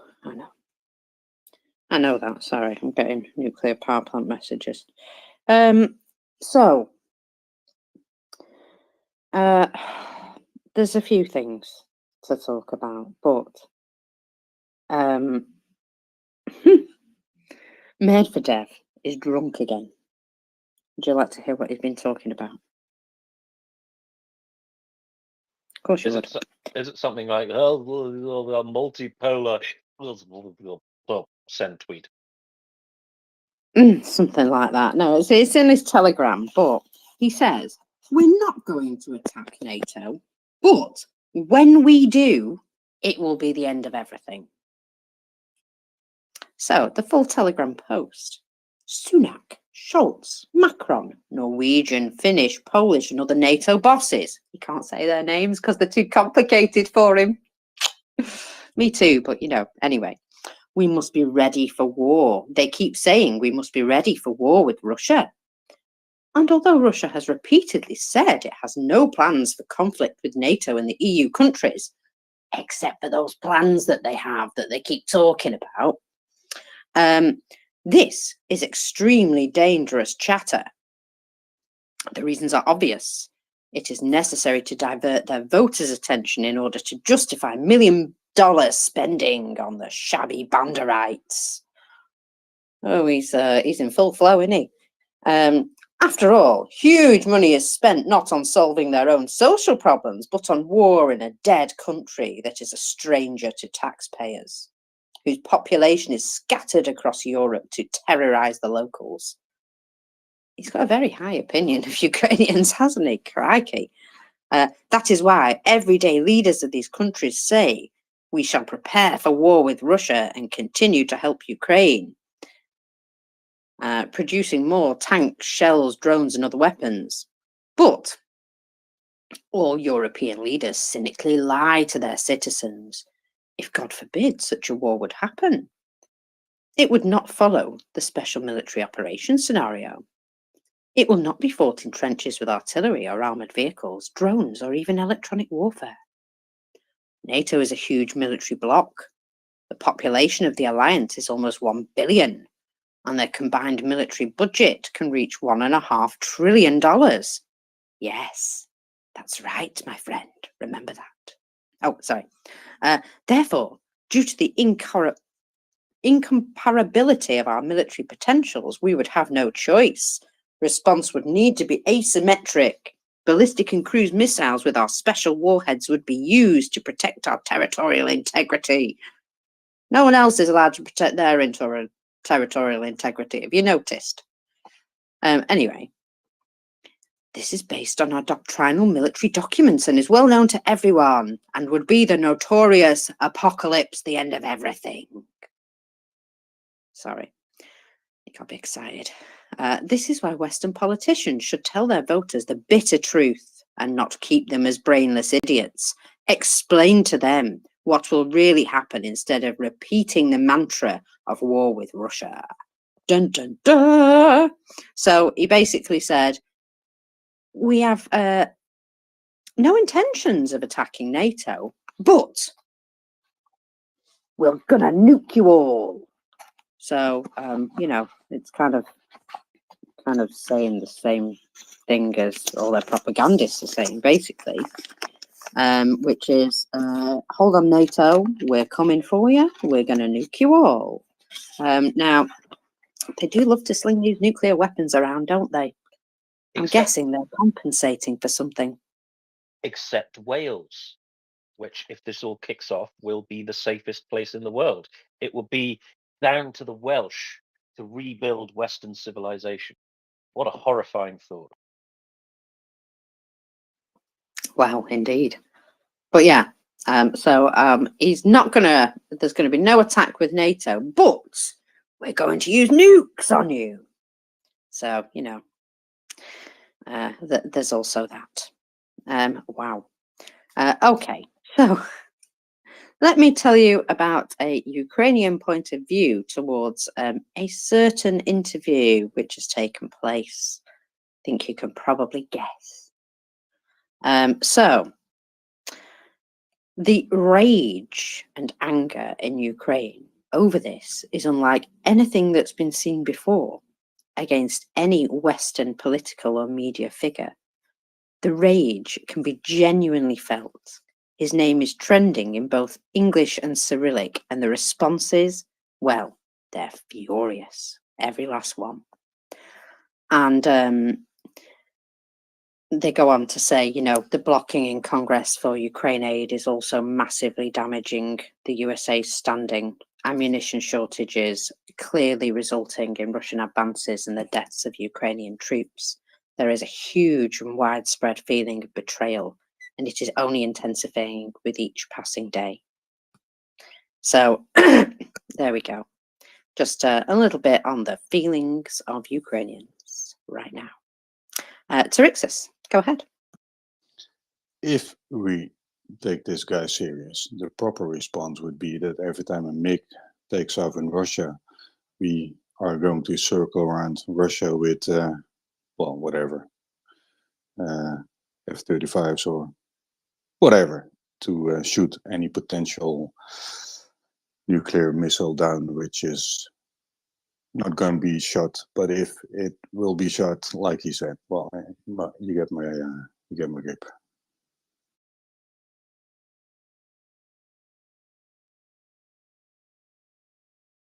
Or maybe not. Well, look, they've already said they want, you know, oh, sorry, new subject.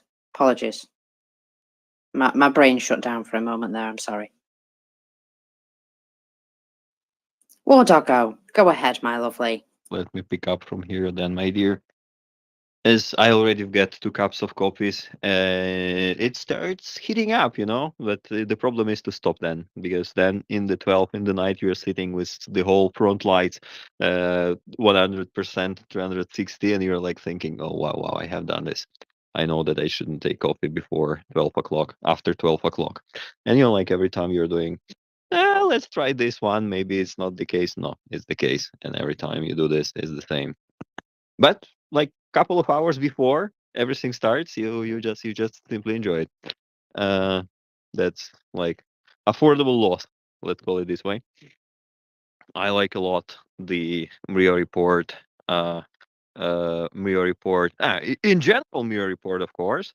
MriyaReport listeners, those are the people who I adore and I love with full my heart, sincere, becoming warm every time I get here to this beautiful, comfortable space for every Ukrainian. Why comfortable? Because you're not doing interviews with some Carlsons, and so far and so on. Why I particularly feel cool is about the thread that MriyaReport have started about the certain things that were delivered at certain moment, and it was like very pleasurable feeling, just sometimes to re-anchor to all of the things that were done in the past, and like the first moments when we start when we started getting the things together, and like like bringing the right things to the right people, doing the right job even more effectively, is kind of very very proudful feeling. Not only because like we did this, and MriyaReport did this a lot in the past, but the fact that being capable to help someone who is in need, there is something like how to call it, Bible in it. That's very basically right. Let's call it this, right, from the point of view doing something correct. I would call it this way, and that's why it makes my heart warmer when I scroll this thread and I look all over the things that we were capable to do together, because we have such beautiful people listening to the space 24/7, and those people who take care and who care. That's one big thank you so much for all of the good things that we've done in the past, and so many things that we will do in the future. With those people who care, we can do a lot, and every time we deliver something that helps those who hold Ukrainian peaceful skies peaceful over majority of the country of Ukraine, and protecting the good, well, sleep of other countries neighboring Ukraine as well, because those all things are connected, you can imagine. And if we bring back to the history, like in our mind, because we cannot roll the history back, unfortunately, uh, we get back to 2014, we understand that this politics of certain countries not to provoke actually provokes, and here we are in 2014, thinking how we get over here. That's exactly how we got over here. And, some gentlemen just simply keep the word, supporting Ukraine, helping Ukraine. And I'm so glad that many of the listeners are among those who have the heart on the right place and their heads on the right place. Let me put it this way, honestly, in front of you as well, because it's not very common these days. Thank you so much. Hugs and love from Ukraine.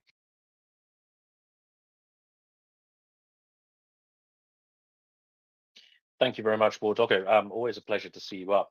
I see you still haven't got your account back yet. Not yet, not yet. Unfortunately, not yet. They didn't even ask, like, did you think it's fair? No, it's not fair. And I hope that Elmo gets his brains from the shelf pretty sooner than later. And they understand that they did kind of mistake, because I was actually not doing anything unregularly disgusting, unregularly. And like the suspension of account is not like a ban, or is not like a temporary this temporary suspension is just one moment out of the blue, getting your account suspended after careful check. Yeah, I'm sure after such careful checks, most probably I will never buy Tesla if they're checking that carefully as they've checked prior suspending my account. But okay, is their Twixer stuck, or stuff, or how they call it, X, Twitter, whatever. I hope that they will resolve. But if not, you know what? I did it once, and I will do it one more time. This is the bottom finger bottom, and this is the big finger, or how we call it, bottom. But in case those Russians who were trying to block my account and they complained, they listened. This is not the bottom down. This is the middle in front, and that's exactly, maybe it's looking like the bottom, but it's actually a middle one. That's my feedback. That's my reaction to those guys. What do you think? The big old middle finger.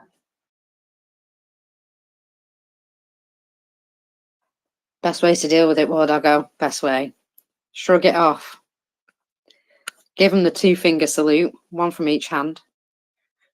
Leave it be. If I could manage this with my feet, I would do also the one on the feet. So like 4 at once is better than 2 at once. But I'm not that jungler, or how we call it, acrobatic. Despite all my flexibility and agility, being Ukrainian. Yeah, so I'm trying to recover my account in parallel, and like trying to get some little bit of following.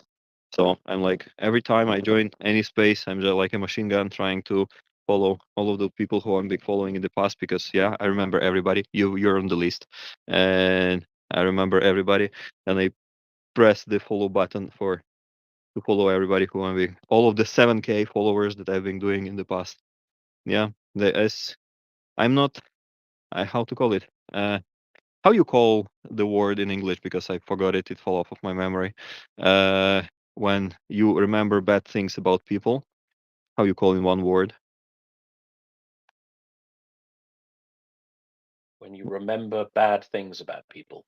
Yeah. Having a grudge. Exactly. So I'm not the one. Just I'm having a good memory and I'm angry. Nothing personal. But I just keep people on the list. Those whom I follow. Of course, it's a joke, but every joke has only a part of joke. Yeah, so you can get to my account. You can press follow. I'm following back just to recover among those people, good people who I've been following in the past. And yeah, if you get to my account, you see probably something interesting going on there, on trying to help someone with one good Polish fella who is pro in something that you are trying to do, and maybe some of you would like to participate. Moreover, if you like the Zippo lighters, I've got something for you. Just get there and you'll be amazed. Some Russian patches as well. Also a good thing if you consider, or like, one Russian hat if you'd like. So don't mind the hole. It's just for the ventilation. It's just for better air circulation. And one good fella is also proposing one armored Russian hat for a specific thing if somebody going to do. So get to the account. Let's make the things work. As usually, our amazing people doing the right stuff. Thank you so much. Thanks a lot. So you say you've got a list for Doggo. Does that mean that you maintain the Ukrainian death list? Is that No, it's the you? friend list. Is the friend list. Death list I've got since 2014. No worries. There we go. Somebody had to be in charge of it, didn't they? Mockers, sorry, I jumped in. No, you're all right. Talking about that list, it does get longer and shorter, doesn't it? Well, I don't know. Some of those people are probably already on the list anyway. But yeah, I've noticed that in some cases that list has got shorter, with GUR operatives sneaking into Russia and carrying out surprise, just surprises, within Russia. I have a funny feeling that quite a lot of people are going to get crossed off that list as the time goes on.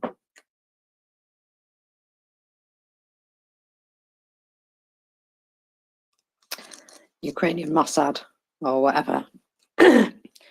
So there's a video here, pretty impressive actually. A general visiting the front line and awarding an artilleryman a medal while the battle is raging around them. And the pair of them are stood there dead calm. There's booms going off around. His mates are firing the artillery, and he's like, "Oh, look, a medal! Thanks so much." He's shaking his hand. Boom! Awesome, thanks. Take a picture. Boom. Yeah, just so relaxed. Chris.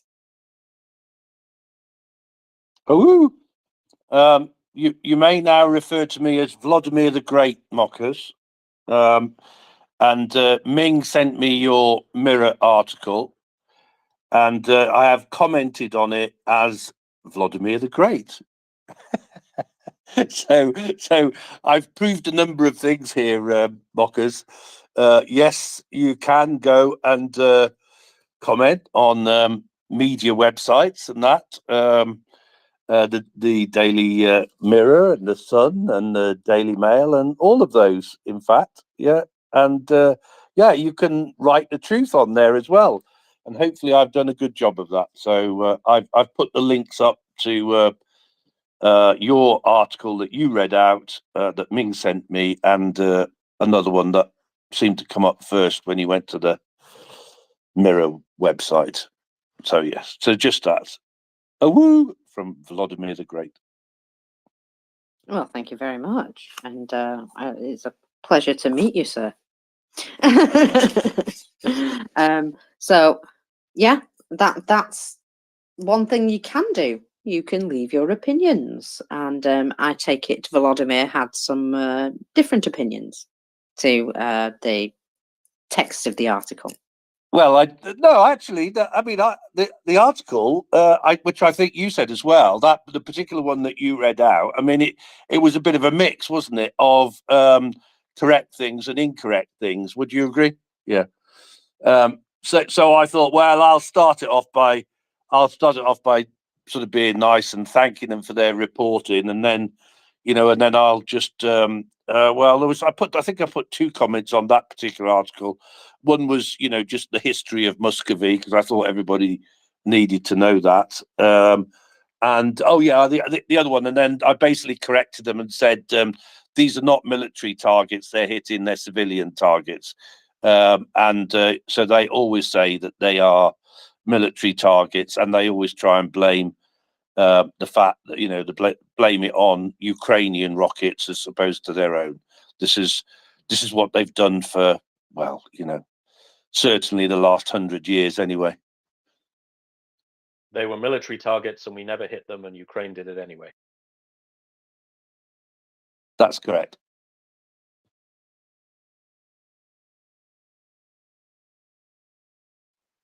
Would you like to hear what's important in Kostroma? What their police are currently hunting down? Sounds like the kind of place where nothing's particularly important. Well, this is important to them. Kostroma police are conducting an investigation into the destruction of a snow sculpture dedicated to the family of a soldier who perhaps died in Ukraine. So it's a lovely picture. It's a lovely stand of a lady and a little child holding onto the hand of a man who's quite clearly dressed as a soldier, with a big sculpted heart at the front. And then the second picture shows that it's been completely destroyed, but there's been like a new head created with a big grin. So they've left like this big football-sized head with the sculpted eyes and a big grin. So obviously somebody did that on purpose, Tim. And it's now a matter for the police, would you believe? Because somebody destroyed their snowman. Yes. I bet whoever reported that got bullied at school. War Doggo. Oh, he just disconnected as you said his name. I still see him. Oh, well, good for you. You've got better eyes than me because I'm seeing him disconnected. I still see him on the host phone as well. War Doggo, are you there? I think he's there. I told you. He's going through one of them places. Now, a little bit of dispelled propaganda by the Russians themselves here. We're going to have to talk about this. I know I hate it, but we're going to have to at some point because it's like the biggest news of the day. So, Peskov basically called that person, Mr. Carlson, that person, a liar. So, the man himself said that he was interviewing him because nobody else was going to interview him. And Peskov came out and said, Actually, no. Mr. Carlson is not correct. In fact, there is no way he could know this, but we received numerous requests for interviews with the president.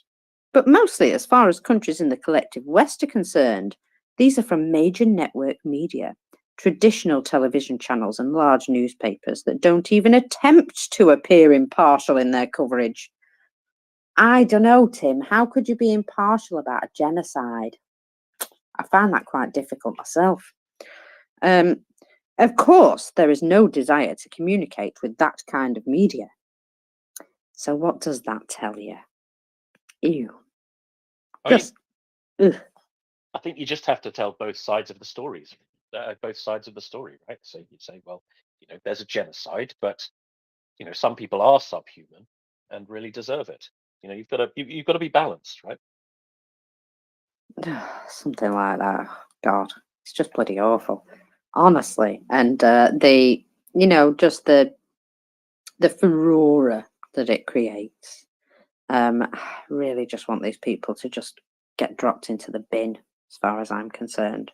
Just put them in the bin. So yeah, I can't believe that he's well. Just to be clear, when he gets home, I expect him to be picked up by somebody by his ears, and yet I don't know that that's going to happen. And that's something that I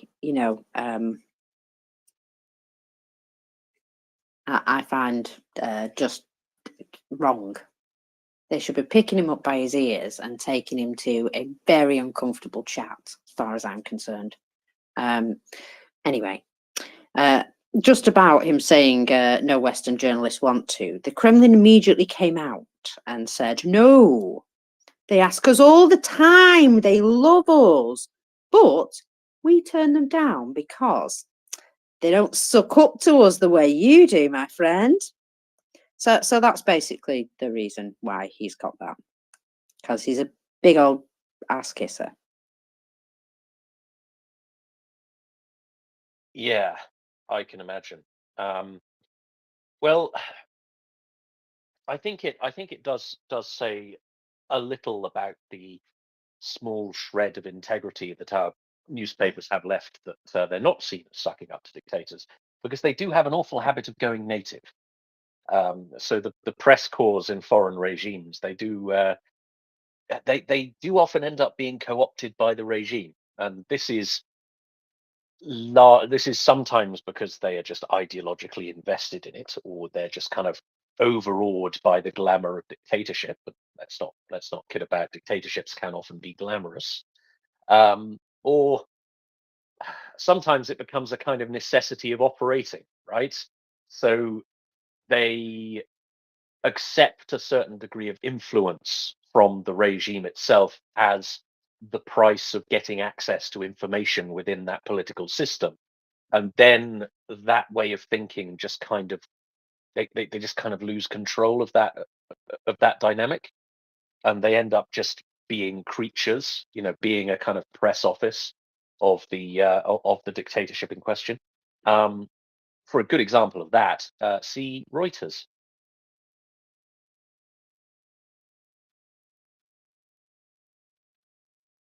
I guess so. Now then, there is rumours of a plan B for Ukraine aid. So, let me see. Schumer has come through with his plan B, a separate national security bill containing Ukraine aid. The vote is at 1 p.m. today for the combined US border and NatSec, with Republicans expected to oppose it, but this will be followed immediately by a separate national security bill with Ukraine aid added. If successful, the Senate debate could take a few days before a final vote. However, this could move Ukraine's issue out of the Senate next week. However, then it needs to get through the House. Now, the MAGA leadership is apparently flailing at the moment and lost 2 votes yesterday in a decision. So, a discharge petition to force a House vote on Ukraine may be used. Now, this was something that Axel suggested, and a number of other people suggested that this could be used as a way to force the vote onto the House floor and go around the Speaker. But it was a bit of a difficult one to get because of all the, you know, shall we say, internal wranglings of the politics there. So, however, it might be possible to do this. Forgive me, discharge procedure. That sounds vaguely medical. What's that? A discharge petition is when enough people vote for something to go onto the House floor, and I mean, it's got to be a majority, and go around the Speaker, basically. So it's not up to the Speaker to bring it to the floor, it gets forced around him because it's too much of a, you know, important issue. Now, it would be possible to do that, but they would need quite a few people to agree to it from both sides. So whether it happens or not is a different matter. Okay, that makes sense. Now, House versus Senate. I thought they didn't have a problem in the Senate in the first place. I thought that was okay, and it's the House that's the problem. Well, they do and they don't, because there have been some people in the Senate who have been flip-flopping on certain issues, especially after receiving some threatening phone calls. Can't imagine where they came from. So, you know, this is one of the things which has been causing more difficulty. Now, also, you know, some of the people on the Democrat side, I'm going to say, are well, they're not entirely happy with the border bill because it really is quite strong, and it's not something they would have ordinarily voted for. So if there's no possibility of it ever being passed, what's the point them even passing it through the Senate? And that's kind of where they've got to. You know, why even discuss this, because they're not going to pass it in the House anyway. So, you know, I think that's sort of caused a bit of the sort of loss of faith in it. However, the Plan B bill will be brought up directly after it. So we'll see. We'll see what happens. So we can only wait and see. Who wrote the Biden bill? Who wrote the border bill? Was it the administration? Was it Biden? No, it's been led by Republicans, led by a fella called Lankford. Yes, look at me. I know my American politicians, would you believe? You've started to care. This is amazing. I care and I don't, you know, I just want to know what's happening with Ukraine. So if that means I have to take on some knowledge that I didn't have before, then I'll do that. But yeah, a fella called Lankford, he's got, you know, his way on a lot of things. He's got a very strong border bill. And he said, you know, I fully support this bill. He's been out explaining that it doesn't, you know, it doesn't allow 5,000 people through every day, like is being, you know, pushed in the media. It's actually very strong, and it's something that is a massive compromise for the Democrats. So, you know, he said, we will never get this opportunity again to pass such strong legislation. Why are we not taking the opportunity to do so? It's a matter of our national security. And, well, you know, he's just telling it how it is. Forrest, I see I have brought you up from the depths. Hey, how's it going, Mockers? The bill wasn't just written by Langford. It was bipartisanly negotiated. Oh yeah, it was led by him. I was just pointing out that I knew his name. That was all. Yeah. Senator Murphy, Democrat out of Connecticut, and Senator Langford were, from what my understanding, the main two negotiators doing most of the work on it. But Tim, something that people who are saying that there wasn't a problem in the Senate weren't necessarily understanding is MAGA is a problem everywhere. It's a problem for everyone here. It hasn't gone away. It's just kind of been dormant. And now that it's 2024, it's kind of starting to wake up. Will was coming in a while ago saying like, this is coming. And Cece was jumping in there. And it's really just a continuation of a problem. It's not new, but unfortunately, those of us on the other side of the aisle can't do much about it. It's up to the people in America who find themselves conservative to take back their party. Yeah, absolutely. And it is an awful shame, actually, that the party has been co-opted by this small minority who are horrible and, you know, have very selfish views and skewed games that they play. Just playing with other people's lives, I find it particularly disgusting. So, yeah, I had a bit of a blowout of being very disgusted yesterday about the whole thing. And well, fingers crossed that something gets through, and you never know, it might be something that can be achieved. At this point, I think most people have just said, you know what, we've already decided that you've given up on us, and we're just going to look elsewhere, because that level of, you know, just, you can't wait forever for something that never comes, can you? And it's been delayed for what, 4 months now. I can understand why people have just given up on it ever coming. Forrest? Yeah, I have more hope today than I did at the start of what happened in the House, 2 days ago. Mostly because of what happened yesterday. There are conservatives in the House that are willing to back a standalone. And my guess is that's probably the best bet. If the Senate can get that bill pushed through with the minimum amount of votes, with Langford and Senator John Thune, I believe he's South Dakota. Some of the architects of the bill are, if they can pull them across the line and get them to vote to send it to the House, the Speaker of the House he's going to be in a very difficult position. Impossible, because he'll lose all independent support, and any sane human in America is going to look at this and say, well, this is what you want.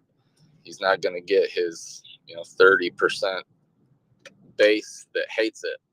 So if that happens, then you cut the border out of it completely, do a standalone bill. I think that could get across the finish line. But again, it's not tomorrow. It's not a month ago or 6 months ago. But I do have more hope today than I did yesterday morning. Yeah, I think I feel a bit the same. Yesterday, I just decided it was never going to happen. And I'll be honest, I was mad, really mad about the whole thing. Everything crashed on me yesterday. And I've looked at the situation since, and I'm like, well, there are people still working hard for this. There are opportunities that might be possible. So let's not completely give up on them just yet. But yeah, it has been hard. So there's a rally in Washington, D.C. on the 24th. I'm making efforts to get down there. About 10, 11 hour drive away. But I think that'll be important as the 2-year anniversary with all of this happening. It's a time to get in the news and on front pages again. And I'm hopeful for a good showing there and create a bit of a buzz that hasn't been there in our media. Yeah, that's true. I mean, disappointed as I am with the UK media, I understand that the US media has very different focuses, And right now, I don't think there's very much good stuff being said about Ukraine at all. And that's a shame because, they've achieved so very many things. For example, Tim, would you like to talk a little bit about the success of the grain corridor? I actually had a quick question for Forrest before we move on. Forrest, I've heard it said that part of the reason for the intransigence of not just the MAGA tendency, but the Republican Party in the House generally, which I think is fair to say is being intransigent at this point, is that they don't want to hand the Democrats any kind of victory ahead of the election this year. How would you assess that claim? Do you think that's true? Do you think it's really that cynical? Yes. Anything else? Yes, 100%. Mitch McConnell said it in a meeting last week. It was a closed door, but one of his lackeys came out and said it publicly shortly thereafter. And Mike Johnson said it in a press gaggle at the Capitol steps. I want to say more or less the same day. There are a few other yahoos that go on Fox News and allude to we can't give Biden a win. And the ridiculousness of that claim is that this bill is so skewed towards the conservative wants more than the Democratic want. And it's not even close. We're talking more 80-20 than just a straight up bipartisan 50-50 kind of deal. Most of these things have been asked for a while, and they just won't do it. And they can convince a good chunk of their base via the media, via their media, excuse me there. And there's nothing you or I or anyone with the data in front of them or the bill. They posted the text of the bill. It was some 300 and something pages long, and they had people saying it was dead 20 minutes after. It's very cynical. They had people saying that before it was even posted, Forrest. So, yeah, that indeed, it's very cynical. Indeed. It, and well, it's just a problem. It's a problem that, this can be the narrative, which is basically just leaving Ukraine flapping in the fucking breeze, if you excuse my swearing. I don't know whether there's enough pressure yet, but certainly there is a lot of pressure to try and get Ukraine aid bill through. There's a lot of people who support it on both sides, and this sort of, blocking of it even reaching the floor is, it's ridiculous, and it's morally and strategically stupid, morally reprehensible and strategically stupid, as far as I'm concerned. And yeah, you're right. They're getting a lot of what they want. It's actually a huge Republican win, because they're getting such a good, a good amount of what they want in this deal, but yet they won't accept it. And that, Mockers, had this bill passed during the former administration, they'd be screaming about it and patting themselves on the back 24/7 on the news. And I come more from a left side, grew up more on the right side. I tend to be a pretty moderate individual. I'm okay with the bill passing because I'm a fan of doing things as opposed to not doing things. The border portion of the bill, I should have said. And if it doesn't work, we have this thing called Congress that can just go and make new laws if they want, as opposed to doing none of them. But that's kind of been the Mitch McConnell play for the past, 20, 30 years. You do nothing, you blame the other side, and then you sit there and yell in the news. Yeah, well, it's all very well and good complaining, but if you won't do anything about the situation, sooner or later you make yourself look stupid. And I think they're getting to that point where they look a bit ridiculous. So hopefully that, has some effect. But either way, the length of time that it's taken has made me very upset. Are the politics this cynical over where either of you are? Well, in the UK, all our politicians are very pro-Ukraine. So yes and no. I mean, basically, the partisan politics ends at the edge of the land, and they may have different views about what we're doing in Europe or not doing in Europe, but the support for Ukraine is completely across the board. So apart from maybe one or two oddballs who are, ignored. So yes and no. And it's not just, I'd add to that, it's not just that the support is constant, right? There's not even that much disagreement on policy, right? You don't really see the opposition going after the government on points of Ukraine support policy, right? There's kind of a zen about what is affordable, what is deliverable, therefore we're just going to do that. And this is not going to become a party political issue. Forrest? So what do you think that's attributed to? Do you think it comes down ultimately to malign Russian influence, or do you think this is a uniquely American stupidity thing? Because again, I live here, I love my country, I despise parts of my country. I don't know how we do things, but to me, there has to be an influence causing this outside of the orange one.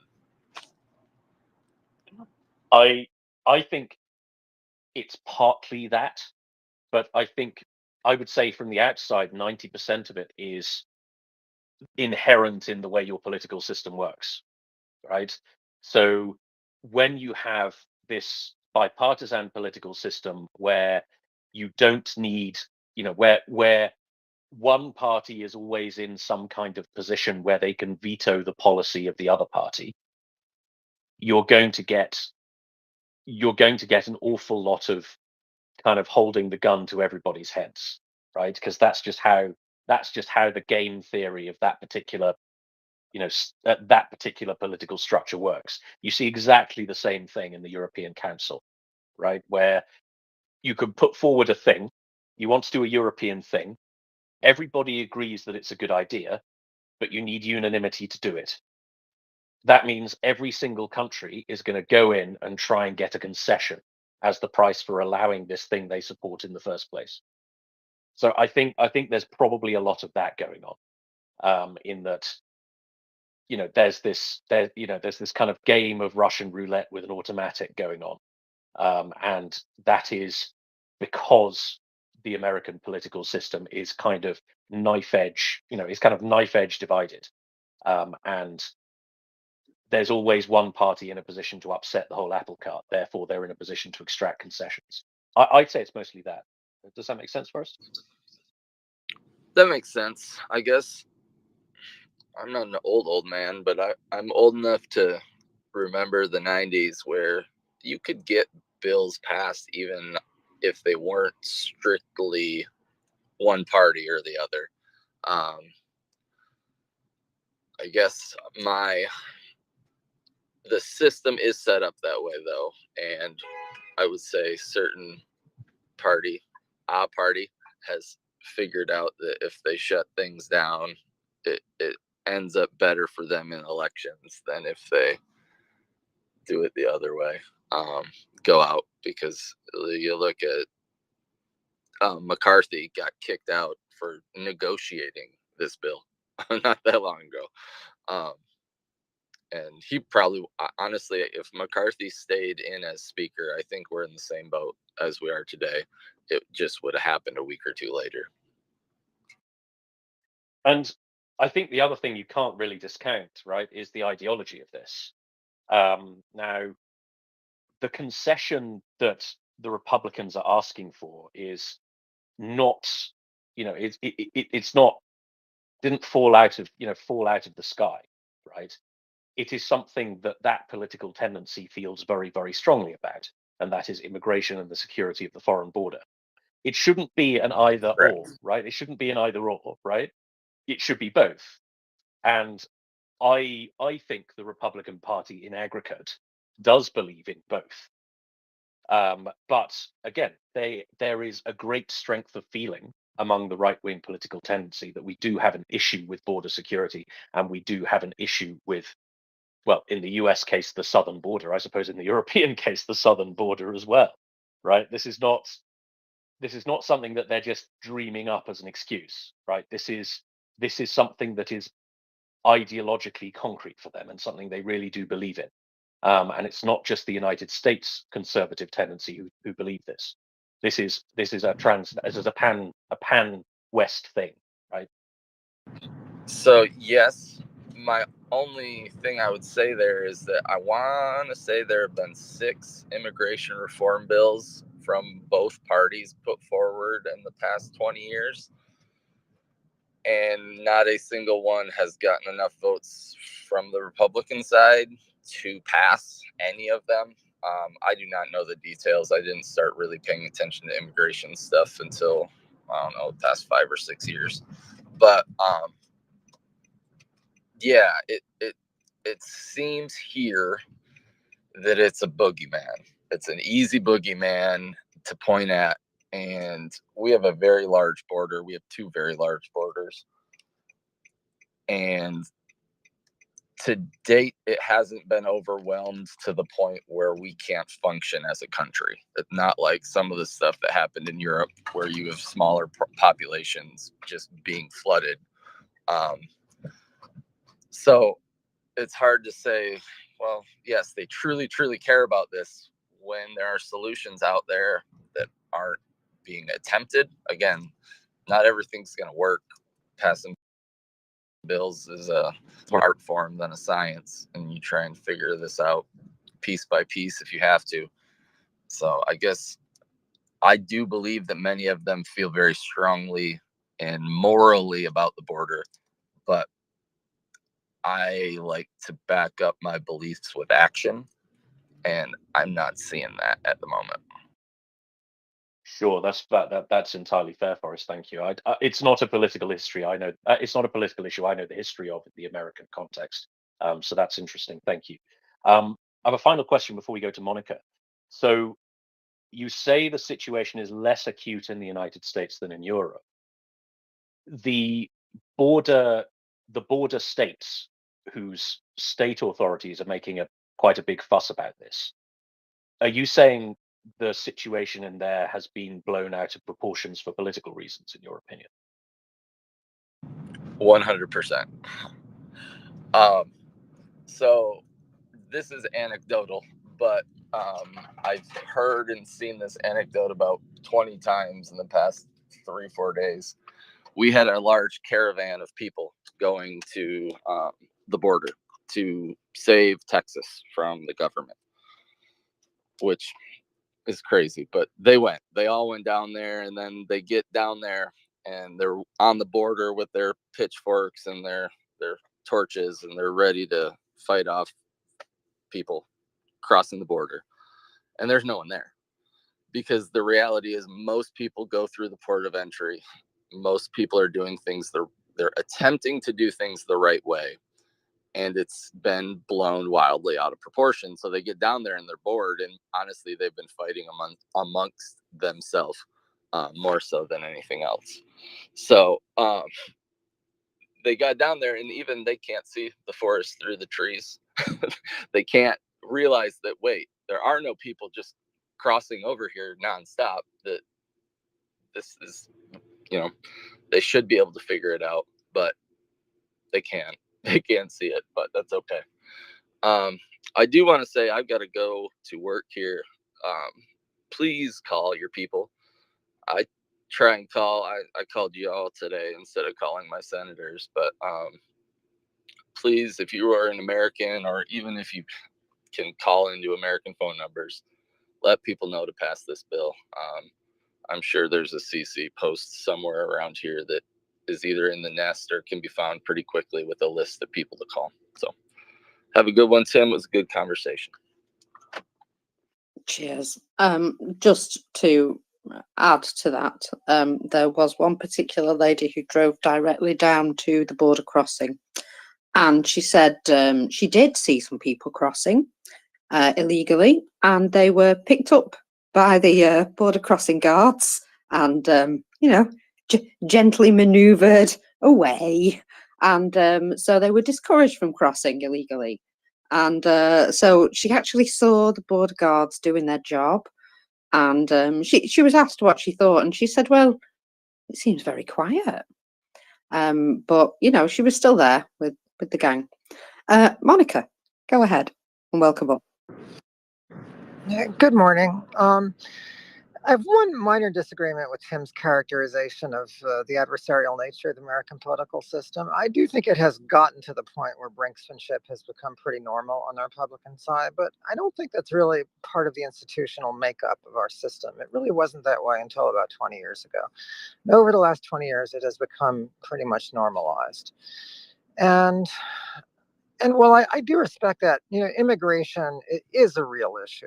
It's an issue that's always there. It's not a new issue. It's not like there's some crisis going on right now. And as one caller just pointed out, there have been immigration bills proposed by people on both sides, but it's very hard to pass one. It's such a hot button issue that gets people worked up. I think a lot of people on the right feel like there's this tidal wave of people, overrunning our country who are going to, take your job and then beat you up in your recliner while you're watching Fox News. And it's just not true. And I don't think it has very much to do with specific policies. Like, what exactly is it that they want? Well, Democrats have, offered them some carrots on that. They've offered them a lot of what they want, or theoretically could want. I mean, what do they do want? More border patrol? Fine. I don't think anybody's against that. They want more administrative judges to hear asylum cases? Sure. Why would anybody be opposed to that? We'll do things to improve border security. That's fine. That's not an issue. They don't want to improve anything. This has nothing to do with policy. It has to do with preserving what they think is their best issue for the presidential election. That's all this is about. And it isn't going to matter how many representatives you convince, unless you can convince them to vote for a new speaker. I mean, the only way to break this, frankly, is to get a handful of Republicans to vote against their speaker. But that's a pretty radical thing to do. And I don't hear much talk about it being done. And, the carrots aren't working. In other words, the way to convince people to do something is either give them carrots or beat them over the head with a stick. And the Democrats have been offering plenty of carrots. They've been offering plenty of policy concessions on the border. And every time the Democrats offer something, the Republicans say it isn't good enough, and they move the goalposts. So it's not about policy. It's about the election. So the only way the Democrats can really get a result now in the short term, unless they can convince Republicans to elect an alternative Speaker of the House, is to beat the Republicans over the head with political sticks, use the bully pulpit to outrage the voters to the point where it becomes a real issue, either in the congressional races or in the presidential races. But unfortunately, it's kind of hard to get through to our electorate on policy, even on things as fundamental as this. All the people in this space live, eat, and breathe Ukraine, and I think we're all pretty up to date on a lot of issues other than aid to Ukraine. The average voter really isn't, and maybe it's a very small number of independents in the center who you need to reach. If the Democrats can reach them, maybe they'll, instill enough fear in the Republicans. But the Republicans don't seem to have a lot of fear about the electorate punishing them for what they are doing to Ukraine and what they are doing basically with the management of the federal government, which is not running the federal government. Well, I mean, in that case, I think they've probably got their electoral calculus right? I mean, I doubt support for Ukraine is going to be an election issue, but southern border probably is. Would you say that's fair? It's certainly an issue for their base. And they probably even managed to convince some independents that there's something wrong with the border worth fixing. And the Democrats' response should be to go out in the trail and saying, look, we gave them everything they wanted. We proposed a bill and they voted it down. They didn't want to fix the problem. You know, that can that rhetoric work on the campaign trail? It ought to in a sensible world, because it's true. But I think the Republican calculus is that you know, the more messed up things are at the border, or appear to be at the border, or they can say things are at the border, the better off they are. Yeah, that sounds about right. That sounds about right. I'm way out of my depth on this political discussion, so I'm afraid I'm going to have to leave it there. Thank you very much, Monica and Forrest, for coming up and talking to us. So we've done America. Shall we do Europe, Mockers? Let's.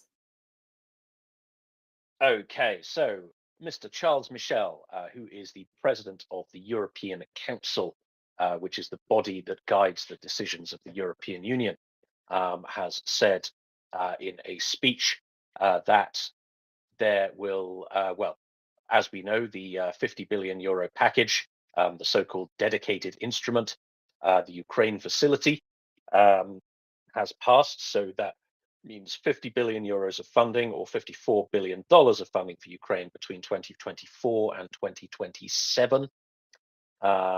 And the president of the European Commission, Ursula von der Leyen, the European Commission is the executive body, the executive branch of the European Union, has stated that the EU aims to start payments to the Ukraine facility in March 2024. Other things have been going on in Europe. So there seems to have been a degree of slack taken up while Uncle Sam unscrews herself. The German weapons manufacturer Rheinmetall has announced that they will send tens of thousands of 155mm shells, dozens of Marder infantry fighting vehicles, 25 more Leopard 1 tanks, and an unspecified number of Skynex air defense systems to Ukraine this year. Not quite Europe, but not exactly not Europe either. South Korea, their Defense Acquisition Program Administration stated also that they plan to sign a contract with ammunition producer Pongsang to mass produce 155mm artillery shells that have an extended range out to 60 kilometers. Bugger me, that's a very long range 155 artillery shell. But there we go. The Koreans have reportedly begun indirectly supplying artillery shells to Ukraine in early 2023, and these shells apparently go to their European allies for indirect transfer to Ukraine. Now, to counter a common Russian talking point about Uncle Sam carrying the entire can for Ukraine, it is worth pointing out that the European Union and its member states, not even including the UK, have contributed 138 billion euros, that's $148 billion, to Ukraine since Russia's full-scale invasion, which is around 50% more than the United States has. Now, about 75 billion of this was allocated directly to Ukraine for humanitarian, financial, and military support. So by comparison, since the full-scale invasion, the United States has contributed $113 billion. So contrary to tanky belief, or rather contrary to MAGA belief, it is not all Uncle Sam footing the bill here. The European Union has contributed significantly more than the United States has so far, unless this most recent $50 billion that's currently caught up, currently gummed up in the system, materializes. Now, I just thought that was an interesting summary of what's going on in Europe relative to what's going on in the United States, to impress that it's not all doom and gloom. So Ukraine is not going to straight up run out of money. But it would be enormously nice if our friends in the United States could get something done. What do you reckon, Marcus? Yeah, indeed it would. But they are still providing some ammunition. There are ongoing contracts which are continuing to be fulfilled by US industry. So all is not lost, you're right. It's just very complicated. So yeah, we have some things to hope for and some things to work for. And you know, we have to push our frustrations into action, and that's exactly what we'll do. Yeah. So let's have a little look at what I've got in my bookmarks, because I had a few things. So Germany are placing additional pressure on Orban to ratify Sweden's NATO bid as a matter of loyalty, while Hungary insists on pulling some childish tricks. It is Scholz who is urging him to very quickly sign off on Swedish membership. So, this is Politico, by the way. Germany is piling pressure on Viktor Orban to speed up approval of Sweden's NATO membership bid after the Hungarian leader's ruling Fidesz party held up ratification on Monday. With the statement, "We believe it is now a matter of loyalty to the alliance and more generally a friendly behaviour between EU states that should happen very quickly," a senior German official told reporters in Berlin on Tuesday. Hungary is the only NATO member now that hasn't approved Sweden's bid. After months of delay, Orban has officially backed Sweden's candidacy in January. It still needs to be validated by the parliament, which should just be a formality as Orban's ruling party holds a comfortable majority. But of course, they decided that on Monday they weren't going to turn up. In fact, they demanded that the Swedish Prime Minister first visit Budapest before the parliamentary vote.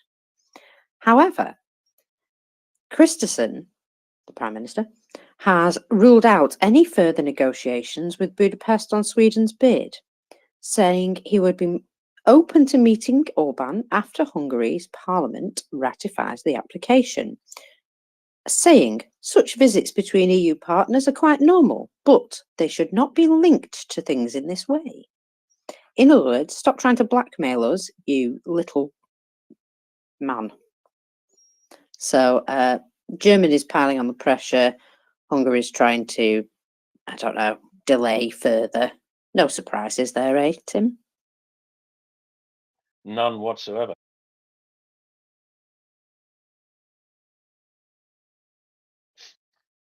I think it's a I don't know, it's become almost ritualistic at this point, right? I know Den John disagrees with me, and our house-trained Swedes disagree with me, but it makes vanishingly little difference whether Sweden is in NATO or not, right? It's something that makes very, very little difference to either Swedish or European security. And this kind of attempt to turn it into this ongoing saga, I don't know. I mean, I think this is just Hungary being dysfunctional, right? I don't think this is even them trying to flex. I think this is silly policy in Hungary, because they've kind of lost it a bit. I think this is incompetence rather than evil. What do you reckon, Marcus? I don't know. They just can't seem to agree on anything. So, no, I think they're just being idiots. To be honest, I don't think it's evil. I think it's just idiocy. Idiocracy. That's the one. Roos, welcome up. Well, there is a point. You know, I don't think we really want to be allied to Hungary right now. Well, we do want to be allied to the rest of the NATO countries, but not specifically to Hungary.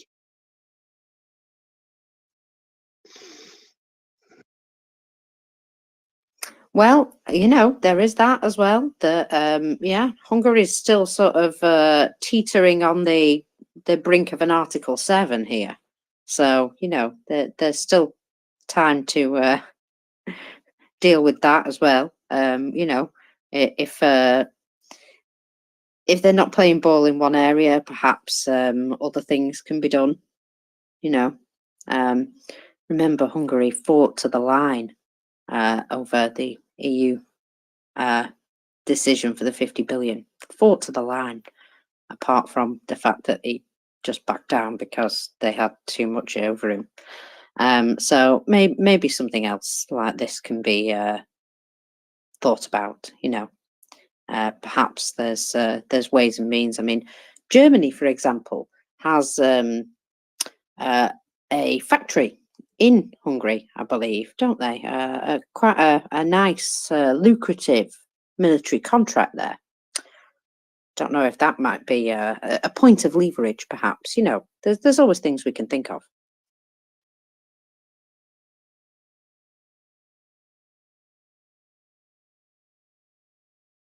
So yeah, anyway, just thinking about things like that. Now, just popped something into the nest. So this is Joseph Borrell. I don't really know how to say his name properly. Josep Borrell. Josep, right? Okay. So he had the opportunity yesterday to see a recent startup producing 1,500 small drones a day as part of the Army of Drones project. Well, he's impressed. He says Ukraine has the capacity to become a technological powerhouse. And you can obviously see that that's, you know, one of these, I suppose, almost like a pop-up industrial facility there in order to make these. Now, what we've heard is that these units that create the drones move at the very minimum every 3 months. So they're sort of, you know, they've got like a 3-month cycle. They set up, they produce X amount of drones, they shut everything down, they move, do the next and the next. And they're constantly finding you know, new locations for them, because that's how important it is to protect this part of the production system, because they really are relying on drones massively at the moment. But can they pay for them? This is the thing. Because that became, you know, that became a sort of, oh well, I saw it reported as a sort of crisis about, oh gosh, 3-4 weeks ago, where Ukrainian drone production capacity is colossal, but because of the situation with the money being delayed, they're not actually able to pay their suppliers, and that's the issue, which is rather concerning, isn't it?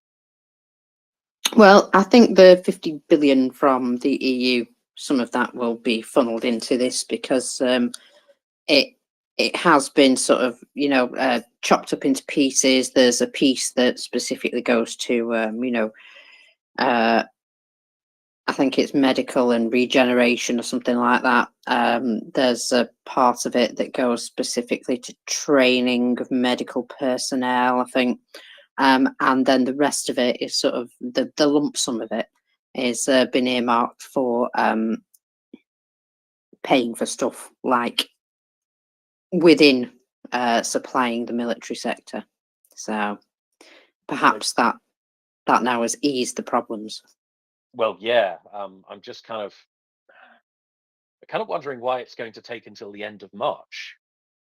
You know, I'm imagining, I don't know, a basement in Brussels somewhere where there's just one elderly clerk counting 10 euro notes until he gets to 53 billion or whatever it is. Oh, I'll be done by the end of March, and then we'll make the first payment. But I assume it doesn't work like that. It's probably a computer. So why is it taking so long? €1 coins. €1 coins, indeed. Yeah, you're asking the wrong girl. I wish I knew why things took so long, because, well, I get very impatient about all these things too. I expect it's a political agenda thing, right? So it's come it's come from the council, and so the commission have to actually write the thing, and then it's got to go to the parliament and the council of ministers and yada yada yada. So it's probably that, right? Gets a rubber stamp from every segment. Yeah, no doubt. Bureaucracy at its best, hey? Well, I don't know. We kind of use bureaucracy as a snarl word, don't we? But this is inevitably how large organizations behave, right? If you have to control very big things, you're going to need a lot of people to control the very big things, and people work at a certain speed. And if there were no bureaucracy, then it would probably add weight to these claims that there's no accountability in how Ukraine is spending money, right? I mean, you want accountability, you're going to have to live with the bureaucracy, right? That is very true, I guess. But yeah, we seem to stand in our own way on so many things. Like I say, it needs to, sometimes I think some of the red tape is just for the sake of people having jobs. Be absolutely honest. Now then, I'm just having a look at the consequences of the rocket strike now from today. I'll give you a little update. So the fire in the multi-storey residential building in the Holosivisky district was extinguished at 11:40 a.m. with 40 people evacuated by rescuers. 26 were saved within the building. 4 people have died and 19 were injured. Emergency services units continue to work at the site. A fire in the service station building, an area of 800 square meters, has also been dealt with. However, about 40 cars were burned or damaged. And me saying how important it is earlier for them to receive vehicles. Well, there you go. That's why it's important to receive vehicles, because those cars can't be used to help anybody with aid now, which they probably some of them were. So the emergency services continue to work. The border of Dnipro and Desnyan districts, as a result of falling debris, high voltage electric cables were damaged and a short circuit occurred in a transformer substation. There was no fire, however. 2 people were injured. Now, I have heard that the electricity has since been restored. So it did only take a number of hours, like they said. So just incredible work by the maintenance people there. So there was a State Emergency Services of Ukraine in Kyiv, and they're still refining the summary of data. But according to their last update, about 45 minutes ago, 4 people died as a result of the rocket attack in the capital. Noticed that they didn't bomb anybody that day. There was an air raid when Joe Biden was there, but it was just a MiG flying around, so there was no actual missiles thrown. So I've just got a little question. I'm just going to keep asking this regularly. Has anybody seen Gerasimov recently? No. Our old friend Peter Doran decided to start one of those, those tweet chains where you retweet it and say concerning. But it was, what question should Tucker Carlson ask Putin? And my question is, where's Gerasimov? Yeah, I don't know. Try and find that. I think that went quite viral. But that was going to be my question. Where on earth is Gerasimov? Or Sokolov even, remember him turning up looking like he was propped up by a white pillow and then he's never been seen again. concerning. Sorry, remind me who Sokolov is. He's the head of the Black Sea Fleet. Ah, him. Okay. No, see, whenever I think Sokolov, I think of the Polish sausage manufacturer. Who you used to see those a lot in the UK after Poland joined the EU. You know, every shop would carry a line of Sokolov kielbassas. So whenever I see Sokolov, I think of a weighty sausage. Well, he may have ended up looking a little bit like that after the explosion. Roos, welcome. Thank you. Isn't there missing people in Russia? The organization that helps the police finding missing people, called Missing People? We could ask them to look for him. I think they're probably a bit busy in the Donbass right now, aren't they? But they are very local. They don't really travel. The point with them is that they have local knowledge and know every corner and street and who to ask and stuff. So I don't think they travel elsewhere to look for people. That's actually an interesting idea. Maybe we could report him missing. Like The Australians already have. ah, Australian NAFO have reported him missing. They've put up some missing posters around the Russian embassy in Australia as well. no, I mean literally report him missing to the Russian version of the FBI. Like, see if they'll open a file. Oh, they know exactly where he is. Genesis, But man. I'm just thinking, sorry, just to finish the thought, I'm just thinking it could cause a kind of bureaucratic train wreck, because whoever's responsible for missing people at the FBI ski is probably not going to be the same department that knows where he is. So I'm just thinking, you know, it could have like people turning up in awkward places at awkward times asking where this guy is, because I don't think there's very much joined up thinking happening in the Russian government. So it's just interesting, like, you know, Inspector Plod of the FBI ski who does missing people, just kind of knocking on all the wrong doors, making a fuss. I don't know. It's funny in my head anyway. It's like that film. What's it called? Gorky Park. You know, where he gets himself into the most dreadful scrapes for investigating a murder, probably. I mean, how dare he? Genesis, man, go ahead. Morning, Peaks. Morning, Mockers. Morning, Tim. Morning, CC. Chris.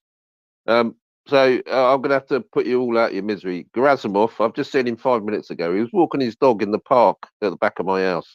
He got a bit of a limp, mind, but yeah, he's fine. So I suggest all those people that send the FBI, the FSB, or wherever it is, send them all out there. I'll get the tea on. He's just walking around the park here in the back, so it's fine. Tim, sorry, that was funny in my head as well. So he's defected. Yeah, well, I tried to see. He had his little Z thing on. I tried to get near him, but he was having none of it. He just wanted to walk his dog. But you never know. You know, I might start some tradecraft with it, see what happens. He might come over.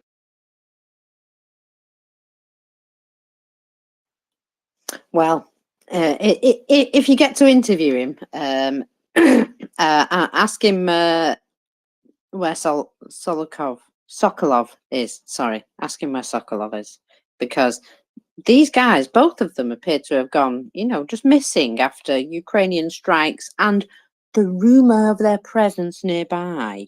So it just seems strange that what's his name? Shoigu. How could I forget that name? Sorry. Seems strange that Shoigu is now kicking about with a new buddy, a new sidekick, some barely known guy. So yeah, that just seems important to note.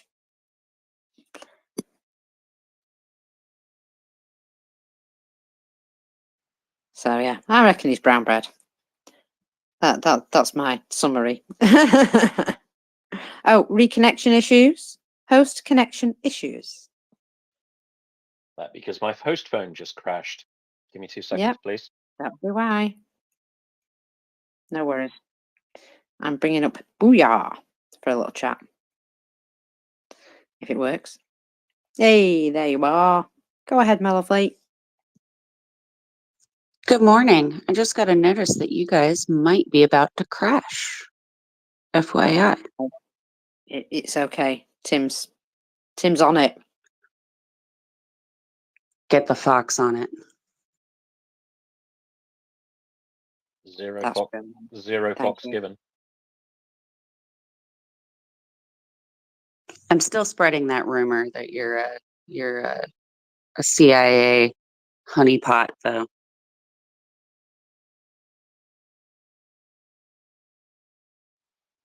This is a joke that I'm not in on, obviously. It's a joke I'd totally forgotten about.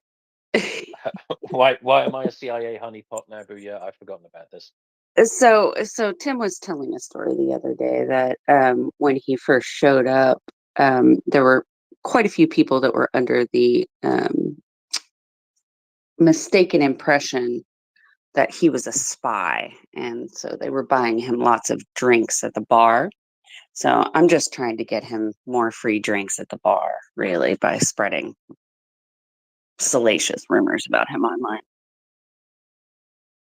This is greatly appreciated. This is greatly appreciated. But I don't know. Here in Tallinn, it's well, it's a bit like West Berlin, circa 1958.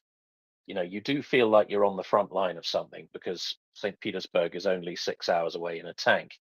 And so I think, we've moved beyond the, people buying you drinks in pubs, and we've moved to the people bundling you into the back of a transit and pulling your fingernails out kind of point. So it's become a sort of, I don't know, the stakes feel like they've risen a bit. It's no longer a gentlemanly game here.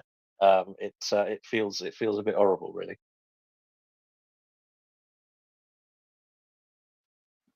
So when Tim disappears on me, Booyah, it's all your fault.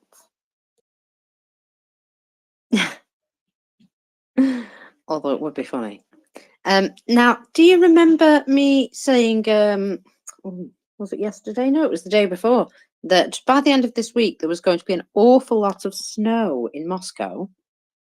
Well, the snowdrifts on Thursday may repeat the record high day in 1999, when the height was over 58 centimeters. Over the next 12 hours, snow will add at least 4 to 5 centimeters. So, if you were prepared for that sort of weather, it wouldn't be a problem. But we've discovered quite quickly that they're not prepared, are they?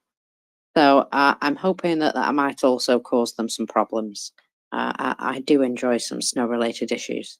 I don't know if you saw a guy who was, well, I think he was supposed to be snow clearing, but he was just basically, well, he was just moving it around. He was moving it from one place near some cars to completely burying some cars, which I thought was also nice of him to help the locals there bury their vehicles.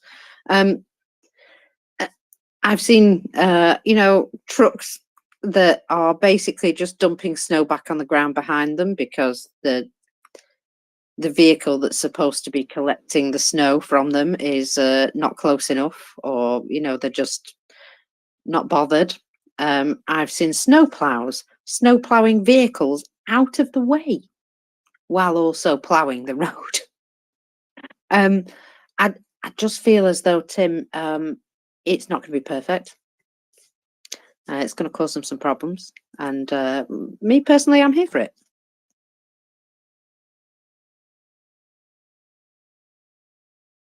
Absolutely, absolutely.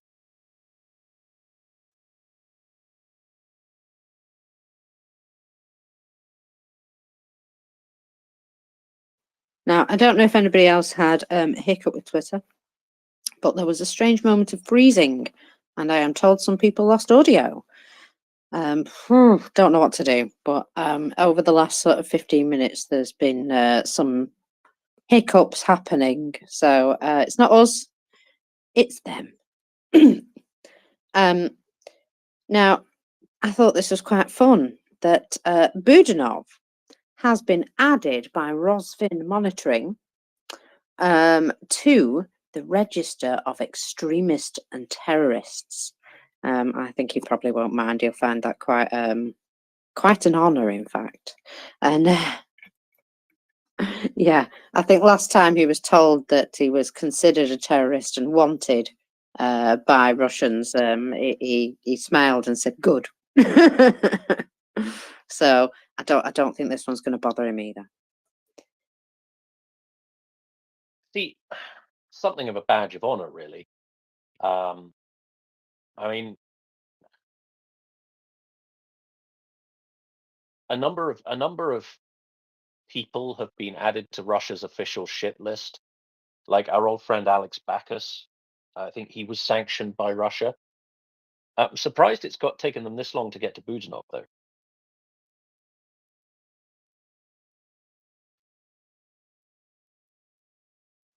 Well, they did sort of issue an arrest warrant for him, but now they've officially added him to their list of terrorists as well. So I think he'd be quite pleased. Oh, I think Sarah Ashton Cirillo got added to that list as well. Hang on, let me just find the tweet. Yeah, Yeah. no doubt a badge of honor, I would say. SAC got added to it, saying the Kremlin added me to Russia's official international terrorism list. Wow. Well, yeah, it's something to celebrate, really, isn't it? That they don't want to be your friend. You must be doing something right. Roos? Yes. Well, this might be no news or a bit of slight disappointment news, but Saab used to have a global eye that was up for sale that nobody had bought, and then it was taken off the market, and we were here slightly hoping that it would be contributed to Ukraine when the F-18s eventually arrive, but it seems to go to France. It's not very happy about that. They would have made good use of it, but yeah.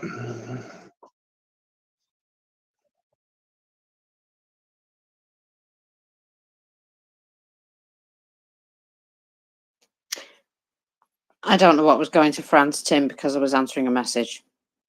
Oh, the global eye that was Saab took off the market after the British air show. It was up for sale then taken off the market, and we hoped it was going to Ukraine, but looks like it's France that's buying it. Sadly. Well, it doesn't mean that they couldn't use it to assist with the general situation in Ukraine. There are lots of other countries using their assets, aren't there? So you never know. It may be helpful. Hopefully, yes. Marcus. Yeah. Well, I was just going to say, France have recently sort of stepped up their pledges. So words, actions, perhaps. Would be nice. However, they are trailing everybody else on the military deliveries front. Latest figure I've seen is about $500 million worth. For a country that has the defense industry and capabilities of France, notwithstanding her contribution via the European Union on the financial side, that's really not very good. And even Olaf Scholz took a swipe at them last week about this.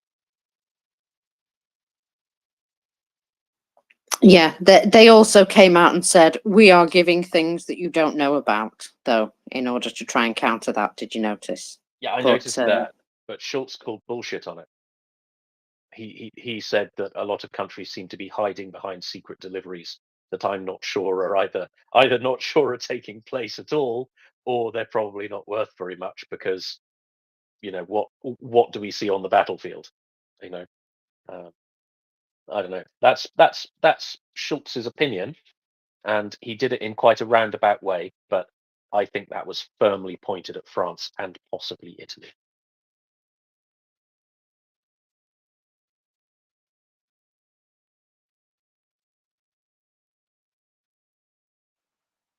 Very likely.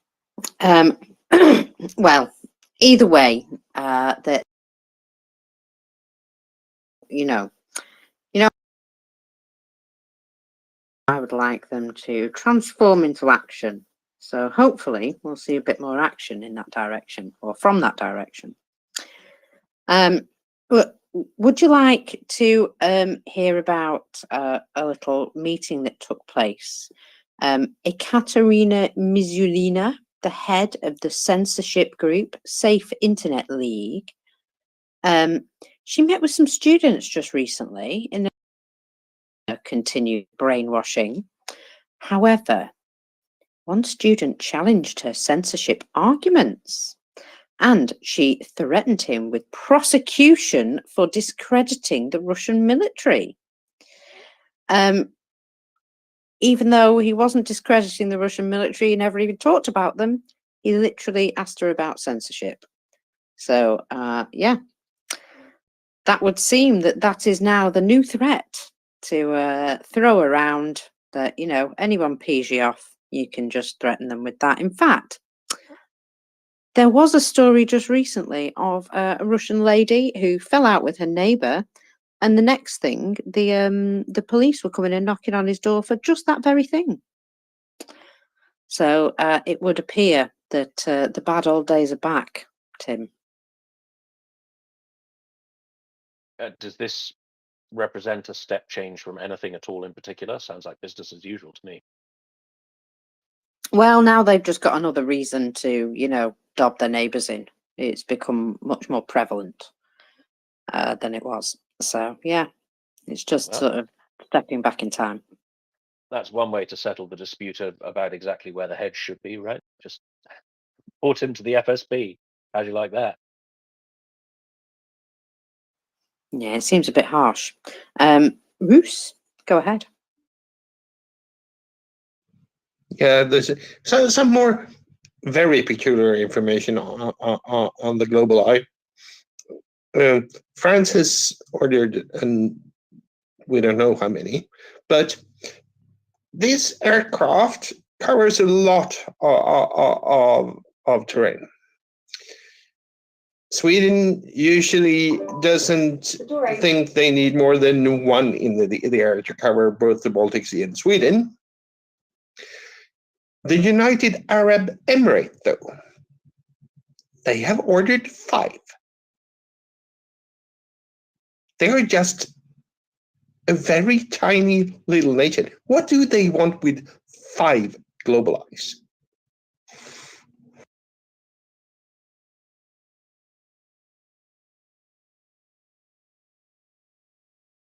Got a lot to look at. I don't know. Good question.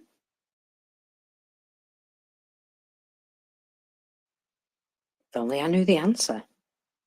I suppose you would have at least more than one in order to be able to have one up and one, you know, being maintained, I suppose. But yeah, 5, that's a lot. Well, maybe they've just got a large area to cover. That's all I can think.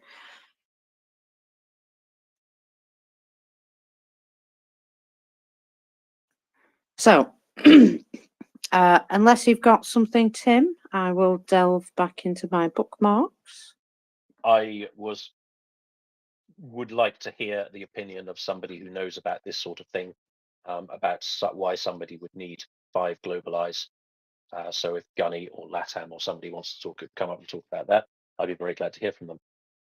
I did have a slight drone story which was related to the conversation we were having earlier on. Wondering if you'd like to hear that. Sure.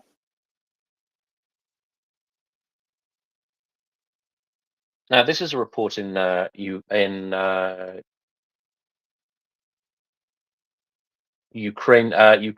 Pravda, Ukrainska Pravda. It is about the Ukrainian drone industry, and it has increased in size 100-fold since the beginning of the invasion.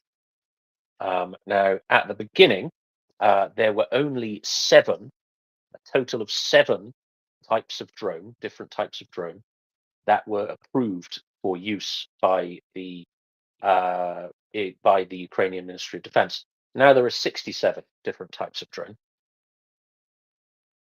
There are 200 companies producing drones registered in Ukraine, and they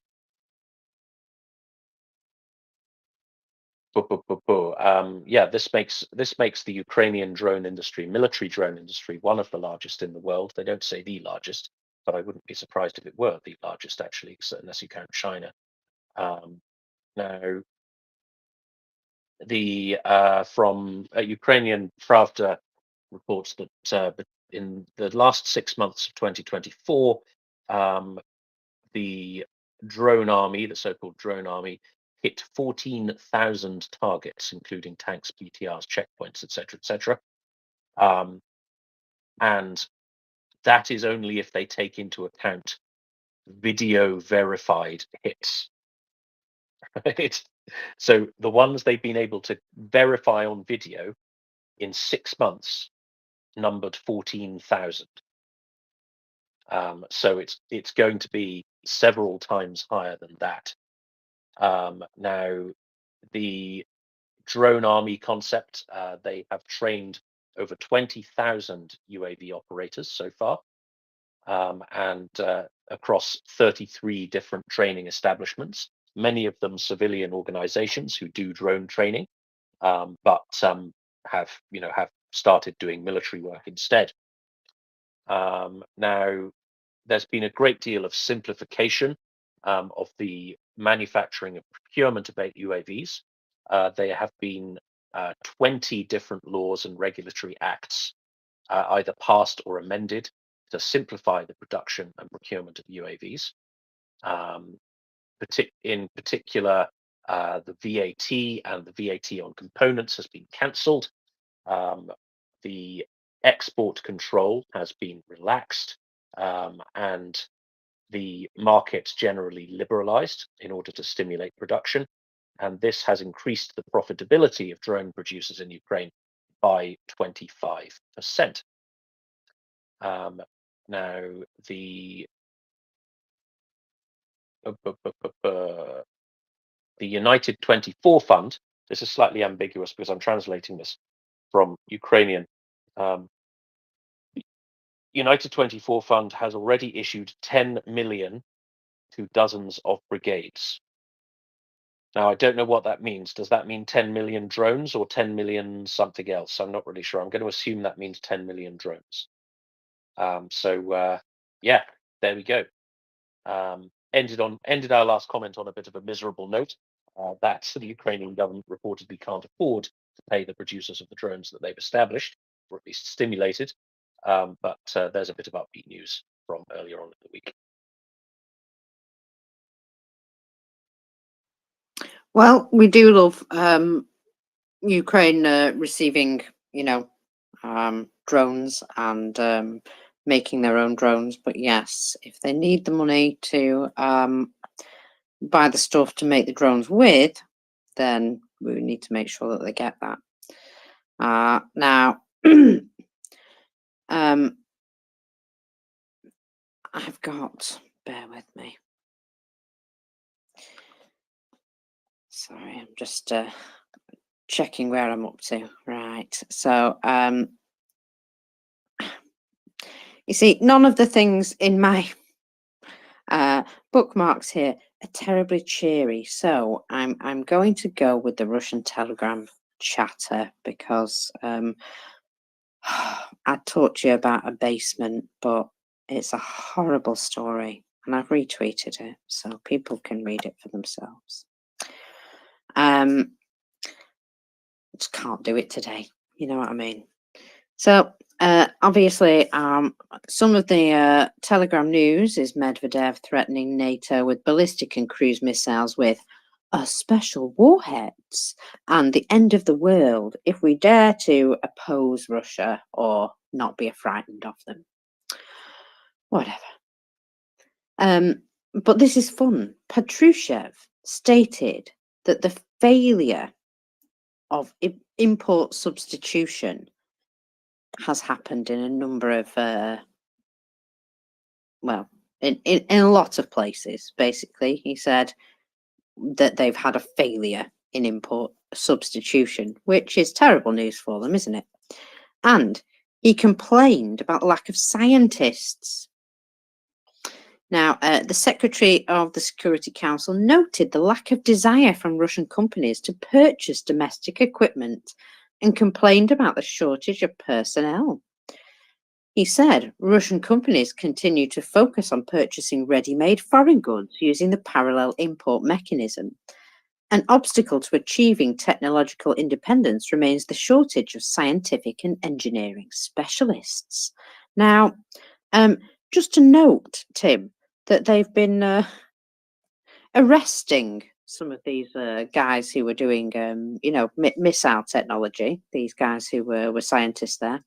A lot of them have fled, and some of them are falling out of windows. And, well, I'm imagining some of them ended up in the army, whether they liked it or not. At least some of the up-and-coming ones from, you've just qualified from college or whatever, and here's your conscription papers. So they're not really doing themselves any favours, are they, Tim? No. Well, I mean, imagine this is replicated across large parts of the Russian economy. But yeah, only so many blokes, and if they're specialized blokes, then it makes it even worse. What do you reckon, Diane? Joanna? Oh, actually, I had some more news about, things related to import substitution. I don't know what to say exactly about this.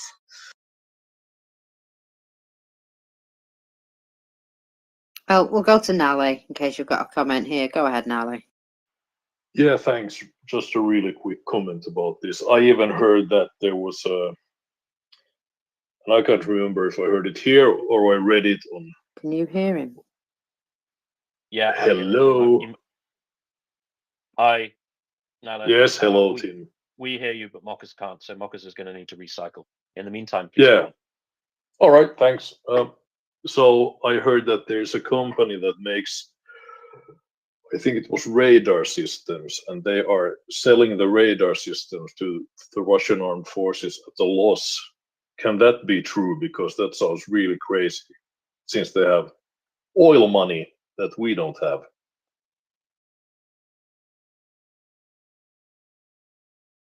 Yes, that's more than possible.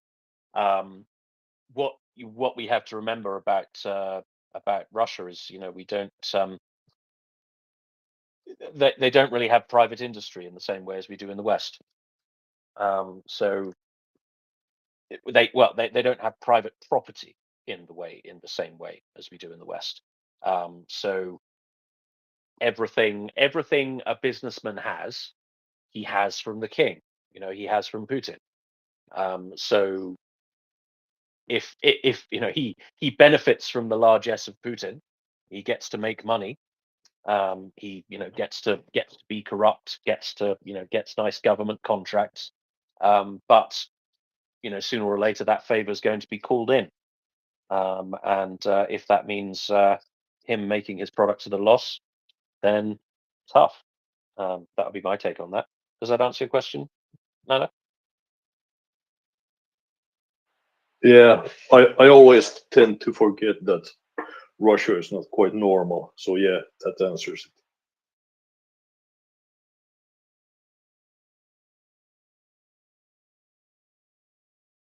Thank you very much, Nella. Yeah, I mean, we have to look at these things in fundamentally different ways. The same is true of China. So any of these authoritarian regimes, your property is not secure, and you don't get to say no to the boss. Like that's just not how it works, unless you want an appointment with the double glazing salesman. Now, Chris Windley, the cyber evangelist, man of many malamutes, you have your hand up. Yes, I'm I'm Malamuting at the minute, actually. I'm Malamuting past a noisy weir, Tim. If you can hear a noise in the background, it's not white noise. It's, well, actually, it is white noise. It's a white weir. So, anyway, I was going to say, Tim, I'd like that article if it was on the drones, please. And just to say that, obviously, I think you said at the end, Ukraine didn't have enough money to pay for its drones. Is that what you said? Yeah, that was reported a few weeks ago. That production capacity was amazing, but the government actually can't pay the suppliers. Yeah. So I don't know if that problem's been solved, but as I'm sure you do know, Tim, there's a shitload of money being invested in Ukrainian drone and other companies at the minute, right? And I thought you'd particularly be amused by the use term. If you want to invest into a Ukrainian cyber or tech company, you've got absolutely zero chance. You're ready to move with the money, all good to go. Because the demand for investment in Ukrainian cyber and tech companies is so great that they're fighting one another on the streets of Kyiv to invest. I knew you'd like that, Tim. Settling it like gentlemen in a paddling pool full of vegetable oil, stripped to the waist. Oh, I need some time alone. Yeah, very good point, Chris. The issue I was pointing out was a government funding issue. Ukraine is very, very interesting from a technology investment perspective, not only because it has a very well developed and very well pedigreed industry of its own that has been doing very interesting things since the 90s, right? Since computer. But also the economics of it works really well, right? Because a computer bloke in Kiev will cost you about the same as a computer bloke in Bangalore, right? There's really not much in it anymore. So you're thinking of outsourcing IT functions, you immediately think India. Well, India's not that cheap these days, is it? So you're given the global trend towards nearshoring and even reshoring, Ukraine is looking very, very well positioned. Once all these hungry young men are released from the army, then they're going to be looking for jobs. And yeah, I mean, there's a number of sectors that are absolutely Ukraine's oyster at this point. Chris? Well, yes, Tim, this is a very wide and interesting subject, right? But actually, what I found out when I first sort of like started talking to tech companies, and I think the first way that happened was that I knew a guy that was ex HubSpot, who had started a company in the US. So he'd left HubSpot, a fairly wealthy guy, having got shares in that, and then and sold his shares, and then started another company in Boston and that. And I was speaking to him about Ukraine one day, and he said, "Oh yeah. We use Ukrainian developers. That's basically who's building our platform." I went, "Oh, okay, interested." So that would have been about, I don't know, maybe 4 years ago or something like that, Tim, I think, and so of course, I when Ukraine got invaded by Russians and that, I went to him and said, how's things, what's happening and that, and he said, "Oh, no problem, Chris. They're just cracking on, they're in Lviv or somewhere, out the west of Ukraine and that, situation normal, nothing to worry about." Oh, interesting.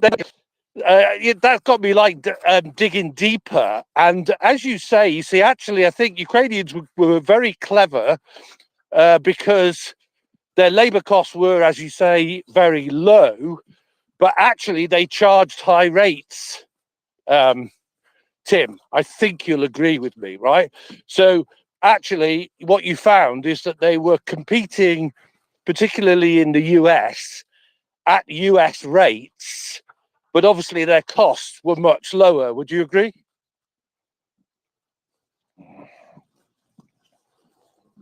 Whoop. Have I lost you, Tim? Sure. I mean, it's not really my area, but yeah, sure. Yeah. Yeah. So that was, and obviously, so you would get them like basically earning US salaries, right? While having basically none of the overheads and that, because they're very clever, like one software company, one Ukrainian software company, not the one that was supporting the company I was just talking about, but like basically one of them was like basically doing money back projects. We're going to charge you a high rate, right? However, if we fail to meet the project deadlines and you fail to be satisfied with us, you can have your money back, right? So pretty innovative stuff as well, Tim.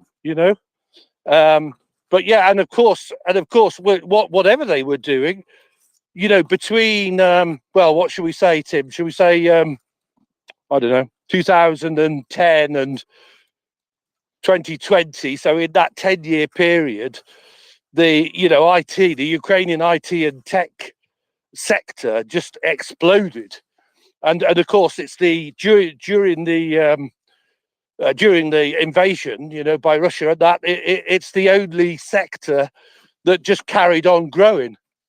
It never stopped growing, and and now it's growing at an even greater rate than before.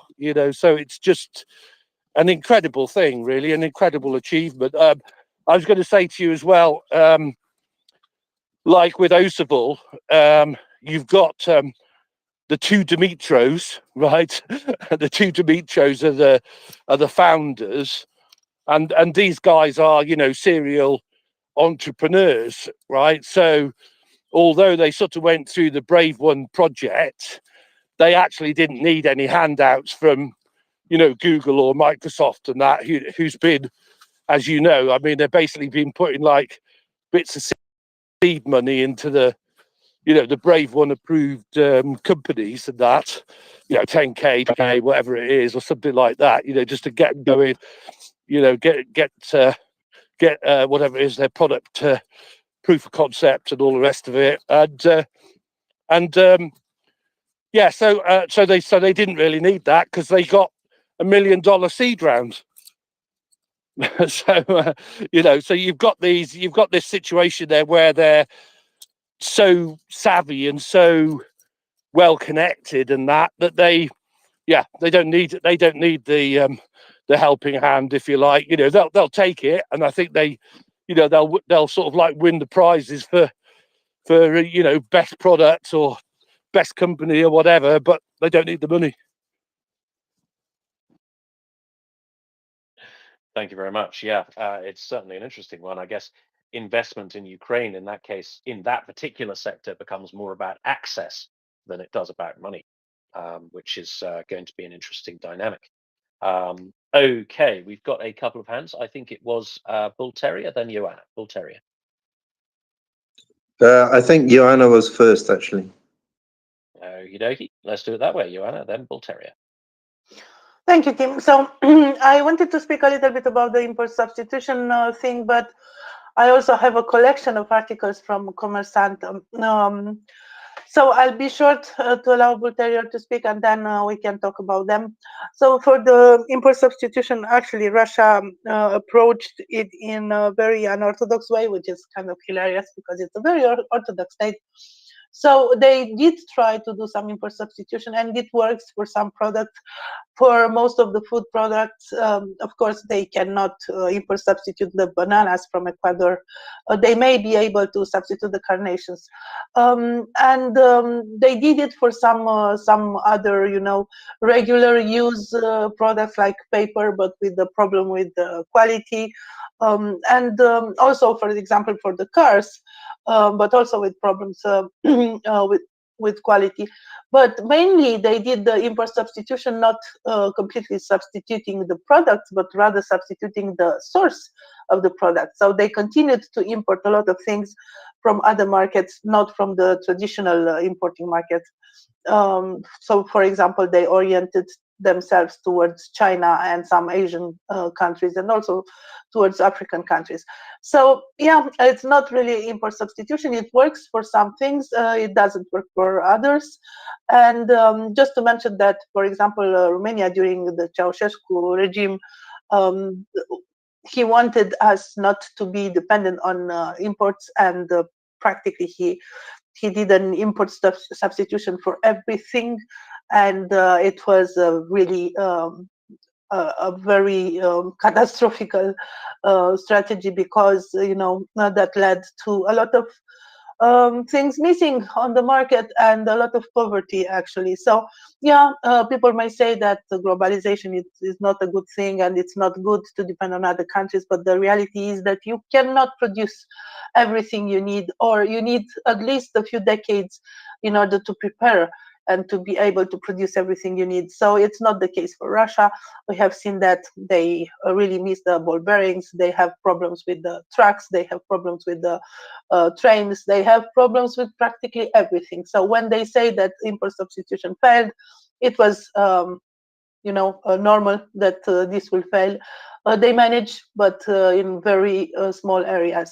So after Bulgaria, maybe if you want, we can do a review of some articles. Some are related with China or Russian policies, or you know, things like this. But I'll stop for now. Thank you very much, Ioana. Let us go to Bulgaria, please. Oh, hi, Tim and Mockers. Thanks for your hard work. Everybody, please retweet the space and support MriyaReport.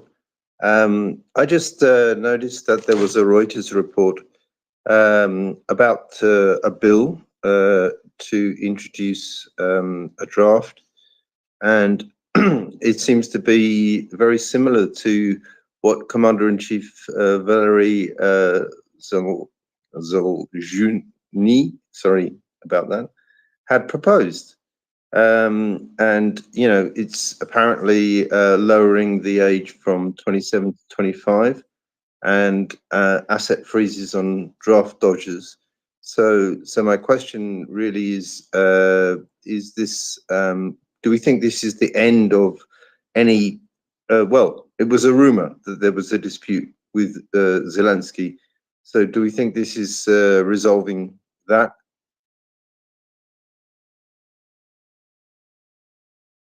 I'm finding it very, very hard to separate fact from fiction when it comes to Ukrainian recruitment policy in the armed forces, because everybody seems to tell me something completely different about it. Marcus, do you have any ideas? Gosh, no. I'm afraid it's beyond my capabilities, that one.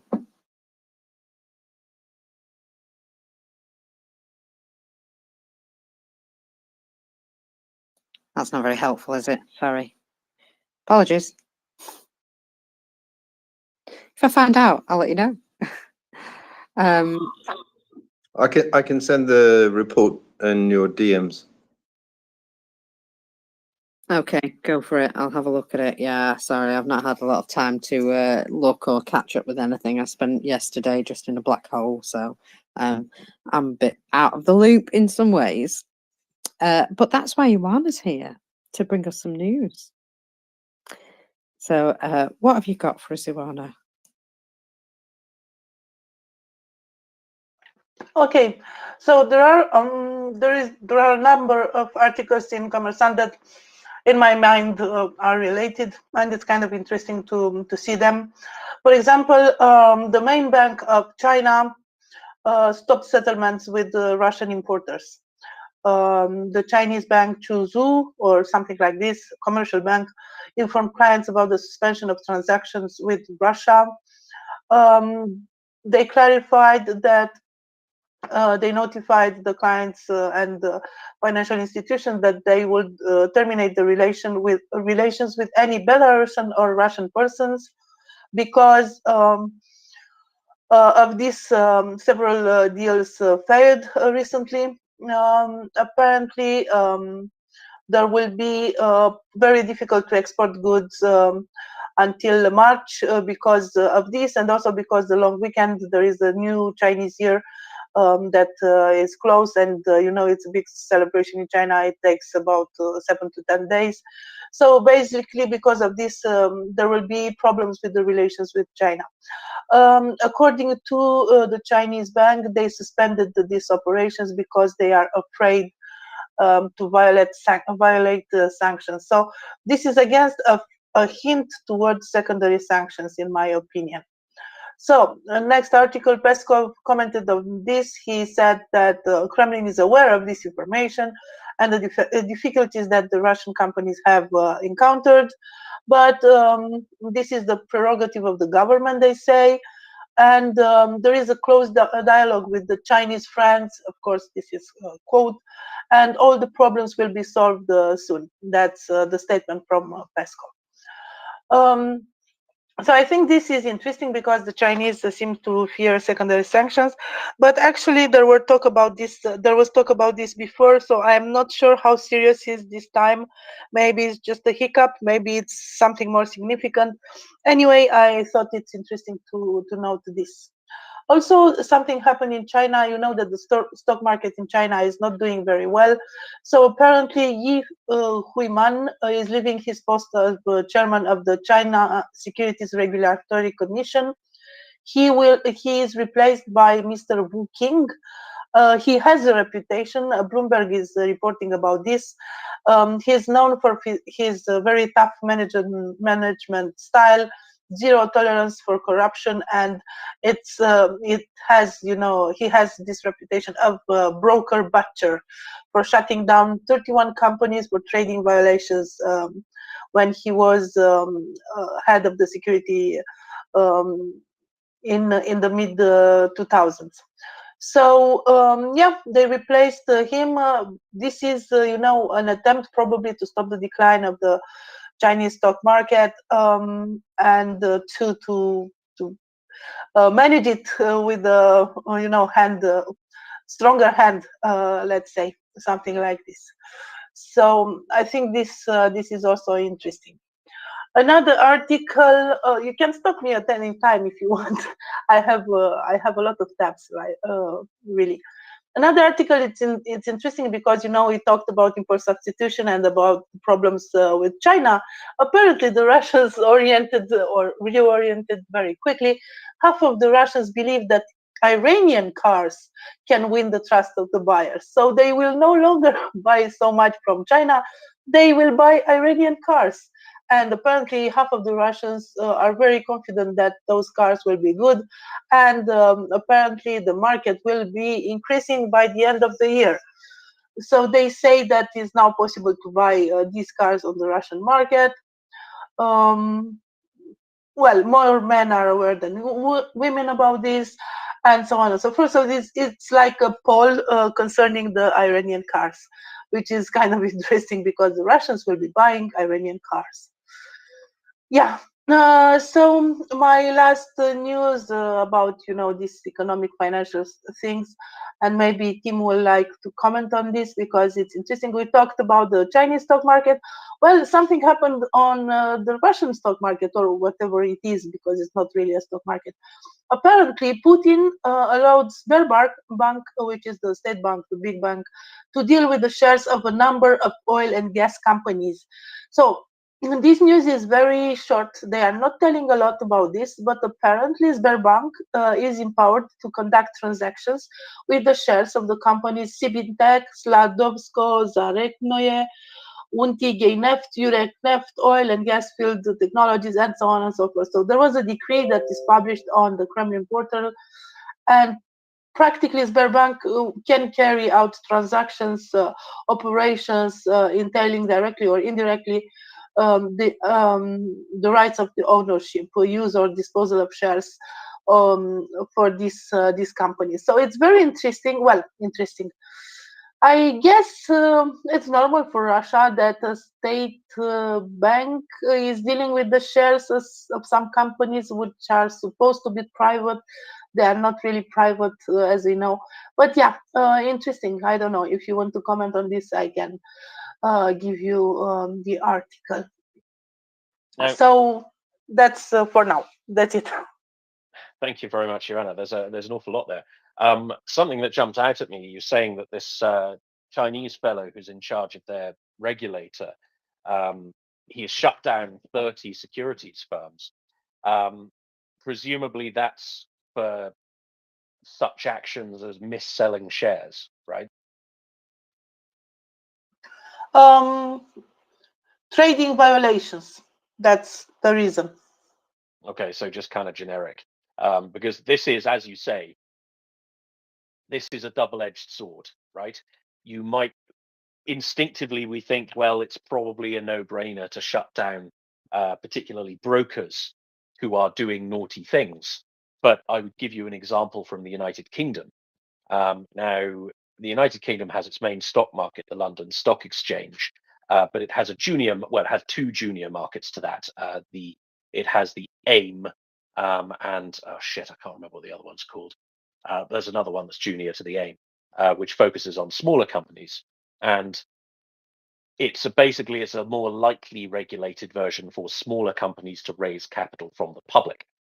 Now, that used to be supported by quite a large number of small, independently run stock brokerage firms.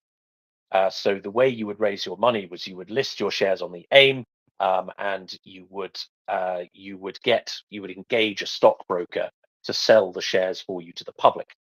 Now, because these were smaller companies, they were extremely, they were very, very high risk. And so you either have to target exactly the right sort of investor who doesn't mind a bit of a punt, or you have to sell them in a very high pressure or unfair way. And of course, the way that went down was it was really a bit of both. So they had these stockbroking firms that had maybe kind of 20 to 30 salesmen, and it wasn't a boiler room because the investments were legitimate, but it was a similar kind of sales environment to a boiler room, right? So it was very high pressure, very high energy, lots of drugs going around, lots of big commissions being made, but they did actually sell shares, right? So it was a valid way to raise money for your company if you were a smaller company looking to raise money. Now, there were a number of mis-selling scandals. The biggest one was probably Pacific Continental Securities, which engaged in some really quite egregious practices of mis-selling. And the authorities eventually lost patience with these small cap brokerage firms, and a lot of them were simply shut down. The issue now is that no one sells the shares, right? So listing on public markets is just not really an option for smaller companies anymore. And that was really a key engine of the British economy, right? It was certainly a key engine of the City of London, is how do you get from a small company to a big company is you sell your shares and you raise capital and you grow, right? If you are a smaller company and you don't meet the criteria for listing on the main market and you cannot attract private investors, then you're kind of out of options, really, in terms of raising equity capital. So it's a kind of a double-edged sword. So on the one hand, it's good for consumer protection if you shut down these, if you react to these mis-selling scandals. On the other, you have to question whether it's good for your overall economy. So I think this action from China is probably a sign of the Chinese starting to think, well, actually, we've got bigger problems than a few thousand pensioners losing their life savings, right? That's what that says to me, Joanna. Yeah, I totally agree. And I'm also surprised to learn that Iran makes cars. Does Iran make a lot of cars? I'd literally no idea. I had no idea before of this. I suppose it does because it's a big country, but yeah, I had no idea. I'm surprised to see them. Well, not really so surprised to see them on the Russian market. Are they proper cars or are they just kits from China? I'll check. I was going to say, I assume they're sort of beaten together from whatever they've got on hand. I don't know. I've seen some cars in Iran, and they all look like they've just sort of like been hewn from a single piece of metal and beaten into shape. So, just a point. Now then, folks, I'm going to go, and I'm going to leave you, Tim, with a ghost. But it's a nice ghost. It's the ghost of Mr. M. So I need to pop off and love you all. Thank you for being with me today, even though I've been a bit discombobulated. And I'll be back on my game tomorrow, no doubt. See you later. Thank you very much. So we'll just get the Dutchman flying up to the co-host seat, thus making him a flying Dutchman, which is Just a type of ghost. if I can interject just a little bit, I searched about the Iranian cars. Apparently, they do have some automotive industry. They produce a number of cars. And in 2009, I'm reading from Wikipedia, Iran ranked fifth in car production growth after, just listen, China, Taiwan, Romania, and India. So Romania is ahead of Iran as a growth of the car production, which is really funny. Well, you have Dacia in Romania, right? And they make those cute little Renault 4-wheel drive things. Yes, Dacia. Yes. Yeah, Dacia. Sorry, not Dacia. I've always said Dacia, but that's probably wrong. But they're part of Renault Group now, aren't they? Yes, we also have Ford.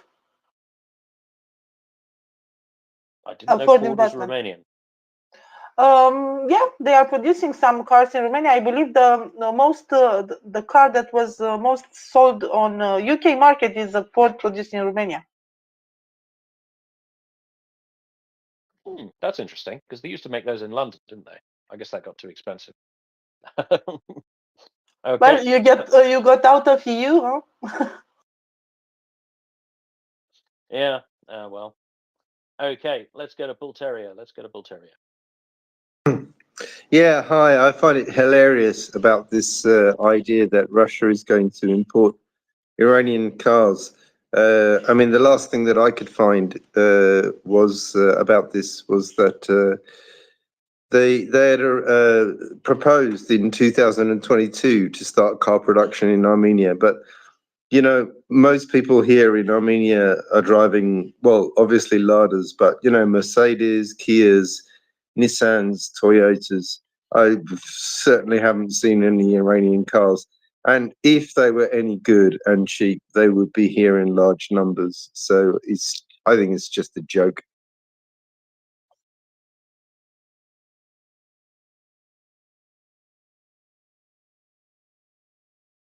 Thank you very much, Bull Terrier. Yeah, I'm not sure what the Russian car industry is doing. They do seem to be rebadging a lot of Chinese knockdown kits. There's their so-called luxury 4-wheel drive that they produce, which is the Aurus, which looks like somebody has bought a big Bentley and a big Rolls Royce, sawed them in half, and stuck the front of the Rolls Royce onto the back of the Bentley and made a sort of monster. It's really quite blatant IP theft in terms of what the vehicle looks like. Apparently it costs $300,000. Like, I mean, if you've got that money, you might as well just get a Rolls Royce. But they can't anymore, can they? Oh dear. Okay, That was so a very evil laugh, Tim. That was a very evil laugh. but I liked it because it's the truth. Then there's something to add. The oil production isn't going very well in Russia, what also means that the cars, you need tires for the cars, and tires are made from oil products. So, yeah, that's another thing that comes with it.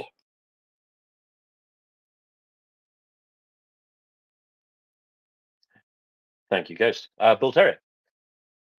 Yeah, what we do have, interestingly, and I've seen quite a few of, is a Mercedes Lada. And I don't know when they started producing these, but I've been told that there's a four-wheel drive option that's sort of quieter and easier to drive, but it's not quite as good off-road. So there's definitely been a collaboration between Mercedes and Lada.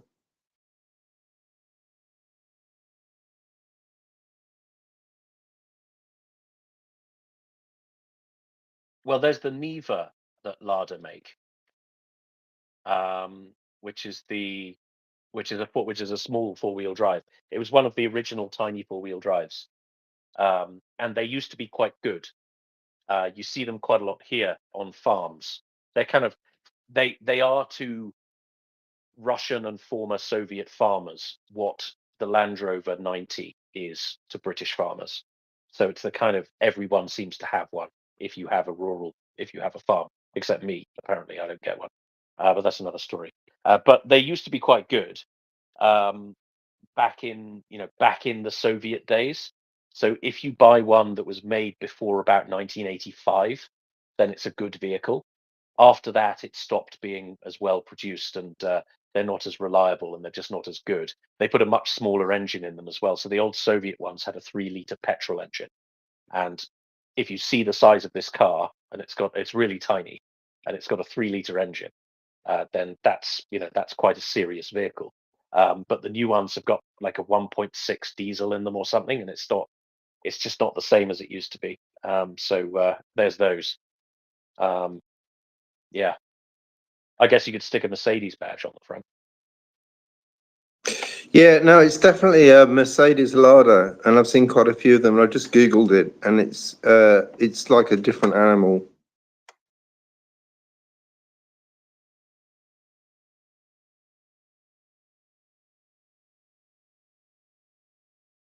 Fair enough. Fair enough.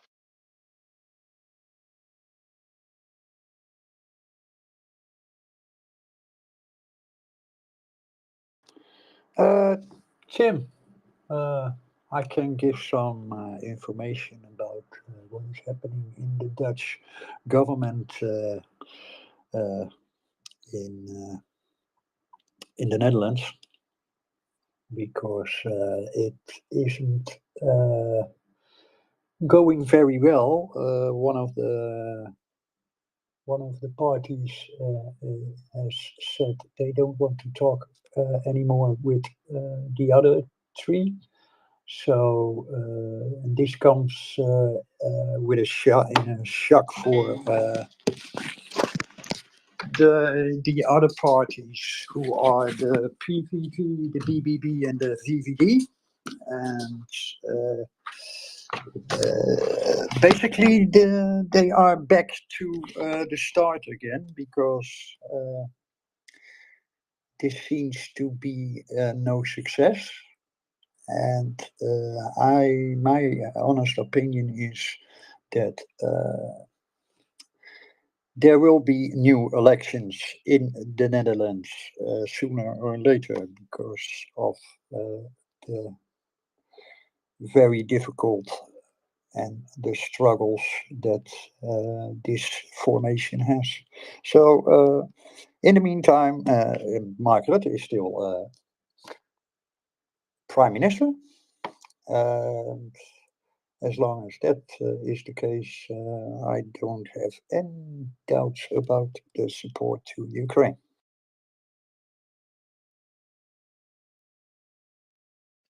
Fantastic, thank you. So I haven't been following this issue at all. The victory of sorry, his name's totally gone. Geert Wilders. Yeah, the victory of Geert Wilders, or rather him being the largest party. This doesn't seem to have had any bearing on the Netherlands' political situation then. Not in the way that it is a given fact.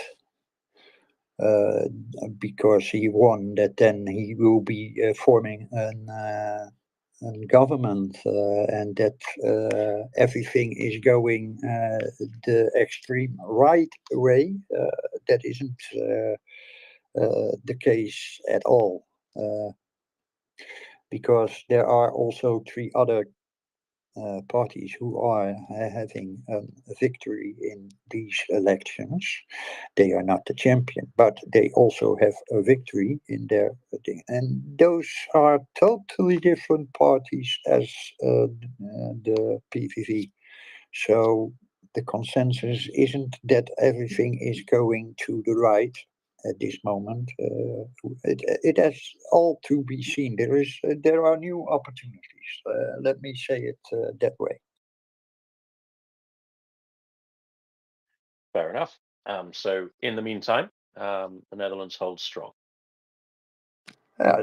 For now, yes, the Netherlands is still holding strong.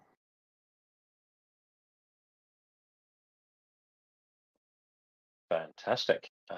Okay, so some a little flash announcement. I'm being told in the back channels that Vladimir Putin has dismissed the deputy director of the Federal Penitentiary Service. He is a chap called Lieutenant General Alexei Girichov. He is the deputy director of the Russian prison system. Now, this is according to TASS. General Girichov has submitted his resignation due to a transfer to another job. What the other job is has not been specified. Presumably, he will be testing windows for their safety.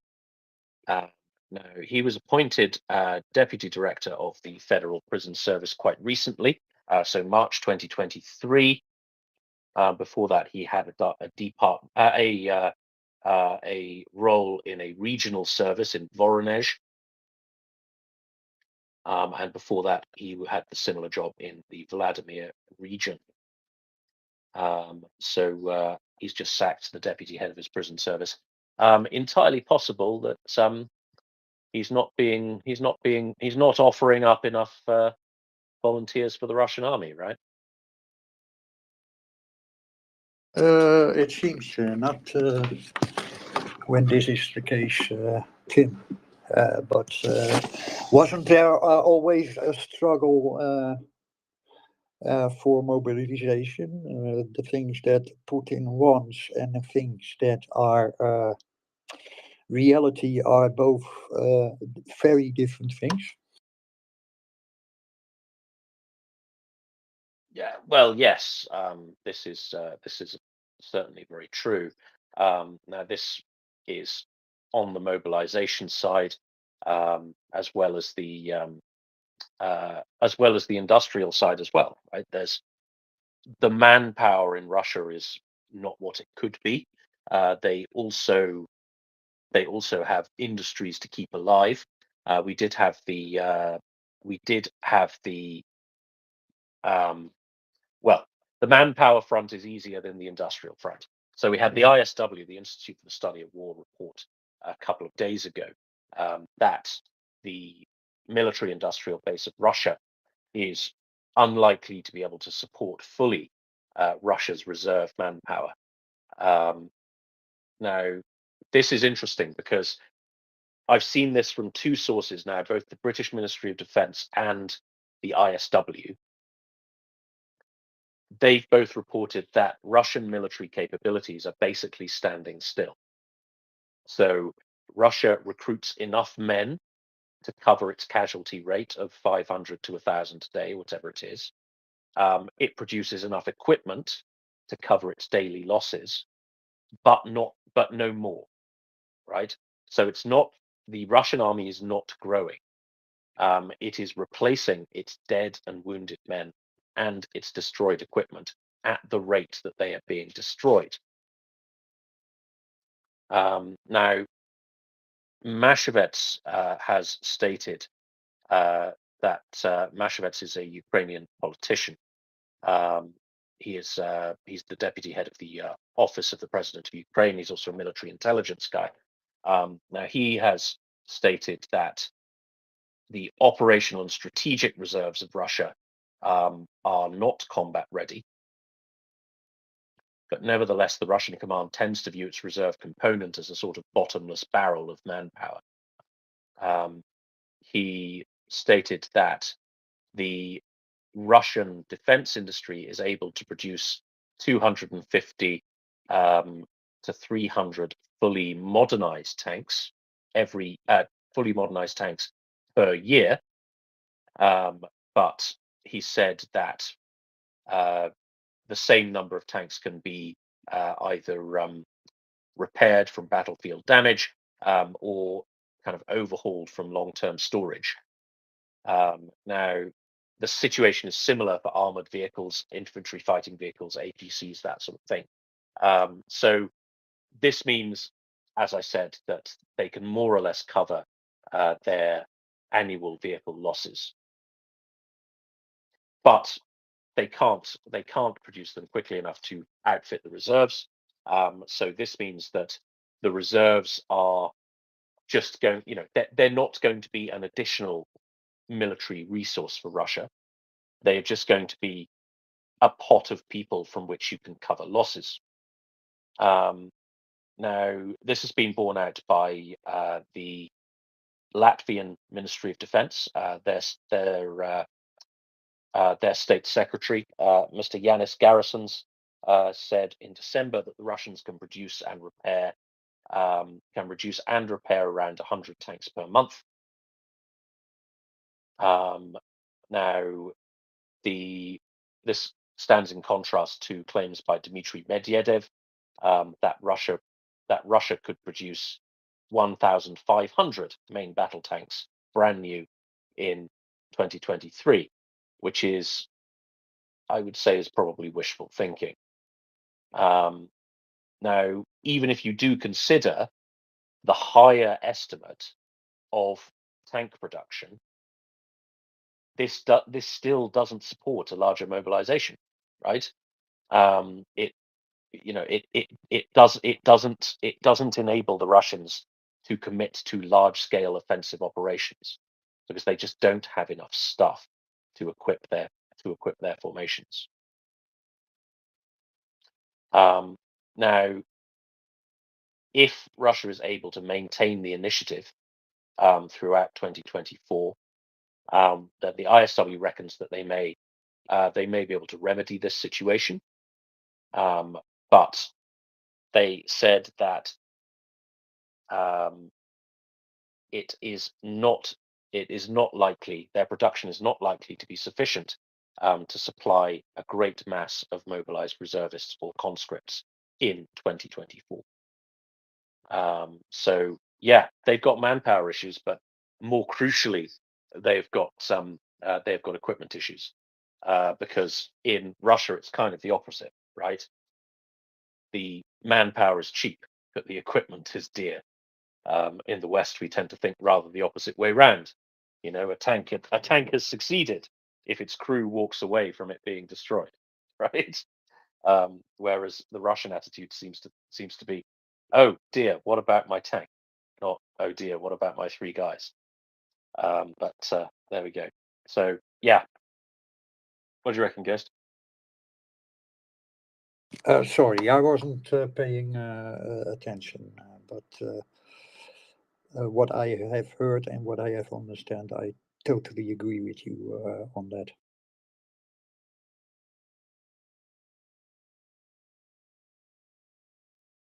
Are you now going silent on me, Chan? Yeah, I'm just finding things to talk about. Well, I have some little bits. So I see that the leading Chinese bank is halting his operations in Russia and Belarus. So there's another problem for Putin. And have you talked about the things Sweden is giving to Ukraine? No, we haven't. So Ukraine and Sweden agreed on a batch of Swedish-made CV90s. Now, we all know what the CV90 is and what they are capable of. They are very, very useful for the Ukrainian army. So representatives discussed the meeting, the financial conditions and obligations of Ukraine regarding participation in the project, as well as the terms, condition, and mechanism of purchase of the combat vehicles. So they are having a fruitful conversation with each other about the aid. I see that Germany has given 6 Westland Sea King Mk-41 helicopters to Ukraine.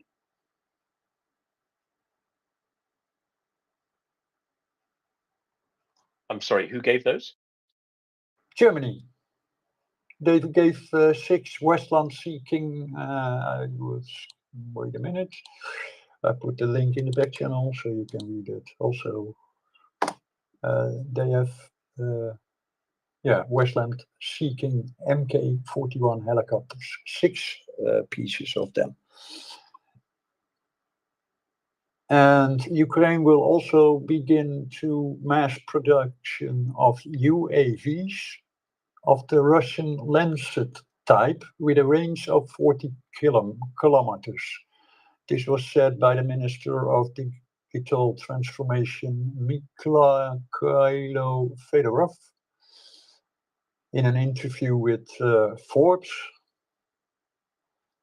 Also, and this is from Borrell, the Ukraine will receive more than 1 million ammunition from the EU.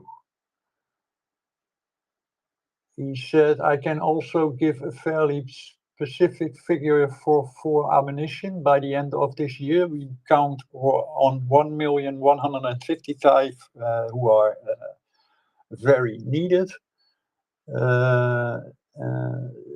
to Ukraine. So this is also something nice. Another news.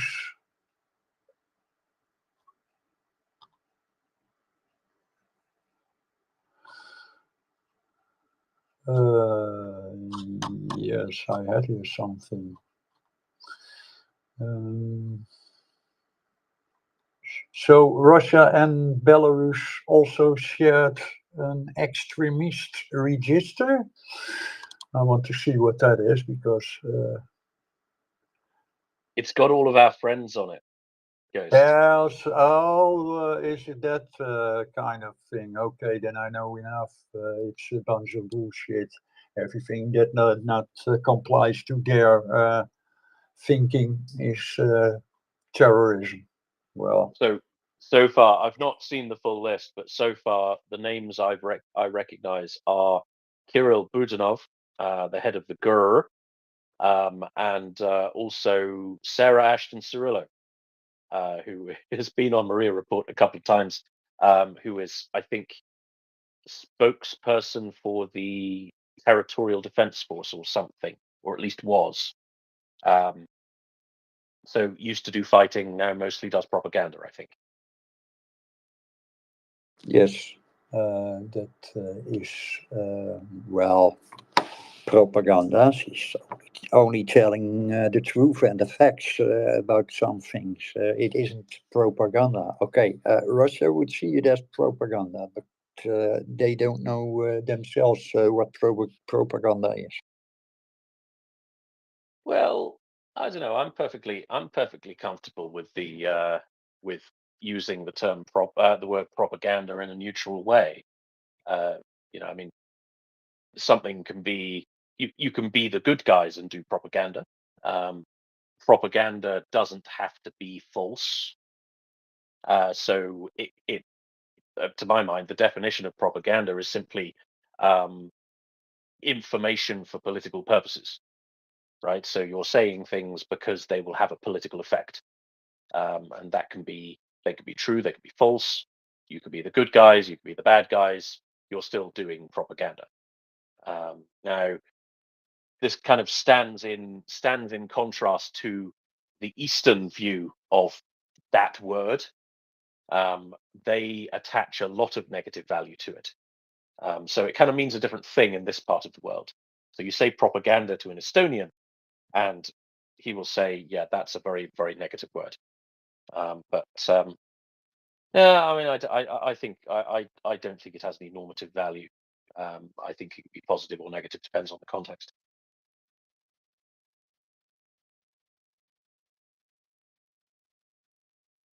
Yes, I think also. I see that there are some explosions reported in Belgorod, so there is something going on. What it is, I don't know right now, but I see more posts about sounds of explosions, and I see something burning here.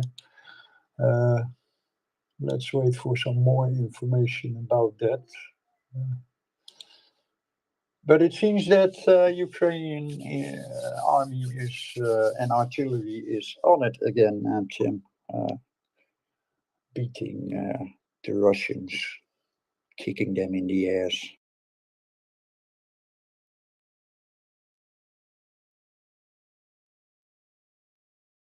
Absolutely. Now, an interesting story coming out of Bashkiria, which is part of the Russian Empire. Now, the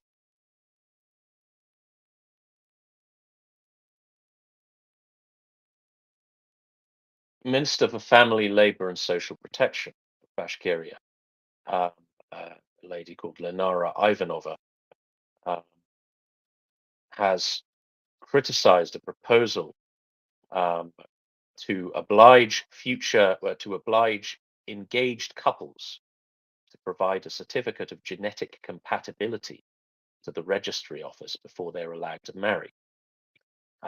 This proposal was made by the chairman of the Committee of Health, Social Policy and Veterans Affairs, a Mr. Salavat Karasov. And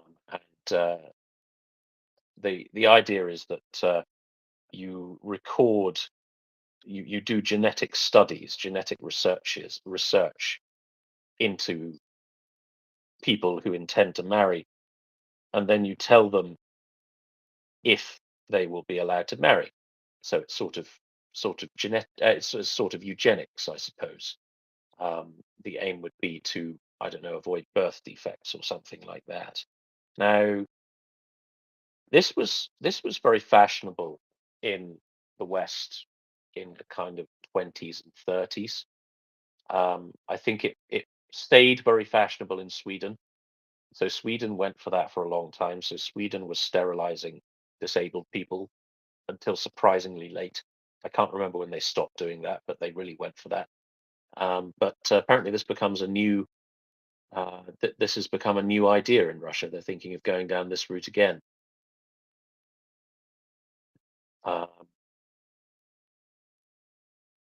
Yeah, but apparently this is too much even for the Russian politicians, who've been saying that it borders on fascism. Um, yeah, so that's that's a lovely little story.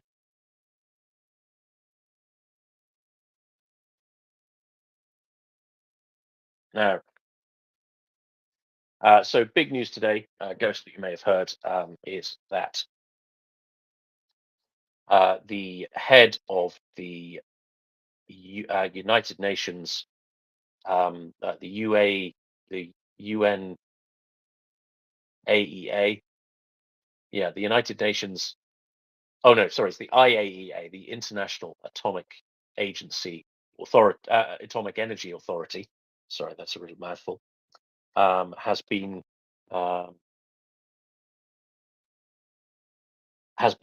is visiting Zaporizhia nuclear power plant today.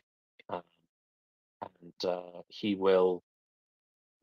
he has been expressing concerns about the state of the plant. Is a gentleman called Rafael Grossi.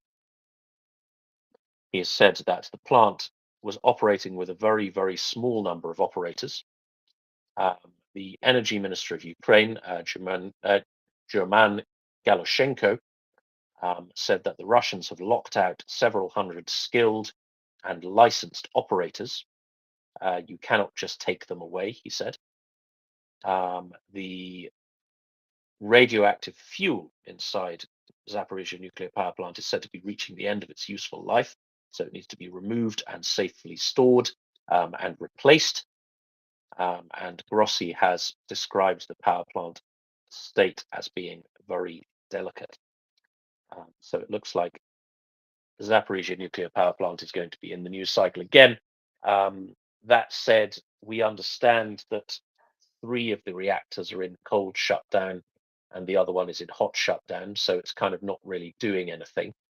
But nevertheless, it does need to be maintained. It does need to be kept safe, and the Russians are doing everything they possibly can to diminish the safety of the power plant.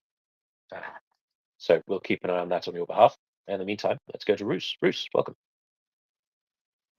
Yeah, clarification on the sterilization, the forced sterilization in Sweden. It was abandoned more or less in the 50s. The law didn't go away until the 70s, but it was used up until the early 50s. But then it reappeared, and in cases of people changing their gender. So if you had an operation to as a transsexual, it was just a few years ago that you weren't forced to neuter yourself too.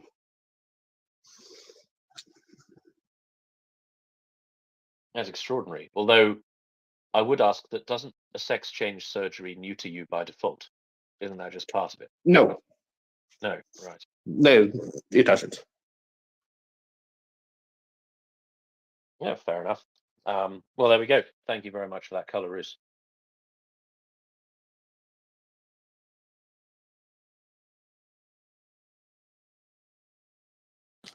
Sorry, I was attending a cat who was a bit angry about another cat who was wandering around our garden. Yeah, he was growling. He was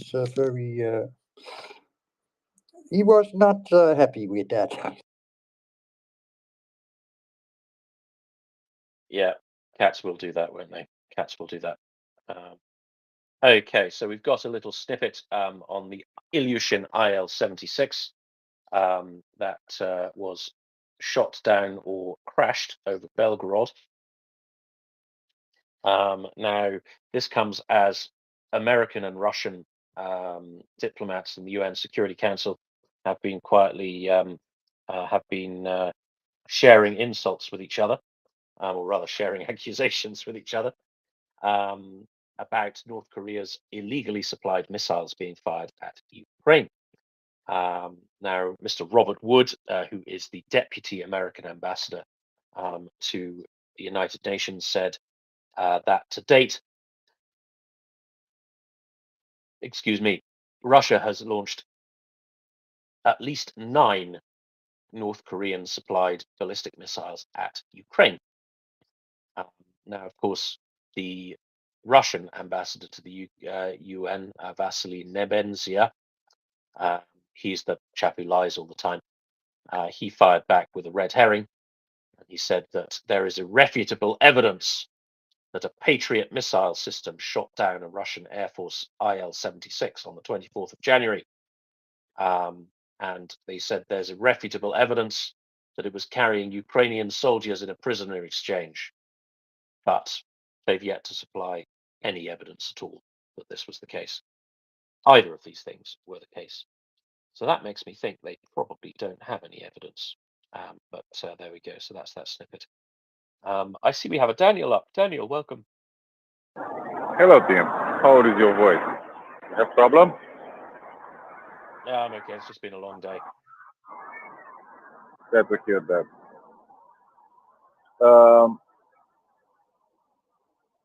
I saw some good news about drones made by Ukrainians. So I like it a lot. I like it a lot because it's a jet drone and it's cheaper and it's efficient and has steel balls. That is nice. And this idea of swarms of drones from Ukraine, I think it's feasible. I know it's the problem state doesn't buy from the private investors. I hope they get some financing there. They solve this issue because it's stupid. So we have the resources, but you need to pay these guys to buy the plastic, to buy the metal, the explosives, to pay the people who work on them. I hope they solve it and start mass production. Maybe European money will help a lot. One thing which I remember watching some posts made it by Ukrainians or people who follow Ukrainians. Again, things which happened 2 years ago for the first time discovered by international press and published some good materials, but very few, censored by a lot of people because, you know, we don't need to know. I always run from God. I don't know to say, sensitive. I don't like the gruesome things. But somehow I was already sensitized a bit by Syrian war, you know, other catastrophe where people doesn't watch. Where I want to go with this, you know, gruesome stuff. People killed, assassinated, children, rape, torture, all the good stuff which Russian army did. And he still does, which people need to understand. It's still happening. It's not something stopped because it's not in the press. Happens every day. Every day, tens of people. It's a fortunate day when there are not more than 10 are killed by these guys. And look, they have the ambassador is making diplomatic exchanges with his counterpart from the United States, right? Which is treating these things like it's normal, you know, like it's very, very, very, very normal. Like it's a country who deserves attention, must be listened. And people not understand it. To treat a country like a normal country, they need to act somehow. At least try to save the appearance, try to be somehow almost normal. They don't. And I mean, really, they don't. And I'm no more enraged. I'm no more, I can say, stunned by this thing. You know? I just take notice, you know?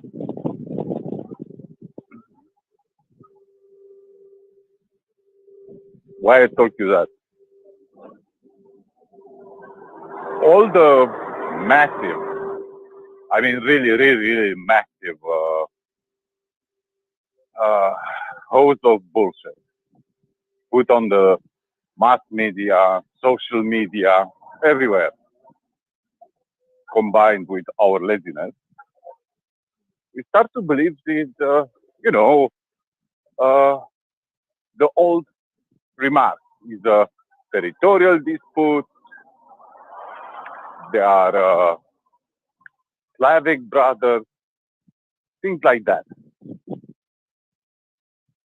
And this annoys me because this made it everything numb. Nothing moved.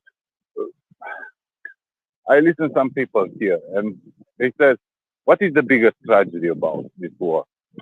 It's how we change our attitude. From the shock, we go to horror. From horror to enthusiasm, to make voluntary stuff to help. And from there, things start slipping. They are becoming faded. And you discover maybe not doesn't care, but less involved. And you know, you hear a lot about this. You know, Eastern countries care more because they are close to the border. It's similar in my country. If you live in Bucharest, for example, not in the border like me, or in the north eastern part or far north, again is border with Ukraine. You care less because it's less touching you, it's less affecting you somehow. And I think it's I'm not a psychologist. I cannot put diagnosis here, but I'll say very, very blunt. It's normal. It's normal because, you know, look at the American public. They have infallibility belief. Nothing can touch them. Nothing can affect them. They are the greatest. They are the most powerful. In my opinion, they are very close to make the biggest mistake of their history. And I have two arguments very, very strong. Going this direction, they not only will get the worst strategic competitor and future rival for them, and I mean this very clear, this is Europe, but also everything they work, you know, let's pull out of China, let's put trade tariffs, all this bullshit, and China trying, please don't act like, you know, their servants, their allies, their friends. We can be friends with you, you know, very friendly. And when Europeans will be asked something like choose, then some will be tempted like, you know, let's choose Uncle Sam because has bigger bombs, or let's choose Chinese because we love to make deals with everyone, like Hungarians, for example. I think it's very possible in 10 years will be something, no, Europe first. Let's make Europe great again. And they will put a small, very small touch on what happened right now there. And if you don't understand this metaphor, you're stupid. 8 years ago, a leader of the biggest party here was investigated for corruption. He won the election. Very easy. Society was dumb. The elections was very shocking, their result. And he didn't become prime minister. He put his man to become prime minister and start changing laws, like someone very orange planned to do in your country. And American ambassadors, European ambassadors were all the time in parliament. Everybody messaging to people, telling these people, don't be stupid, don't destroy this, don't. And after this, what we did, we go to the streets with hundreds of thousands, like you see now in Bratislava, for example, like you see before in Belgrade. When we protest. We had a happy ending. They lost Euro parliamentary elections. This guy was arrested and put to jail, even he was the most powerful politician in Romania. The bad after story is, corruption is still there. The prosecutors are less courageous now. Our mass media was somehow biased, but this is another story. But I want to say, this is a lesson. We can learn something. And this is no shame to learn from others. No shame to learn. This country was built for one scope only in 19th century. One was not something Napoleon I whim. Was a clear strategy of Great Britain, France, and the Germans to make a barrier state against Russia, to stop them at the mouth of the Danube, to not go to Istanbul. This was our destiny. And we struggle with it. And if you know this is your historical reason to exist like a state, and you yell for 20 years, look what is happening. This is a very old plan. It's planned from the Tsarist Russia. And you needed 9 years to realize there's something fishy in the Black Sea. And now, people like Tucker Carlson, Trump are not in jail. They are not shamed. People don't put tomatoes and eggs on their faces like in Europe will do. Just join them with enthusiasm.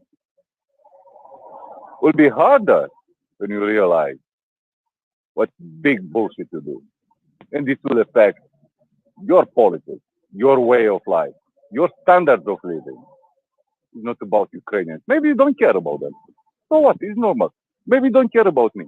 Yeah, again, it's normal. Maybe you hate Europeans. Okay, again, I have no problem with it. But you need to hate yourself so much to want to do the worst mistake in your life. Just because you hate the other side. Politics is not football fan club. I'm with Arsenal, you are with Manchester. It's not that.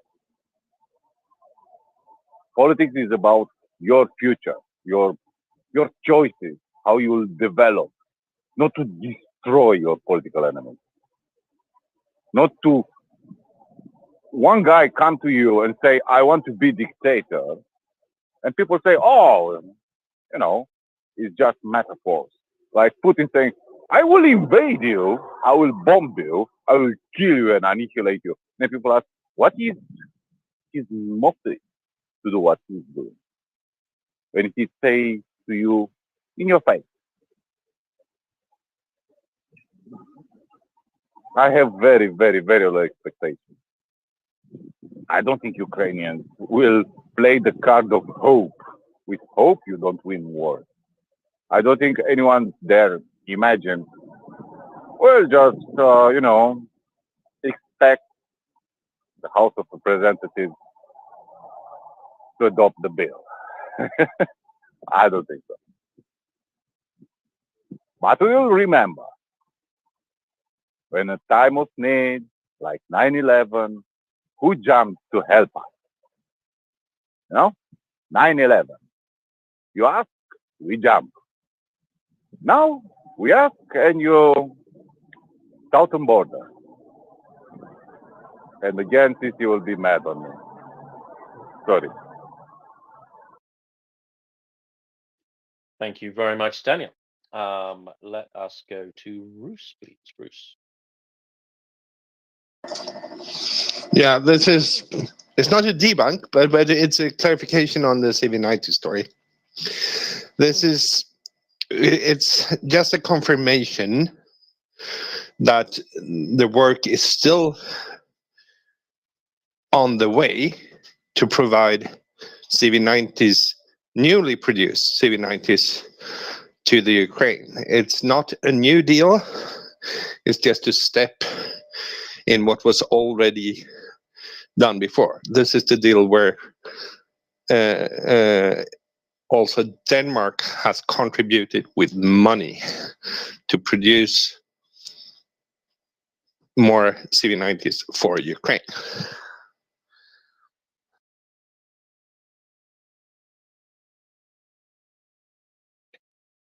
Thank you very much, Roos, for that clarification. Now, the Institute for the Study of War is reporting yet again that the Kremlin is continuing to set informational conditions for possible hybrid provocations against the Baltic states and also Georgia.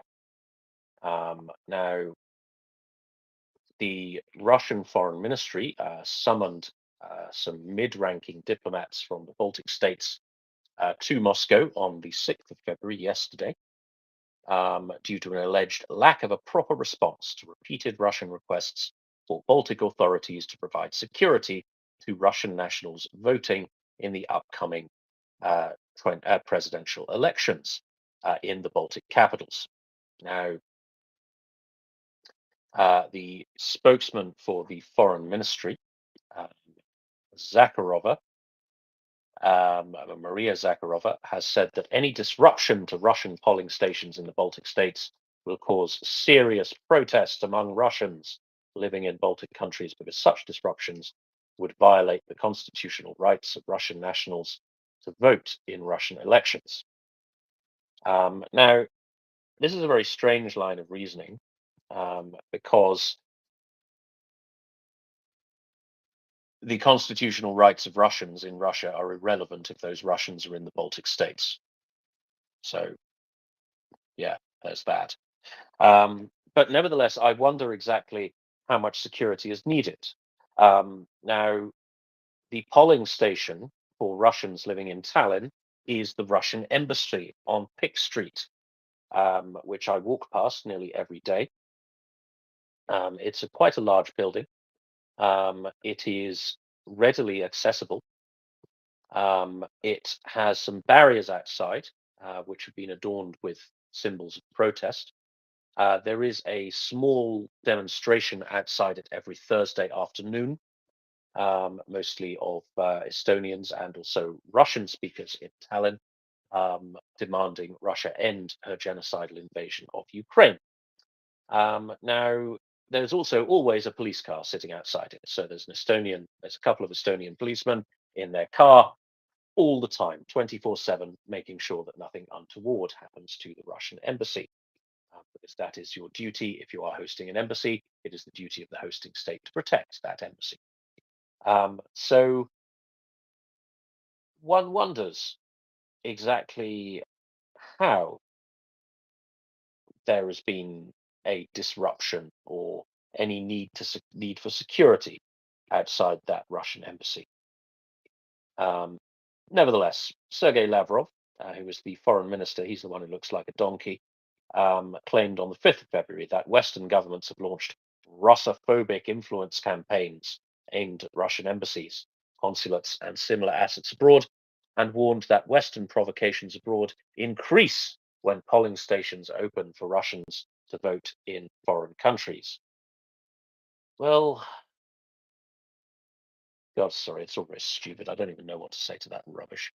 Now, the ISW reports that Lavrov and Zakharov's statements are likely aiming to set informational conditions to frame essentially any action on the part of foreign authorities, including the Baltic states, regarding Russia's presidential election as a direct attack on Russian nationals living in the Baltic states. Now, the Kremlin frequently invokes the concept of compatriots abroad to claim special privileges for Russian nationals living outside Russia. Now, yes, this is a Russian thing. They seem to think that every single speaker of the Russian language in the world is not only Russian, but also entitled to some kind of extraterritorial right to do Russian stuff in foreign countries, which is, of course, complete bollocks. Now, it's the sort of thing we got away with in China in the 19th century, right? It's the application of extraterritorial jurisdiction over your citizens in another country. It's not the sort of thing you get away with today. Now, the weaponization, the ISW continues, of the Russian presidential election will allow the Kremlin to stage informational provocations against Baltic governments, which fits into the Kremlin's wider hybrid influence playbook. Now, turning to Georgia, the Georgian president Salome Zurabishvili stated that on the 6th of February, Russia launched a new hybrid war on Georgia, for which it is using all forms and weapons, referencing Russian naval basing projects in Russian-occupied Abkhazia. Also, other provocations in Russian territories that Russia has, in Georgian territories that Russia has occupied since 2008. Now, these hybrid influence campaigns, such as information ops surrounding Russia's elections in the Baltics and provocations in occupied regions of Georgia, are aimed at destabilizing Russia's neighbors.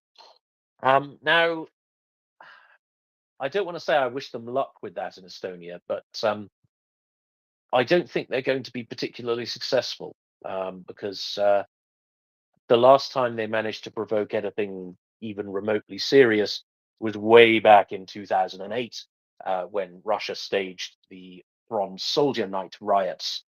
For those of you who don't remember that or are not familiar with it, there was a war memorial, a Soviet war memorial in the center of Tallinn, which the authorities moved to the military cemetery on Filtri, which is just in a not particularly salubrious area of South Tallinn. And Russian agents provocateurs, they staged a number of riots in which a couple of people died over several days. There was also an enormous cyber attack on Estonia. Now, since then, I think there has been a drastic improvement in the relations between, a drastic improvement in the behavior of the linguistic minority here in Estonia. Now, okay, so the devil makes work for idle hands, but nevertheless, I'm not sure anybody really gives a toss anymore. So I do wish them the very best of luck with destabilizing a famously stable democratic state. Speaking of famously stable, I see David Bailey and Axel have arrived to relieve me, and crack on with their segment with Mr. Nicolas Tonzé, assuming he is French. Axel, David, welcome. Good afternoon, Tim. Thanks very much for all of your work this afternoon. Very enjoyable. Good morning. No, Tim, we will not bring up Argencourt today. Oh dear. Right. Well, that's my exit cue then. So best of luck with the interview, and I will see you all tomorrow afternoon. Slava Ukraini, everybody. And Tim, if you could be so kind as to press a button or two to get me up there, would be helpful. Thank you very much. And yes, in just about a minute or two, we will be joined by Nicolas Tenzer. He is a very highly respected critical thinker, author, national security expert, and a voice of reason in a world at war. And that's what we're going to discuss here as soon as we have him on. I will try to get him an invite now out the door, and give me a minute so we can set up the things. David.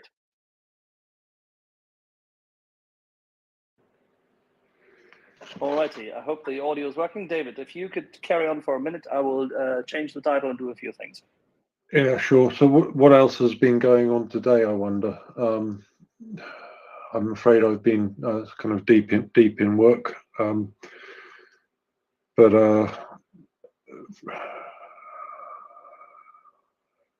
is anyone else up as a speaker?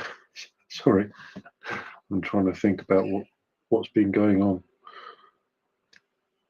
No worries. Let's talk a little bit about why Nikola Tanzer matters so much.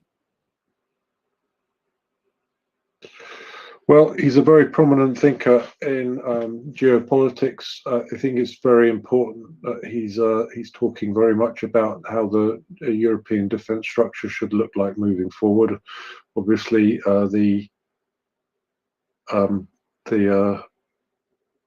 thing now is the eastern flank is pretty key, and we're going to absorb Ukraine pretty soon into NATO, and how France, Germany, and the UK position themselves together within NATO, given the fact that the United States is looking very wobbly at the moment, is basically the big question. And that's something that I think we'll be able to explore very extensively with Nikola.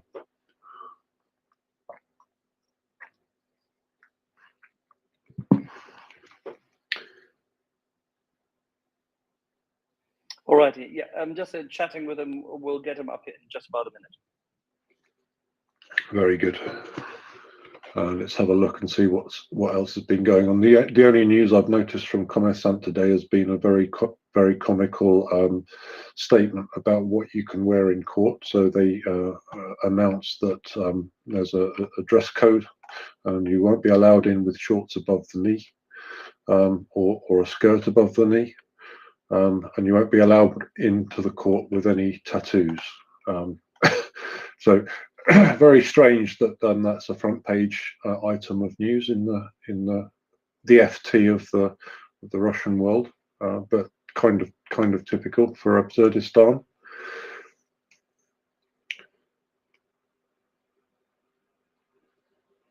Vladimir Putin's given his interview with Tucker Carlson, but I think our policy is we're not going to speak about that at all. We're just going to ignore them. I think that's all they deserve. It's in the FT. Yeah, the FT's got an interesting piece about Mariupol, the new Potemkin village, they're calling it. It's a very good video piece in the FT today, showing basically how Russia's trying to whitewash what they've been doing, very unsuccessfully by the looks of things. The repairs that they're doing on the houses are, let's say, typical. In other news, there was a crisis yesterday in Magadan, which is in the middle of Siberia. The only toilet within 300 kilometers broke down, so there was nowhere to go to the loo for 300 kilometers around. Also, somehow typical. Nothing out of the ordinary for Russia.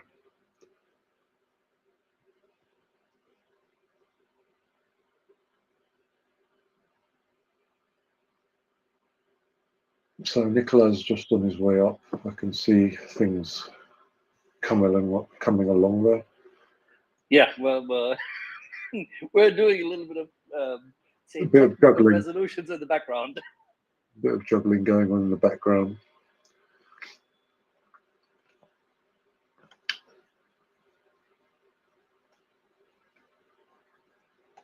Aside from that, I've not heard anything much from the battlefield today, so I don't know if there have been any big booms. I haven't really heard anything. I know that there's been an air raid underway. There's been an attack on Kiev this morning, which I think killed 3 or 4 people.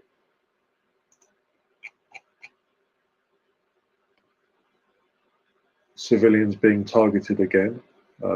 It's a disgrace. The US situation, I think we've done to death. So we know that we're waiting there for some kind of breakthrough. I don't know if for every child is up as a speaker, maybe Bull Terrier.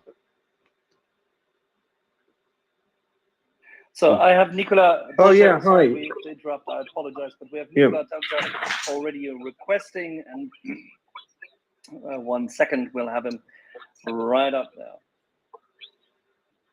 Fire away, Bull Terrier, while we're waiting. All right, Nicola is connecting. Yes, I am here. Hello, everyone. Hello. Bonjour, bonjour. Thank you Bonjour. very much for joining us, Nicola. Very much appreciated. No, my pleasure, my pleasure. Thank you. Thank you very much. My pleasure. We've already highlighted, obviously, in our show prep, we've sent out a couple of messages as to your background and the likes, but many people know you already as a national security expert, a former French bureaucrat, and you've been leading the effort of bringing clarity and raison, back into the public debate about where we are at. And we wanted to talk to you today about a world at war, because this is not only what General Ben Hodges, General McRyan, Rear Admiral Chris Parry have been discussing with us in recent weeks when trying to dissect the Russian propaganda as to what is happening in the world and the obfuscation and the likes. I think it is very critical that we look without any kind of bias towards where we're at and what we're failed at. Now, having said this, and with this introduction, Nicola, complacency kills the cat. We are at war. Yes. But why have our politicians not considered this, or have they been infected by the complacency of the public, which they've so entitled with all the wonderful peace dividends since what they believe was the downfall of the Soviet Union? Well, absolutely. First of all, I think that you have a many kind of explanation for this. Of course, we perfectly know that there were a lot of compromises, a lot of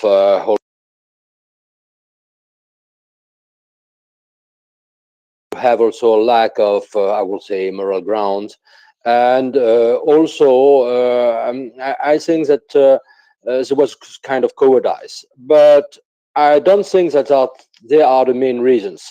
The main reasons, that's something that I basically analyzed in my last books, All War, Crime and Oblivion, is that there was a lot of intellectual failures.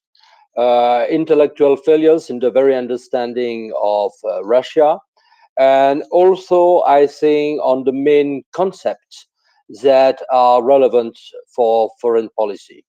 I will give you a few examples if you so wish. The first examples is that, in my view, all those leaders from the West proclaimed themselves to be realists. And in fact, they are absolutely not, because basically to be a realist is considering the threats as they are. But they turn a blind eye to the threats.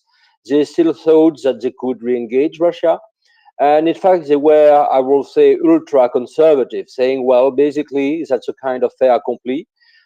We have to consider Russia as it is. We have to engage Russia.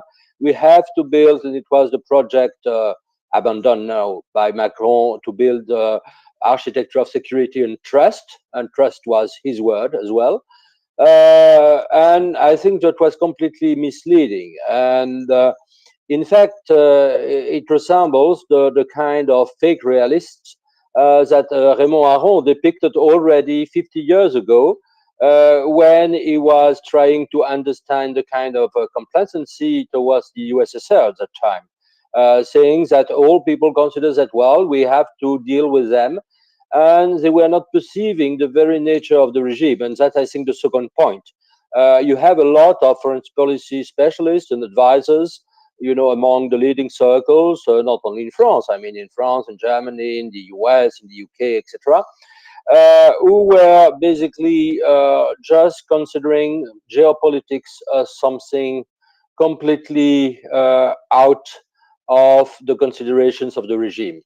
They were considering as what Marsheimer called, great powers politics, but not the regimes. I mean, they were considering, for instance, Russia, but also China or Iran or whatever, as a kind of permanence. For instance, we see in many speaks at that time before the full-scale war waged by Russia in Ukraine, people saying, well, basically Russia is just the continuation of the Tsarist Empire or the continuation of the USSR, because that's basically enrooted in their kind of DNA. And I think these perceptions of the country as being a kind of forever standing essence without any idea of the regime was also very misleading. And that's why, you know, we see in many speeches people referring to the history of Russia, referring to Catherine II, to Peter the Great, and etc., or to the Russian literature, for instance, without paying attention of the Moscow-style regime, of Putin regime. They turn a blind eye to the corruption, they turn a blind eye to the crimes, and that's also my third point. My third point is that basically, if we want to hear Putin's message, the message is the crime, or the crime is the message, more precisely. And for instance, they just look away when Putin slaughtered the civilians in Chechnya, when he did so in Georgia, when he did so in Syria, and they were considering him a kind of normal, I will say, state rulers, normal president. They were shaking hands with him, they were smiling to him, and they were never considering that he was basically a kind of criminal, a kind of Totorina, as we can say. I think that was also completely misleading, because basically when I say that the crime was the message, it means that the purpose of destructions of the rule of law, of international law, of the rule-based orders, or anything like this, was basically what Putin already attended to do since 24 years. And for that reason, he was basically setting the agenda. And we in the West were never basically the agenda setters. He was doing exactly what he wanted. He was able to completely undermine the rule of law without any reactions from the public. And the fourth point is also precisely linked to what I said about the crime, is that for many international relations specialists, the international law is something that we have to put aside. They consider the rivalry between the powers. But the fact that the rule of law matters, the fact that international laws, such as established after Nuremberg trial, after the UN Charter, after the Convention of Paris of 1990, etc., basically they consider something completely anecdotal to the core of international relations. And the fact that the purpose of Putin was basically to completely unravel this international law didn't appear to them as a true matter that we have to pay attention to. And I think that was basically something which was a kind of intellectual failures. And also, I think that there is a fifth element, and the fifth element is that for many leading powers, or self-proclaimed so, such as, let's say, basically the US or France or Great Britain, I mean, basically the democratic members of the P5, they pay attention basically to what they consider equal powers. And for France and Great Britain, and especially France for a certain time, and also Germany, who is not a member of the P5, they considered that the powers that really matter were basically, of course, the United States, but also Russia and China. And they basically didn't understand that sometimes the small powers had something to say. So they consider with a kind of contempt countries such as the Baltic states or Poland or Czech Republic. And the fate of what Milan Kundera called the small nations wasn't really essential in their eyes. That's why they embraced, even if they refused to say it publicly, the claim from those powers, namely China and Russia, to re-establish zones of influence in Europe.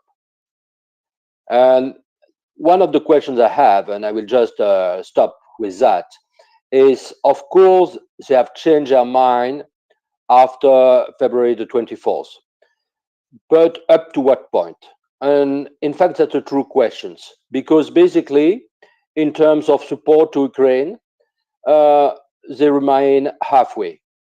They are not, as we know, delivering all the weapons they could. They are not, and I was one of kind of lonely voice, you know, in France, but also in the EU, I must say, to demand that they refused to take action concretely, and they were able to do, and they were also entitled to do, according to the Article 51 of the UN Charter.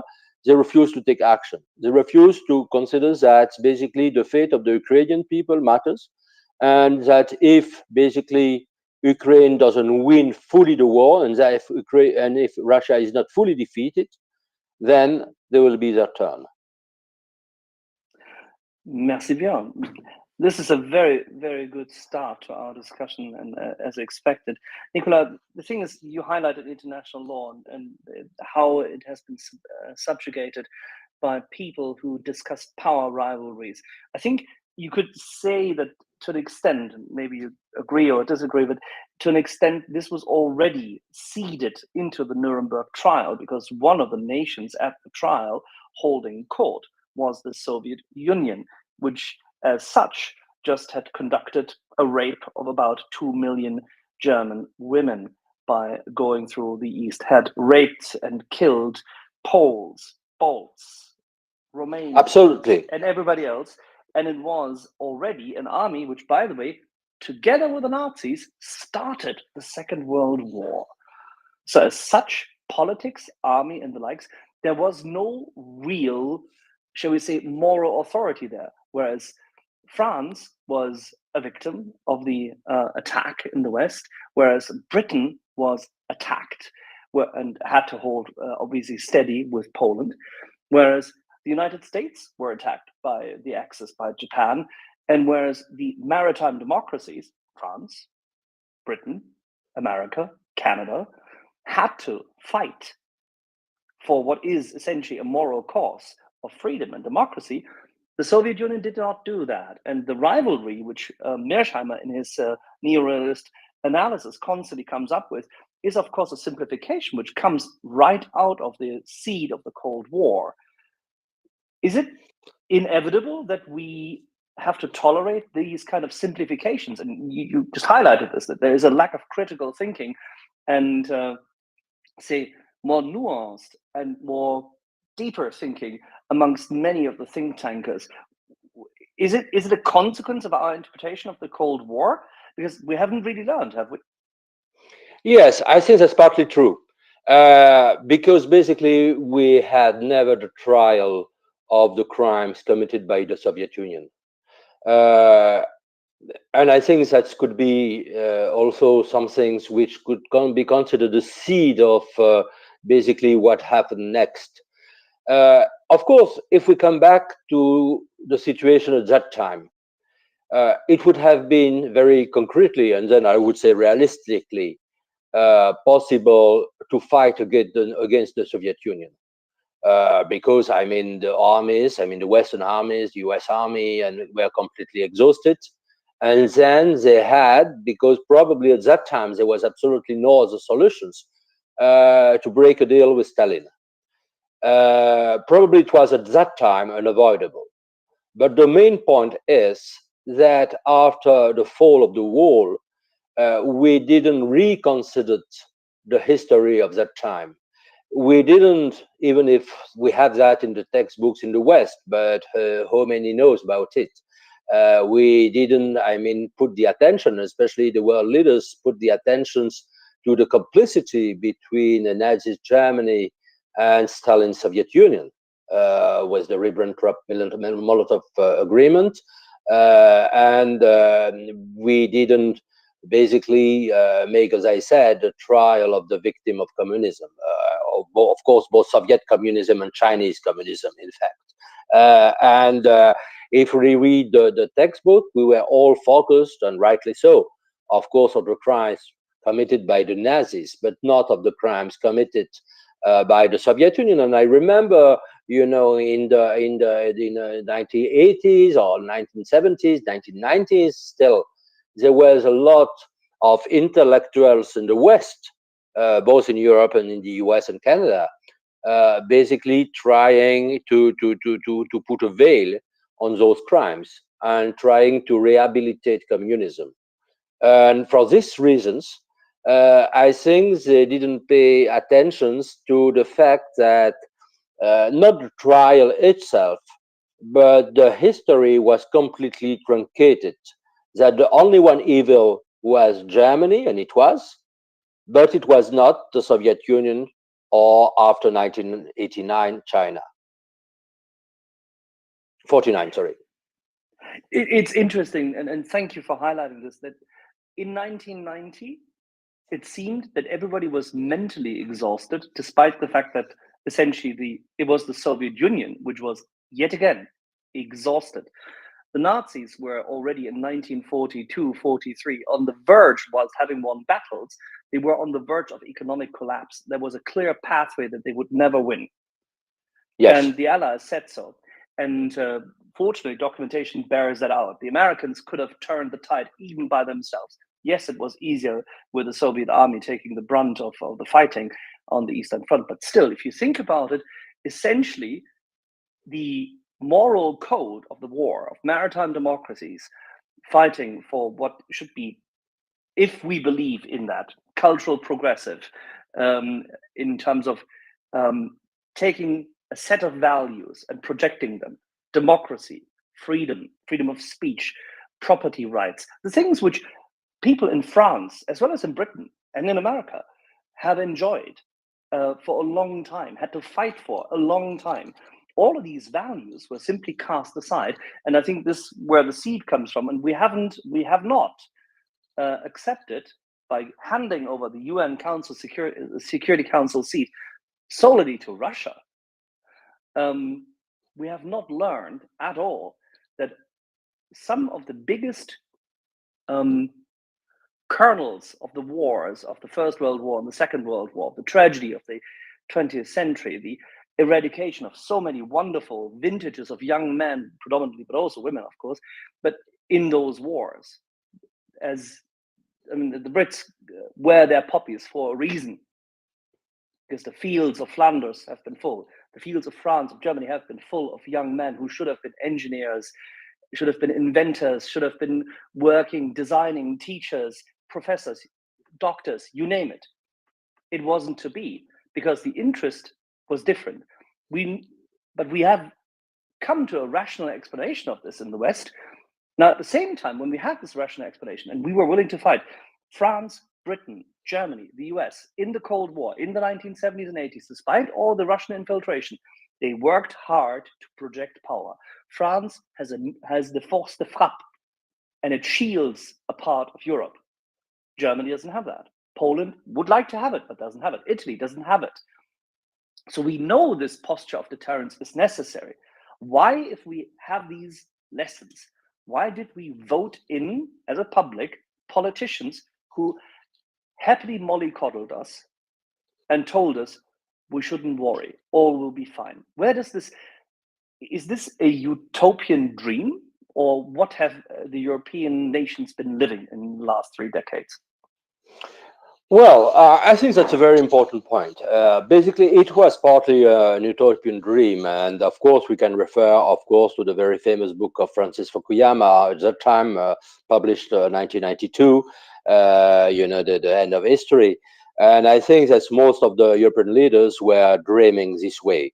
I remember I had some talks with, at that time, the late Jacques Delors, passed away just 1 month or so ago, and with Jacques Delors and with his main advisors, when 20 years ago, in a discussion with Delors and some of his advisors, I said, well, basically, we have to pay attention to the war, we have to pay attention to the power, we must consider Europe as a power, as a military power, because the war could come back.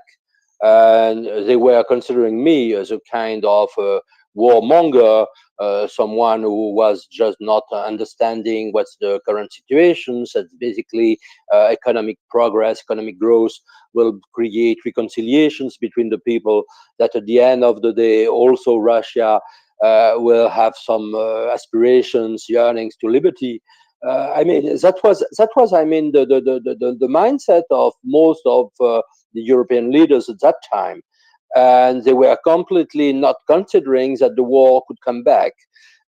Even right now, because we have, of course, I mean, the past is past. But if we consider the situation right now, what's the mindset of the main European leaders, is still they do not understand the very nature of the war, because of exactly what you said. They consider the current war, I mean, the war of extermination waged by Russia on Ukraine, and also before in Chechnya, before in Syria, and still in Syria, as a kind of, let's say, classical war. We don't know exactly what it means, a classical war, but basically they were considering, I mean, the war in Ukraine having a template in mind, and the template was the war of the 18th or 19th century. It was not World War II. Because basically World War II, because of the Holocaust, because of what we know, I mean, the destructions of dozens of thousands of lives, was something that they refuse to consider. They are not able, and that's something that I am elaborating on in my book, the war as being potentially total. They cannot consider also the evil. They always consider that there are both sides, that we cannot make a distinctions between basically the evil and the good, between the absolute crime and what could be a kind of acceptable crime. For instance, they consider, well, that's war, and war is all horrible, or war is always horrible. They are not considering, I mean, the very peculiarity of this war, because they do not want to think with the model of World War II in mind. For many reasons. In the face of, so Nicola, does that mean that in the face of past evil, past what we believe and can say is the utmost form of evil, the industrial destruction of people, the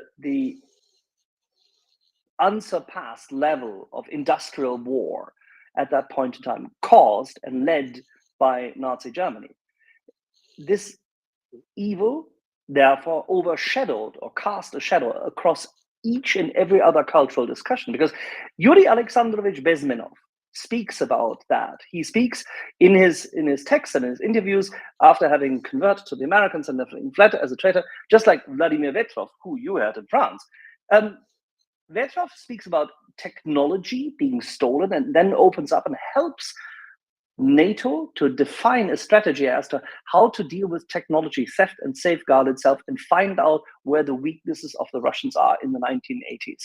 Whereas Bezmenov says that Russia has gone into the infiltration and cultural infiltration game much earlier, and that their target is to make us doubt ourselves, to take away that principled foundation and that forward-looking, cohesive culture of maritime democracies. And it seems this is what they've managed to achieve to an extent, because we fight amongst ourselves, we polarize, we don't look at deterrence and cohesive culture. We don't make that judgment call to say that democracy is better than this. Yes. Actually, please. No, I fully agree with that. I fully agree with that. We are basically weak in stating our own values, the core of values. And of course, when we see, not only in France, but in many European countries, and right now in the US with Trump, etc., when we see, for instance, what you rightly mentioned, the polarizations, I will just remind you of one thing. If we consider the first round of the presidential election in France in 2022, you had 58% of the voters who in the first round of this presidential elections voted for anti-system parties, namely the three far-right candidates, the main radical left candidate, plus some individual from the far left. So it means that the mainstream parties, either conservative or let's say liberals or socialists, social democrats, etc., just obtain 42% of the votes. And I think it speaks volumes about also the lack of consciousness of what we are supposed to stand for, about the values that we cherish. Basically, most of the people, in many countries in the West, I don't have all the data, I don't have all the opinion surveys in mind.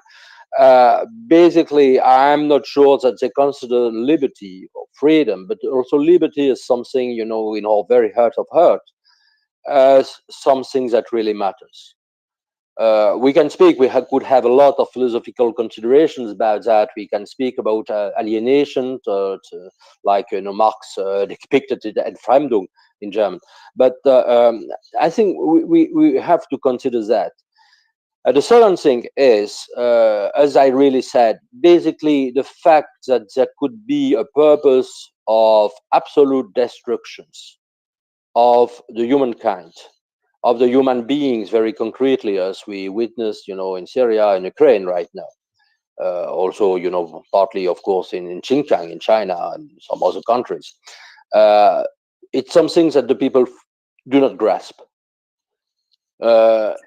There is a kind of, I mean, what you're saying about Russia, basically, and the propaganda since the early 80s, is basically that they instilled a kind of relativism in the mind of the people. Just remember, you had a lot of, during the COVID-19 period in France, you had a lot of people in France, mostly from the far left, or you had also anti-vax movement, etc., talking about a sanitary dictatorship in French, dictature sanitaire. And they were considering basically what happened, in the camps and what happened in France with the restrictions because of the COVID-19. You see, I mean, that's pure madness. I agree. And the interesting thing is, in the 1980s and 90s, we discussed here amongst ourselves often Derrida, Foucault, and the reasoning of enlightenment, and we had to constantly defend, if we were so inclined, to defend freedom, democracy, core values, and say, no, there are first principles. We were constantly being told, no, this is not true. There is no such truth. But then again, if you look at the example you just referred to, the destruction of the human being, or the relativity of the value of the individual as a human being in authoritarian governments such as China, where Europe now is heavily invested. Monsieur Macron and Mr. Scholz, Madame Meloni, everybody travels there and does their deals. But they have anywhere between 1.3 and 1.4 million Uyghurs currently in what can only be described as hard labor camps. And there is significant information regularly released by American sources close to the intelligence communities and from the intelligence communities themselves, that there are a lot of experiments made in these camps and that women are sterilized. In Russia, the value of the individual, I don't think we both have to discuss much, and most of our audience knows this, it is close to zilch. It doesn't mean anything, has never meant anything. The individual is there to do what it can do, if it can do something, and then it has exhausted its value, and therefore it can be gotten rid of. Any kind of say torture is just a means to an end, or for pleasure of those who run the show. These are terrible environments, and how can we even allow cultural relativism to come into this debate, and then let it be abused now in the public debate? I don't know to what extent this is intense in France anymore, but in Germany, as well as in certain, say, other countries, also in Italy, we see regularly, still today, the defense of Russia as protecting traditional values, which it doesn't do at all. The defense of Russia as having its own right, being sovereign. Well, it may be sovereign, but it has subjugated for hundreds of years other nations and had around about 230 genocides it did for indigenous people and different nations. China is doing the same thing. Why is it that we cannot lead the debate on a rational, less excited basis? Because otherwise it plays into the hands of the people you just said, the 58% who are protesting, the 58% who don't believe in the center, the 58% who vote for a strange woman out of a strange family with a strange niece who, because she's beautiful, will probably bring her own crazy ideas soon to the forefront. Well, I think there are 2 points here. The first thing is basically, I think many minds, including of our leaders, were basically contaminated by what I would call a kind of Orientalism. What is Orientalism? Is a way to consider the other cultures as being totally different. And for this reason, they consider, for instance, that Russia, China, the Arabic world, or the Muslim world, basically those countries are not ready for freedom. They consider that because of the religions, because of their historical legacy, because of the social culture, because of, well, many reasons, basically, that have their roots in the past, those people will be never able to enjoy freedom. And Russia, especially, and China, but we had also other leaders who were embracing this kind of narrative, namely Lee Kuan Yew and Mahathir, considering that basically you have different kind of civilizations. That was also part of the narrative of Huntington. They consider that there could be absolutely no reconciliations between the so-called civilization. I don't think that civilizations exist, but that's another story. And they consider that basically you have cultures, geographical areas, let's say, for instance, the so-called Slavic world, that doesn't exist also, that will have never something in common. And you perfectly know that you have one of the main institutes led by a Russian guy very close to Putin, Yakunin, is named Institute for the Dialogue of Civilizations. And this, of course, a propaganda agency. And this agency basically is spreading the narrative. You have different kind of civilizations.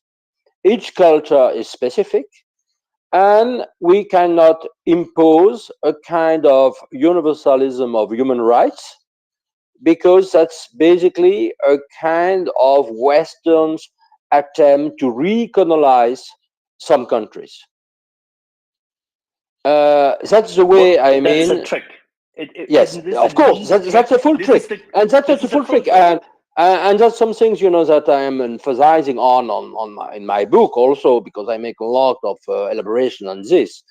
Is also that's a way just to deny the claim of many people in those countries, the Russian dissidents, the Arab Springs protesters, the women and the men in Iran, the people in Hong Kong and the umbrella movement, the Occupy Central movement, the people of the Iraq in Algeria, the people in Myanmar, etc. Just those peoples, probably they do not know about Locke, about Montesquieu, about Tocqueville, about Declaration of Independence, Declaration of Human Rights, etc. They do not know about that. Sometimes they are illiterate, but they have in their own consciousness the desire for freedom, the same kind of universalism that we have also, or we are supposed to have, in the Western countries. And I think that's also a kind of narrative that still many Western leaders are embracing. well, they consider China will be a dictatorship forever, Russia as well, Syria as well, the Arab Republic countries as well, etc. And so that's why I was naming them basically, I will also not neoconservative, but ultra-conservative. They cannot consider that the people could change, that the country could change, that the civilizations also called could change.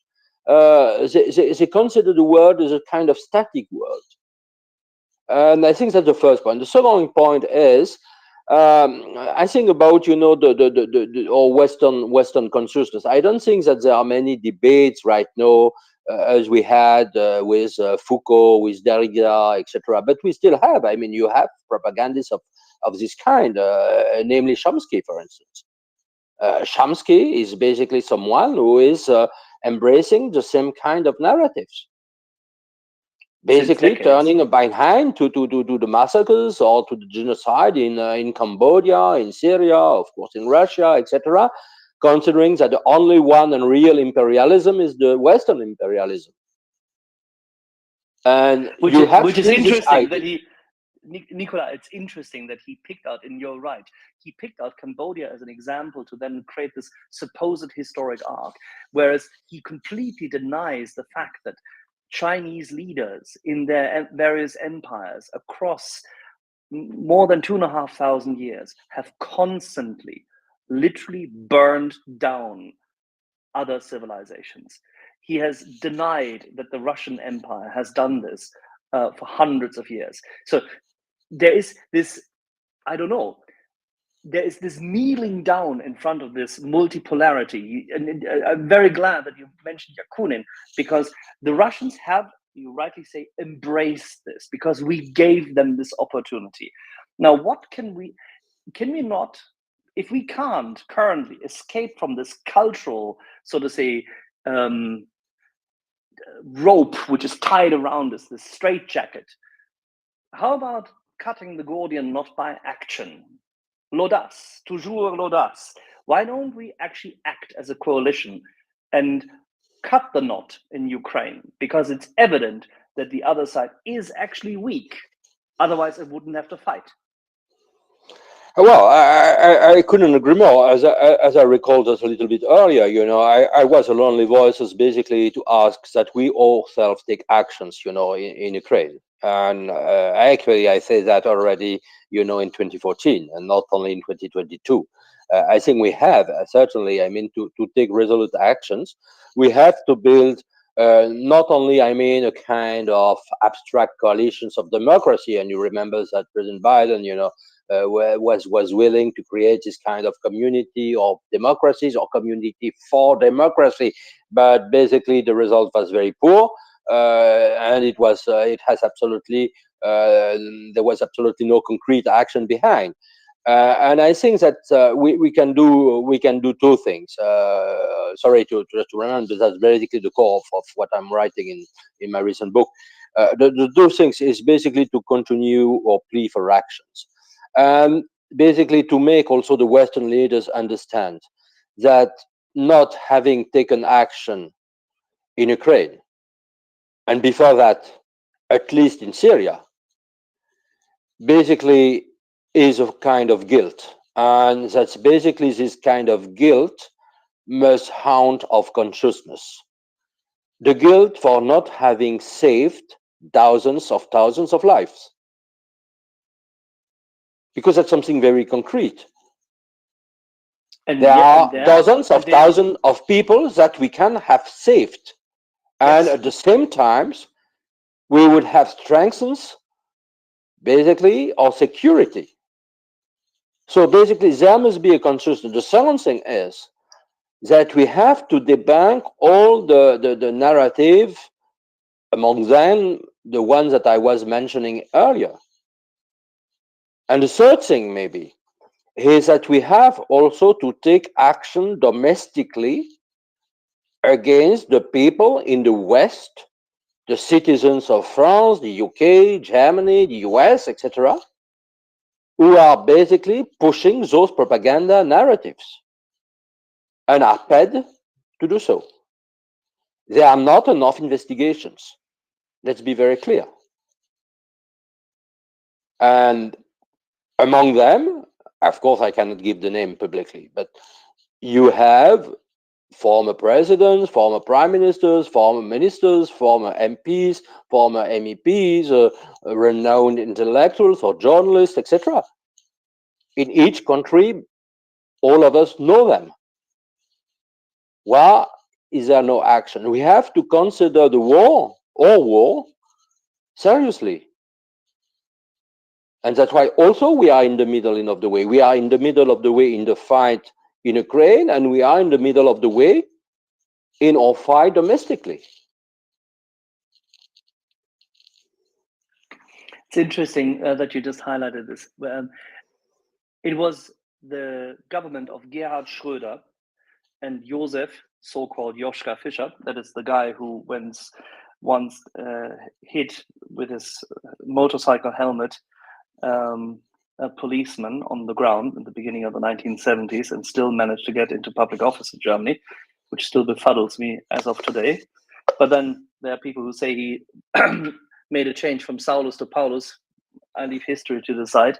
But it was the government of these two men which immediately, within 1 month from taking office, shut down German counterintelligence.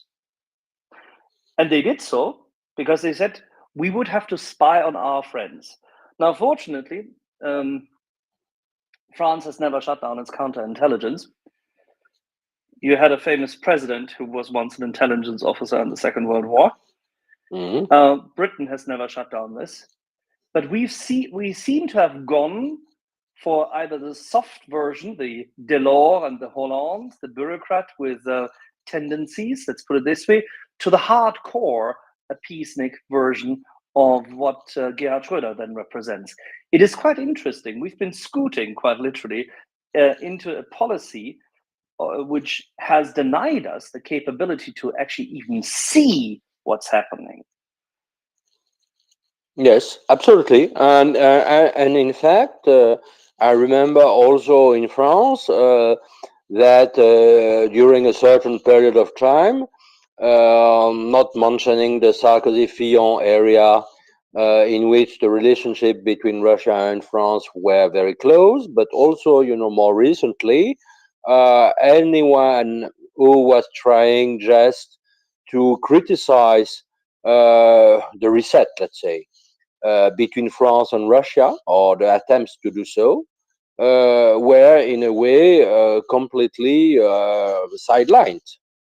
It was not accepted that we criticize, the willingness of the president at that time to try to build this new good relationship between Russia and France. And I remember it was just before the visit of President Macron in 2018 to the St. Petersburg Economic Forum.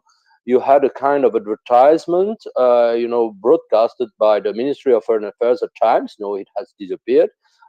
Just laudating, the very good economic relationship between Russia and France, saying that France was the first foreign employers in Russia, in the EU at least. And then of course, very fortunately, Macron understood that. He understood, his failures. Not, of course, that some people haven't said that very to him since the beginning, that it was completely misleading.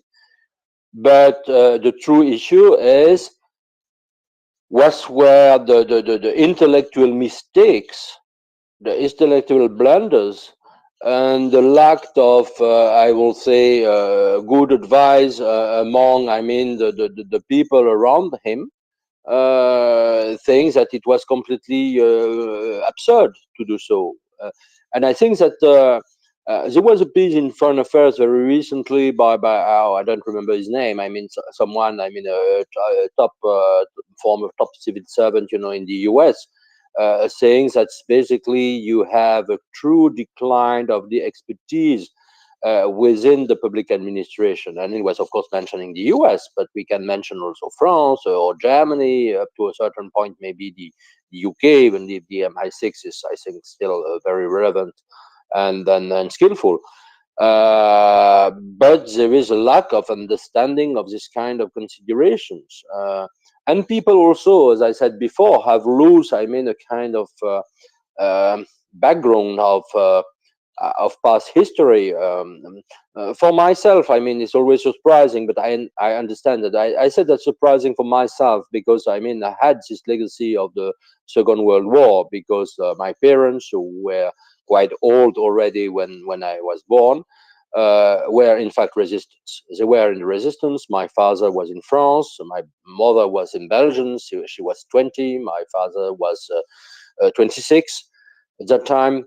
And of course, they told me, I mean, about the resistance. My mother was deported in Ravensbrück concentration camp. Of course, she survived. And she was imprisoned as a resident fighter, not as a Jewish woman, because she had falsified documents. But she told me especially about, you know, the certainty that she had and that, I mean, her companions had at that time, that they were fighting about radical evil. That's why, I mean, the question of evil is also very, very often present, you know, in my writings and talks, etc. Because I have this kind of consciousness. But the fact is that this consciousness, also for historical reasons and because of the lack of historical transmissions, has vanished in the minds of many leaders.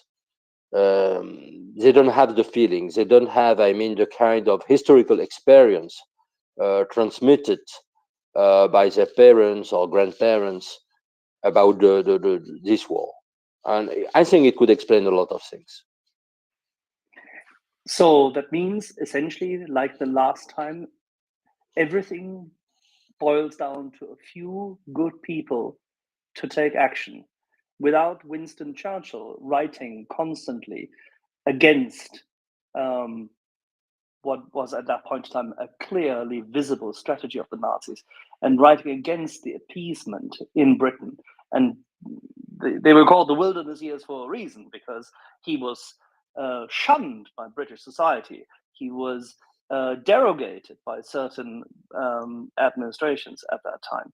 And he was not even on speaking terms with people who were staying in Downing Street for some time. But without him speaking up for his own motives, for national motives, for the defense of the realm and the likes, none of that would have happened. We could go through many names and many individuals. Individuals make a difference. We can see it now in Ukraine.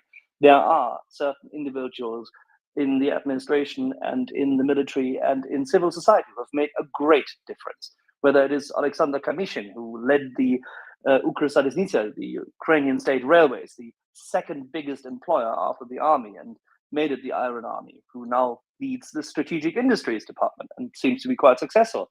Whether it is President Zelensky in the south, whether it is his generals who are adulated by the public, their individuals make a difference because they act. Now, the question for you, Nicolas, and this is where David and I would have nearly started out with, but then again, it fits perfectly now.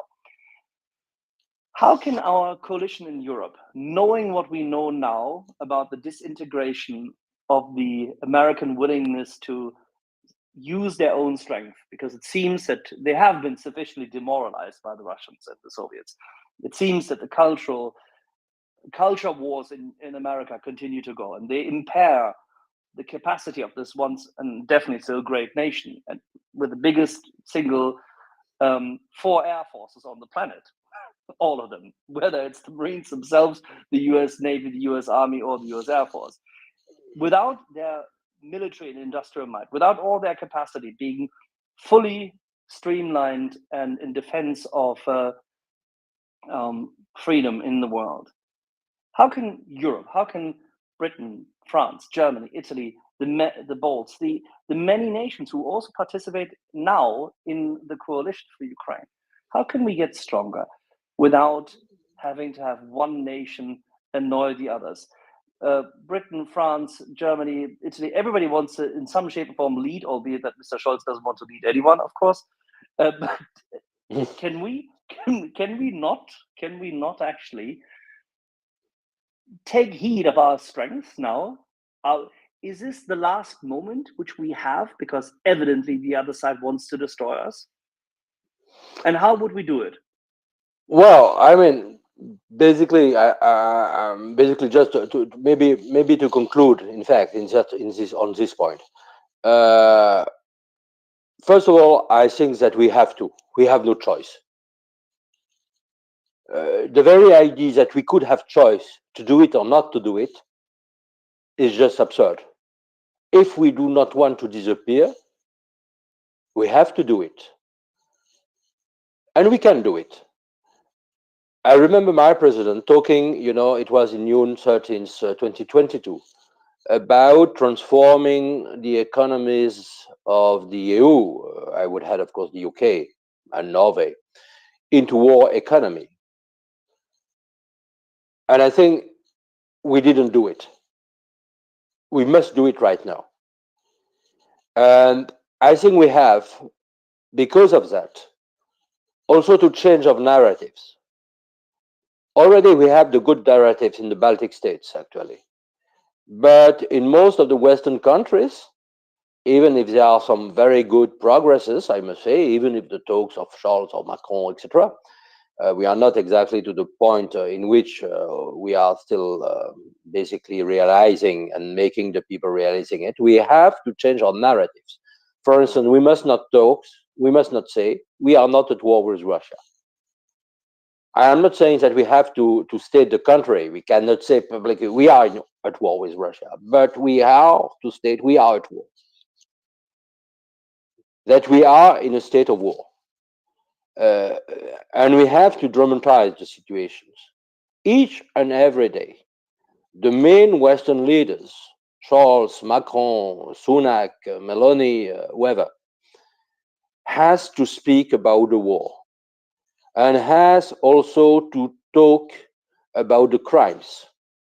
Because I think that the Western leaders are not sufficiently raising awareness of their fellow citizens about the war crimes, crimes against humanity, crimes of genocide, and crime of aggression, those four categories perpetrated by Russia in Ukraine.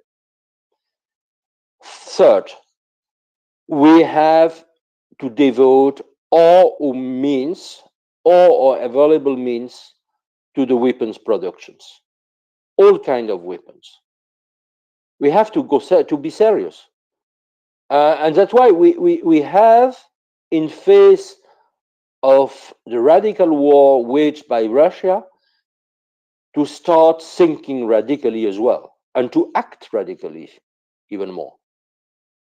And I think that will be a full change of mindset. Of course, there could be a kind of vertigo felt by, those Western leaders in face of what could be the next months or years. But we have to do so. And taking the lead, that's exactly recognizing that we are in a state of war. It's not trying to say, well, we are not at war, the Ukrainians are, but we are not the Ukrainians. No, we are the Ukrainians. We are the Ukrainians. We are all Ukrainians. And we cannot consider Ukraine a kind of external nations. And I think it must be this transformation of mindset.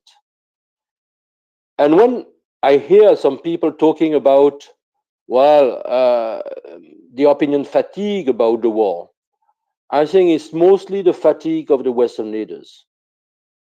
I think that the opinions are ready to understand. Thank you for that. Nicola, I have an inbox full of questions from our audience. I know that we have very little time left, but no, because normally I have a phone call in 1 minute. I knew. Can you promise me one thing? Can we continue our discussion, because it has been tremendous, and thank you for taking so much time. This was delightful, but I would hope that we can speak again, and next time also engage our audience with their questions. Would that be okay? I would like. We can do it next week. It will be probably easier for me. We have to put a date and to fix a date and to arrange something, and we can. And then I promise you and hope that you will come back I will have some more times to also to answer your questions. That It is will be my wonderful. pleasure. It might be my pleasure. As I mentioned, I have elaborated that on my last book. If you read French, I hope it will be translated. It will be translated in Ukrainian. I think in a few months. It will be translated in German. It will be translated also in Georgian. I do hope. But still, I mean, it's available in French. We shall be all read up and ready, and we'll do this next week. David, you and I will coordinate this in the background. Nicolas, that was fantastic. Thank you very much. Merci bien. Wonderful. Thanks very much.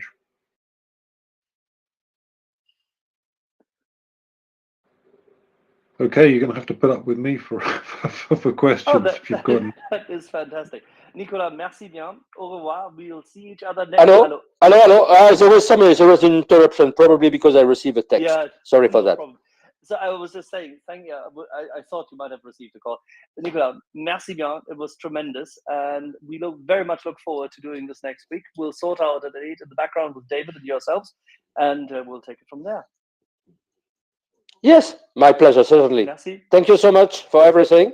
Thank you for organizing that, and see you or hear you very soon. Okay. And see you as well, I hope.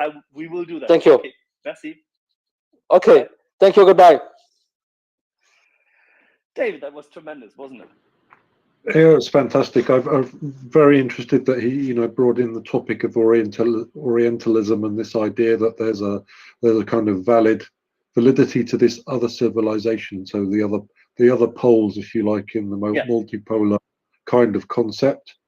It needs this. Actually, that's the funny part. In order for them to be able to embrace something, we have to have it already as an opinion, and they can only then help us convert to that opinion and make it orthodox.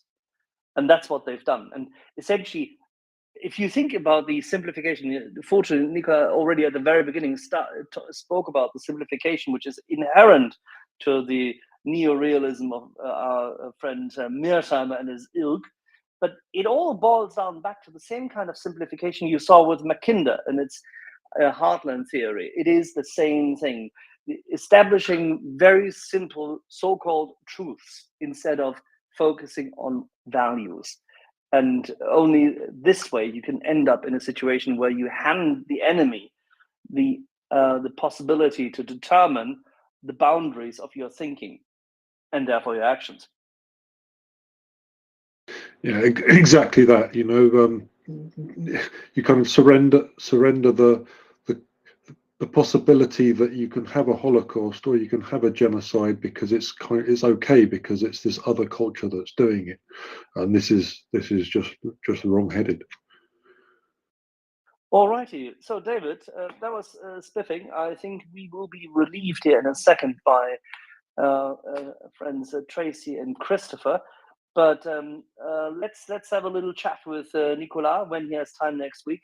We should thank him profusely because that was really a par force tour and very delightful.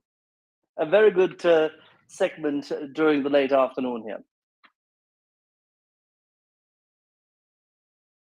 Hope everyone enjoyed it, and welcome up Christopher and Tracy. It's the Tracy and Christopher show coming. All righty, Christopher, I hope you enjoyed it just as well. And I will be saying good luck and also good night already for today because I have to return back to work. But it was a sincere pleasure. Thank you very much. David, we'll be talking. Christopher, cheerio. Yep. Thanks, Axel.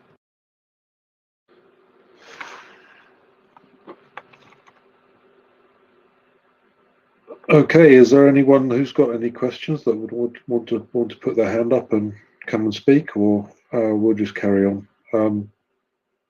Christopher, can you speak? Or Tracy, can you hear us? Oh yeah, David, I can. Thank you. That was good, David. Thank you very much for that. That was nice. I am waiting for elevation, so to speak. Back to you. Yeah, it might be that I have to do something here. Have you been watching the news today, Chris?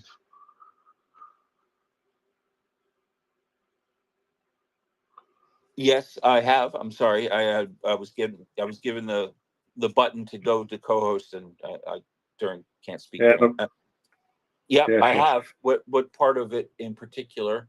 The were- US side of things. I mean, we skipped over that at the beginning because I think we've done it to death. But I guess there might be some updates. So, is there any sign of breakthrough there? Well, from what I gather, it looks like there's going to be if I don't know if it has happened yet. The Schumer's going to bring Schumer, who's Chuck Schumer, who's the head of the United States Senate. He's going to bring the bill up, and everybody will vote on it, and it will need it needs 60 votes to pass, and it will probably not get, because there's a 51 seat majority out of 100 for the Democrats, but I don't think they're going to get 9 of the other side, the Republicans, to vote with it. So what I think you're going to see is it's going to fail, and then he'll quickly move to try to get a single bill for minus the border, a single bill out for funding of Ukraine, and whether it's standalone for Ukraine or whether it's bundled or packaged with Taiwan and with Israel, that remains to be seen. But I think that's his strategy. So there's lots of machinations that go along with it, and there's more strategy, especially on what is potentially going to be a not vote in the House. So if the Senate passes the bill, and then it sends it over to the House to vote on it, and the House is being very obstructionist for a variety of reasons, but most of them probably leading to the desire to continue to have controversy ahead of the November elections. And it looks like, unfortunately, the former president, the former impeached twice president, that means charged and set to trial in the Senate twice, that individual seems to be going to be the nominee. And I cannot fathom why that just it just absolutely blows my mind. It's the lower courts, appeals court, struck down his petition for immunity for the charges that are against him. It's going to go to the Supreme Court, and I think, from my feeling, is that the Supreme Court will uphold the lower court, because basically Trump is saying, no, I'm above the law, and that's just not the case. Especially for certain things, that's just not going to be the case. So I would be very surprised if the Supreme Court reverses the lower court, the appeals court ruling. It was a 3-judge panel, and it came as an unsigned verdict, meaning that no one person decided to take the lead on it. So it was I guess it was figure out that it was everybody. Anyway, is that that's about all I have at this moment. I'm not sure. I can look for. I'll look for more as we co-host. But okay, back to you. We can't make news where there is none. But the question I would have is, how did we end up in this mess, right? So, and what I'm getting at here is that, why on earth was the border stuff put in? What's that got to do with aid for Ukraine and Israel? I think if I was going to speculate on that there was several of the Congress people have come out and said specifically that they were looking to get the border, and it was being used as, what did they say? The funding for Ukraine and Israel and Taiwan was being used as leverage in order to get movement on the border, which from my observations, polls pretty well with the constituents in the Republican Party. There is definitely an issue with crossings and things like that, and I would bet dollars to donuts that once it shakes out, you're going to find Russia has a lot of influence there in terms of setting things up and money and Russians pouring over trying to get in. And, there's the rules that make up the border were put together. The latest ones were put together by a Republican administration years ago. And so there's not, there are ways of trying to, but Biden isn't about to just be a dictator, right? He's about following the law as it's written, and not, in this case, he is, and not circumventing it like the former president did by executive fiat, which is much more of a dictatorial and less of a running it through Congress. Congress should be addressing this. Congress should have addressed this. They've had 30 years to address this or more. And so I guess to answer your question, how did we get here? With the recalcitrance of the system is being used for political advantage. And unfortunately, what you have is you've got a lot of people caught in the crosshairs of this. And it's not, there isn't, I don't know how to say it, but it's the unfortunate is the wrong word. It's just not the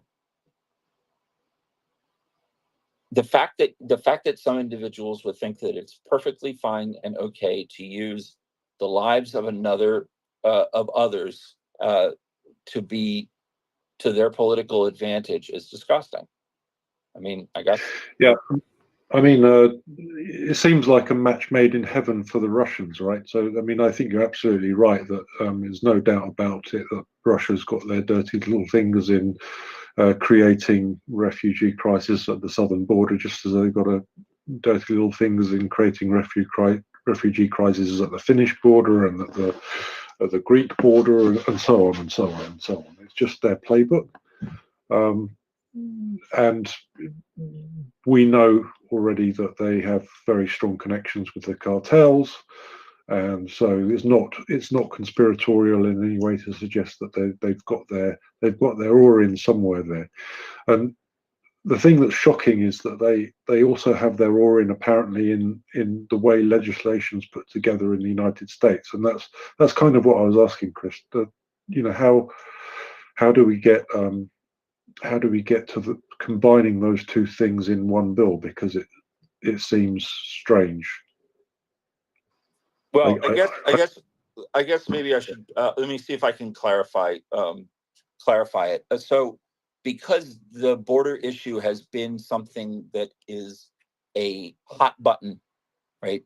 Years ago we used to have abortion, right? Abortion was the hot button, and those individuals that are on the right and the far right, and and even some people on the center and the left, of course, are against abortion, but the people that were using that as having the ability to campaign on it, raise money on it, and push their agenda on it is what's happening here.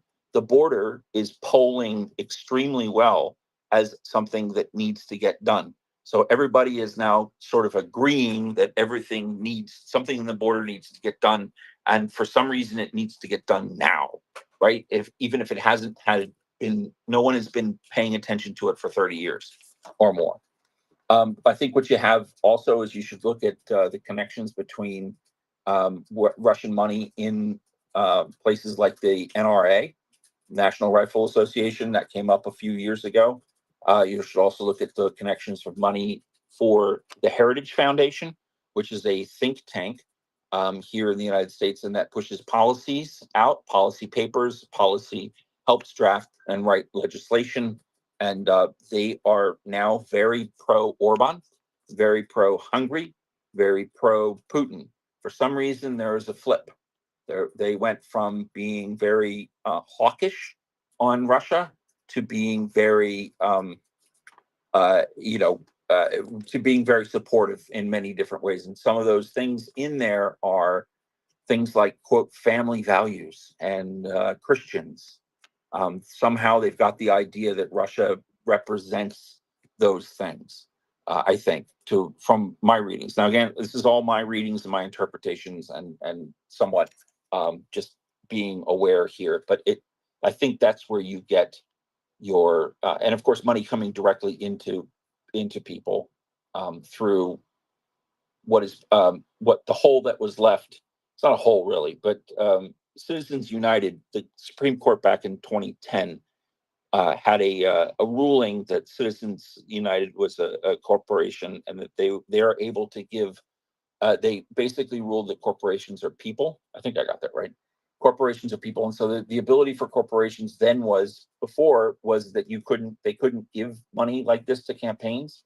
So now corporations can give unlimited money, dark money as it's known as, to a campaign or to a PAC, a super PAC, which will then push an agenda. And so, as you can imagine, if you're throwing more money at it, you're getting more coverage of it. You're getting more of it out there. You have more experts working on massaging the narrative. And so that's where from 2010 forward, I think we've lost. And some people could probably argue, and this might be something that Axel would take on, would be the Decency Communications Act that part of the Supreme Court struck down some of the provisions in the way that people have to follow up with providing fair time and use on that. I'm not 100% up on that at the moment, but yeah, I think you get the idea. Back to you. Yeah, that's great. So Ukrainian, I guess that's Ukrainian war update. You put your hand down and up and down. So I don't know if you wanted to have a word, or we go to Leon. I guess as your hand's not up, we'll go to Leon. And before we do that, I'm going to drop now, and Tracy will come up. Oh, very well, David. Thank you for hanging out. It was cool. I like your avatar. That's cool. What is it? What is the picture of? I can't really see it off the phone. That's a picture called "The Steadfast Philosopher." It's by a painter, a student of Caravaggio called Gert von Honthorst. I like him because he's funny. He makes funny paintings in a kind of Renaissance style. So I recommend you look at a few of his paintings. They're very entertaining. Okay, will do. Thank you. Oh, I learned something. I like learning things. Anyway, I'm sorry, Leon, you had your hand up, sir. Hey, yeah, I just wanted to kind of piggyback on what Christopher is saying there about what's going on in our politics. I've seen a lot of tweets, a lot of conversation about what is going on, how could this happen, and it appears to be coordinated. There's a messaging that Ukraine has been pushed to a political football as a kind of a pawn, and I mean you can't rule out that Trump is involved in pushing that to the margins, pushing Ukraine to the margins to try and get himself reelected. It's also in line with kind of the rhetoric that he spews. So he's got his party lined up behind him in an effort to minimize what's going on in Ukraine and to pander to his base and attempt to get him reelected. That's just what it is that we're dealing with one party who doesn't seem to believe that Ukraine is as important as it really is. And it's unfortunate. It's tragic because they're serious. They're not just it's not actually just a game to them. It's not just a football. It's something they're actually trying to do. They are not, or trying not to do, by funding Ukraine, making sure that they can win this war. So I think that was a great point you made, Christopher, and I agree 100%. Thank you, Leon, very much. Hold on, let me follow you. Sorry, I like your sunflowers. Much love, much love coming there. I got those at the beginning of this war. I put those on my profile because of all the things that were happening at the time. So follow back coming at you. Well, we certainly do. We certainly do appreciate you being here. Thank you for coming up. So we are now Maria Report. Just kind of do my little PSA intro here. Maria Report. We are a Twitter space, information space, X production. Not so much X, Elmo, whatever. Anyway, can't get used to that. Won't get used to that. We are here 24/7, 365. We are a venue for showcasing Ukrainian voices, to showcasing the genocidal invasion of Ukraine, sovereign nation, taking of its sovereign territory, and by the, I guess they say the Rashists, by the Russian imperial, I don't know what you call them, horde, I guess is probably kind of a good term at this point. And we're here to elevate the voices of the truth about the war and the genocide that's happening against the Ukrainian people, the destruction of the Ukrainian lands, the absolute abomination that is the decision by the little man in the Kremlin that the Ukrainian people don't exist, that they are actually secretly Russians waiting to be rescued from a Nazi regime. It's kind of funny. The regime was run by a Jewish man. I'm not so sure. I mean, he's not run by the Jewish man. He's the head of it. And he's Jewish. That would be President Zelensky. So that's kind of a funny thing. I always am entertained when I see people saying that. It just belies a lot of ignorance that's out there, and or just the desire to parrot something that is, I think in some ways what I see that goes on is just being spiteful and hateful for just the sake of being hateful. And you got to look inward, I think, as a person, and try to understand why but I don't know. I guess at some point there's people don't change unless this is my opinion, right? So my opinion is that people don't change unless there's a lot of pain involved. People will go along with whatever they're doing, and they'll keep the status quo unless something arrests that behavior and or arrests that thinking. And it generally takes, in my opinion, a lot of pain and grief and suffering in order to make that change. It's not an easy task, but it's possible. I don't have any hope for the Russians personally, but the Ukrainians are definitely showing us what the best side of humanity is, and what their desire to be democratic, their desire to be a free and independent country.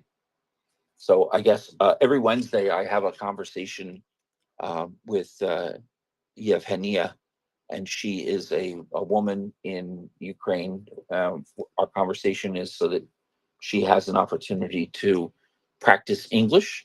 Her English is actually really great. At some point, I hope she has the desire to come on to Twitter. She hadn't used Twitter really before. We've been working together. Basically, we just tell each other stories, and she works. But today, which is kind of what this monologue is about, she asked me if I had seen the news, and I said, "Yeah, of course." And we went through what was happening in Kyiv and the missile strikes, and even in her area, which is a little bit on the outskirts of things. They had two air raid alerts. One before school, one during school, and then school. She has a school-age son, and so she talks a little bit about what it means to be, having to go get her child during and the air raids and things. So, she asked about the news. She asked if I had seen the news, and she asked about looking at the reporters that were being harassed by the security services. And she was very animate about the fact that was not right. That was not professional to be harassing the reporters. We don't do that kind of thing. So it was her her take on it, because we want to be a democracy. And I just get sometimes so tripped up when she, I listen to her really just speak, and she's just, she's so positive in some ways, and just, but really fiercely interested in seeing Ukraine succeed. So she gives me some inspiration. Anyway, that's my small rant for today as we wait for Tracy to come up. You see a lot of people in the audience. I see, let's see. I Spy with my little eye, Forever Child, Bull Terrier, Beneficial, Tracy coming up and saving me from waffling, because her waffle is better than my waffle. She uses syrup and I think some blueberries and maybe a little bit of whipped cream. Yummy. Tracy, how are you? Back to you. Hello, Christopher. I am very well, thank you very much. Thank you for asking. How are you today? I'm smiling. I had a great conversation with Yevgenia, and she's she was just, it's life for them. Like air raid siren, take your kid to school, make air raid siren, kid sleeps through it. She's like, I woke up, but the alert, he completely slept through it. And she's like, I was able, make him breakfast, get him off to school, and then there's another alert later on in the day, and he had some shortened classes, and went and got him. They have this little chat message group that all the parents and the teacher communicate very well. So it's speaking with her and listening to the sort of day to day. It's so matter of fact in some ways. Anyway, back to you. Yeah, I think that's the thing, though, isn't it, that makes it.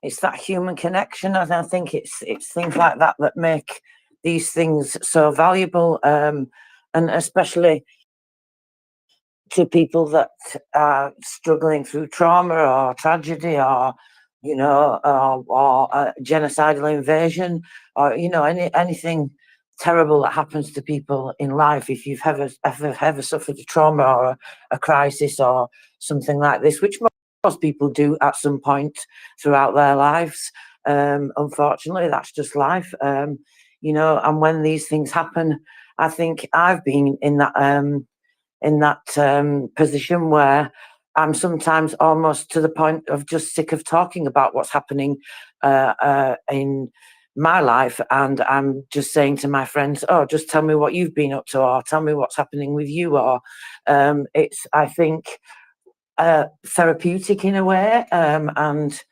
that gives her the opportunity to then speak to you if she feels like she does want to speak about things. And of course, there's not pressure to speak at the same time. So, you get it from both sides, and I think that's a wonderful thing. And I think it's a fantastic thing that you do. And I believe Robin also has a speaking partner, which I think is a really wonderful thing. Kind of reminds me of when we would have pen pals when we were kids. It's a bit of an old-fashioned thing now, but you would write to people in another country that you had never met and probably would never meet, but you would build a relationship and a friendship over many years, writing to each other. So it kind of reminds me of that, Christopher.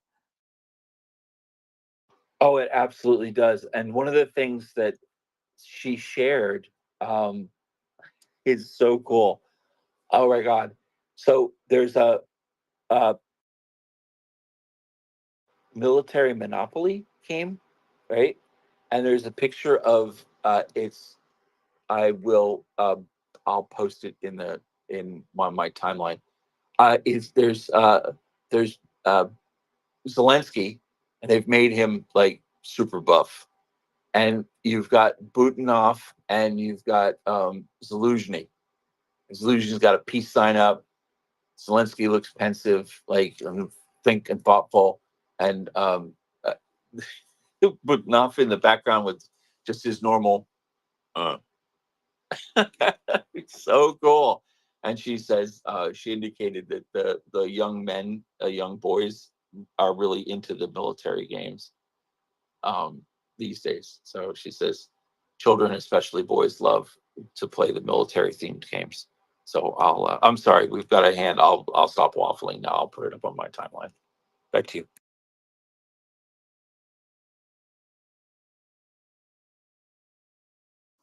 Beneficial, hello, welcome. Please go ahead. Oh, thanks. I came up because I heard my name. I was paying half attention. Because I've been working, and this is like my this is my background radio when I'm in the middle of working. But I heard somebody call my name, so I figured I'd come up. So forgive me if I don't know exactly everything that you guys have been saying.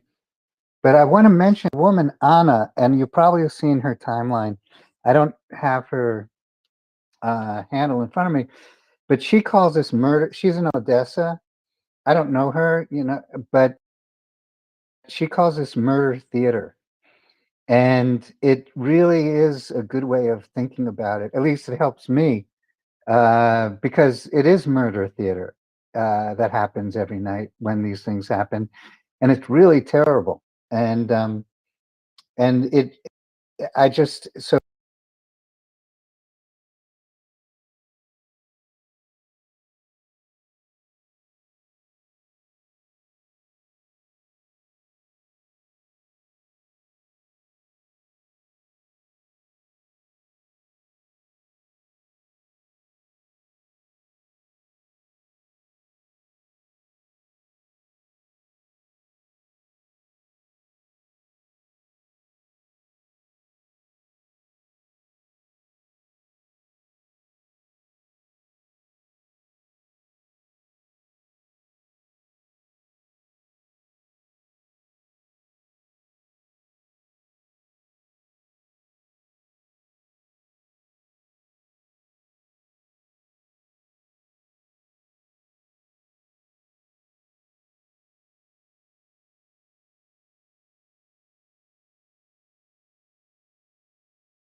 being fired. I just thought of her in murder theater. It's like it really says it all to me. Really sucks. I wanted to understand from Ben's perspective what made it doomed to fail, the bill. Thanks. Look, I'm no expert on this whole thing either. This is not something I pay a lot of attention to, but it's almost like, when you have a business deal and you put poison pills in the deal. So for that, that it's, it has one purpose only. And there were poison pills in this one, to use, basically a contract term, in my view. And like some examples are, and look, I'm no expert. The thing just came out. I only took a quick look. I listened to a few people, and things that made it doomed from from the Republican side, was that there are so many what they consider loopholes in the provisions for the border provisions, that they can basically be negated by presidential fiat at any time by an executive order. And so the concern on the Republican side is, yeah, this is all kind of a shell game. You can write anything you want, but it's all going to get by emergency decree, which is what President Biden has been using to influence the border control aspects. That it basically is the whole thing is never going to happen. It's just a piece of paper, and it'll be negated instantly whenever the president feels like it. And there are details to that. And then the other part is that it lets and